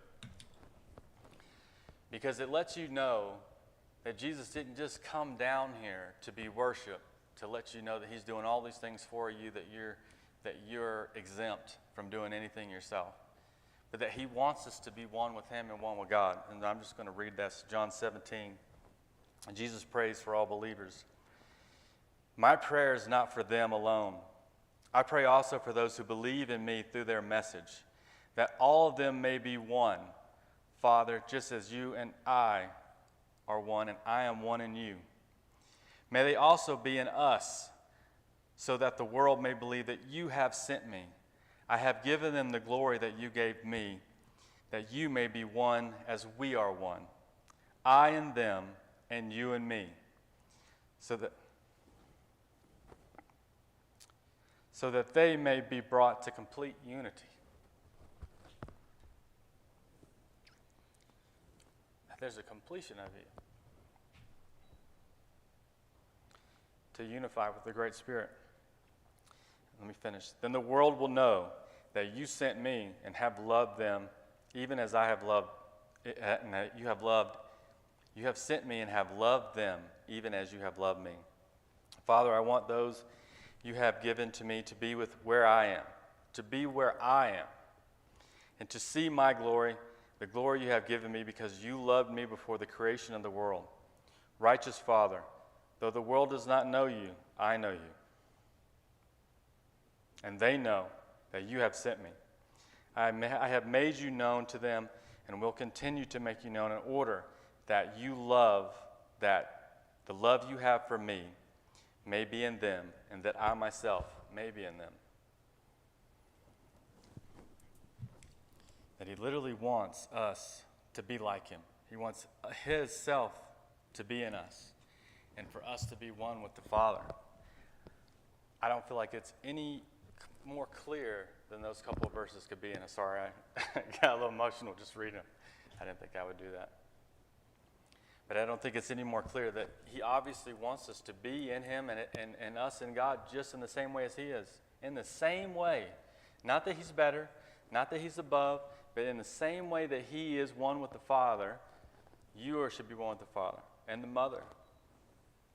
That, I feel like, is our ultimate gift that he's trying to give to us and try to show us and trying to enlighten us, to open up that third eye, to burst open that heart chakra, to be one with God again, to live as people did back in the past where they were able to build huge buildings, where they were able to have societies and cultures and stuff that work for everybody and not just a few. But obviously Satan and his henchmen have got in and they've created chaos, and they've got us to worship money and worship idols and other things, and that we've lost our greatest sense of source of who we really are. And I think if we follow this enough, if we follow this relationship enough and it gets deep enough, I think we'll all be led into the wilderness by the Holy Spirit, just as John the Baptist, Buddha, Krishna, and Christ. It is a blueprint of how things are done. And there may be times now, because everything is so sped up, we don't need 40 days. But I would not try to do it any quicker than anybody else has done in the past. I think eventually this will happen as an earthly thing that happens for all of us. There will be a time period of what we call the end of the age, the birthing pains that he describes, that the earthquakes literally are birthing pains, that Mother Earth is giving birth to a new way of being, to a new human being for us to be, and a new way for us to be on this earth. And I think if we can do that, we can have our own ascension where we will see Christ in the clouds. So the rapture says that Christ will come in the clouds and he'll pick us all up and take us all. Well, it doesn't really say this in the Bible. This is what Christians say today. That they will take them off for the 7 years trial of tribulation to be saved from that. They're not going to have to deal with that stuff, or maybe they will. It's not really in there. So it's like this modern day Christianity thing that's not really there. I beg to differ. I think that the ascension is for all of us. I think Christ is waiting for us up there to ascend up, to rapture up, to be caught up in love, to be caught up in who we really are, to let go. You can only ascend if you let go of all the things, all the stuff that's keeping you down, all the hate, all the jealousy, all the lust, all the greed, and to lighten up from those things, to be free from them, to be totally free, to be caught up. That's how we rapture up. And I think that we can all do that. And I think I've had what I feel like little experiences of death and rebirth throughout my life over and over again of who I thought I was, until I think we get to this really big, awesome, incredible way of being. And if we can do that, if we can become those ascended beings again, those ascended masters again, I think that we could live like Mary in Christ. And I think Mary is the title too. She's married. Her heart and her brain are married in coherence. Her left and her right brain are married, and she's married to Christ. Mary's the title. Mary was Jesus' mother. Mary is Jesus' partner. And when Jesus is on the cross, his mother's sister, named Mary, was there with him. Now, why would you name both your kids Mary? Unless they're titles. Unless they're titles. People lived like this back in the day. People saw halos. They're not just little two-dimensional discs around their head. They were literally encompassing their whole head. People saw that, the light that came from their head and the light that came from their hearts. There was many people back in those days that did that.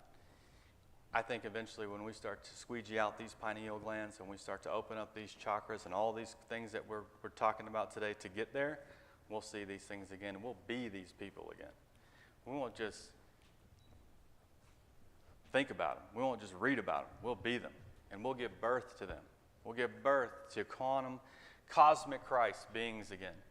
Men and women who never forget who they are. They remember who they are. They remember the source. They remember where I came from, who I am, what's my mission here to do, and they already know it. And I know you probably have already heard and seen a few of these kids already who've already remembered their past lives and who remember who they are and remember what they're here to do. And if we can do that, if we can be part of the harvest of the good wheat, and at the end of this age, when it comes to be, in Revelations 21, it talks about a new earth and a new heaven. And people say the new earth is new age, Jacob. It's literally in Revelations 21. Look it up.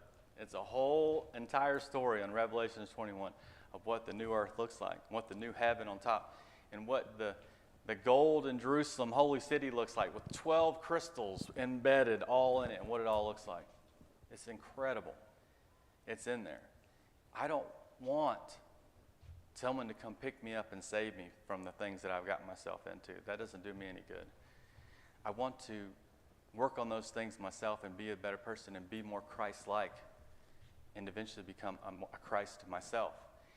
I get to experience this new earth, this new heaven on earth that's supposed to reign for what, at least 1,000 years? I believe that's our rights to be there. And that there's people that already know about this, you see, and they try to hide those books and they try to hide those texts and they try to program you to watch stupid stuff on television that does you no good.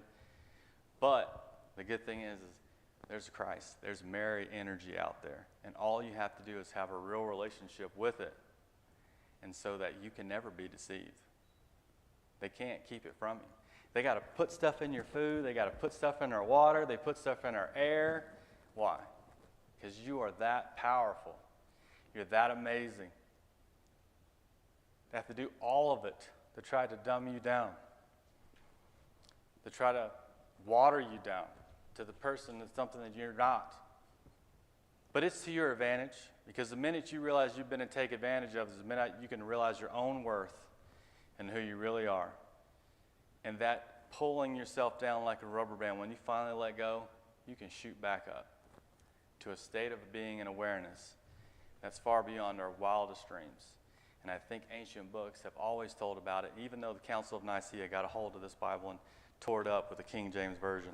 They couldn't take all of it out. There's still some really good stuff in there.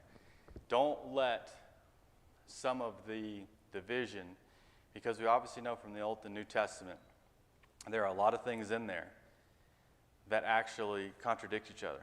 An eye for an eye, a tooth for a tooth, a life for a life. But Christ says, no. Love your Lord, your God, with all your heart and your soul, and love your neighbor as yourself. That's the first and second commandment, not the 10 Commandments. That's Judaism. That's not the same thing. So I offer you today to read these books, to understand the deeper meanings, and that there are people out there trying to dumb us down and keep us from knowing the deepest secrets of who we really are. And that you don't need to read a book, you don't need to watch television. You can literally sit in your own room, in your own house, and start to have a real relationship with something that's beyond what you've ever been told in school that you had to work on for 12 or 13 years. That's right here and right now, that can blow you away in revelations and revealing to you information you never even thought was possible. And I encourage everyone to do that. And if you are interested in that, reach out to me. I'm starting a course where I would like to do some online work with people and help you have your own personal relationship with Christ, because it's not about me. not about what I can deliver to you. It's about you having a personal relationship with that so that you can become one with Christ and you, and he and you with God. You don't need a middleman, and you don't need a religion, but you have to start making your righteousness and holiness surpass that of the teachers and the Sadducees and the Pharisees and all the people. That's what's most important. Your walk with God. And I can tell you now, we are at the end of that Piscean age, into the age of Aquarius, the man who carries the water that they always talk about. You need to look for that man who carries the water. And that's where we are, and it's coming. It's coming fast. That harvest is coming. And as you know, I don't have to convince anybody of that, I don't think, at this point. You can see, look out and see all the things.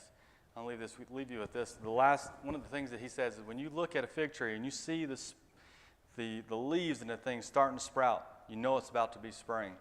He said that's the same thing with the coming of this age.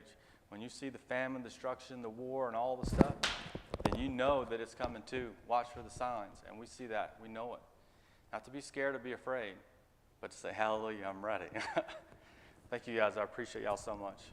I just want to end with one more thing, and I would just like to, if I can get through it. I just want to say that prayer, that Lord's Prayer with you guys before I leave.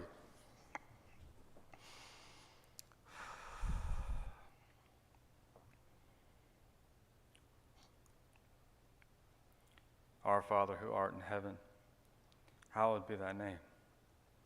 Thy kingdom come, thy will be done, on earth as it is in heaven. Give us this day our daily bread, and forgive us of our trespasses, as we have forgiven our trespasses against us. And lead us not into temptation, but deliver us from the evil one. For thine is the kingdom and the power and the glory forever and ever. Thank you, guys.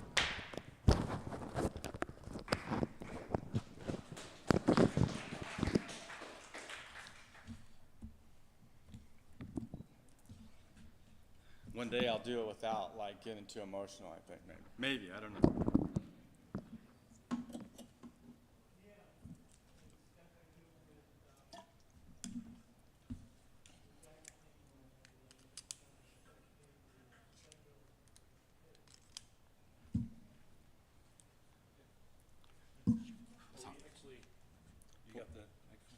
Yeah. All right, we have another half hour before we have to start packing up, and so we have openings. If people want to share anything, we have time available. Lotus expressed something to share. Thanks for coming.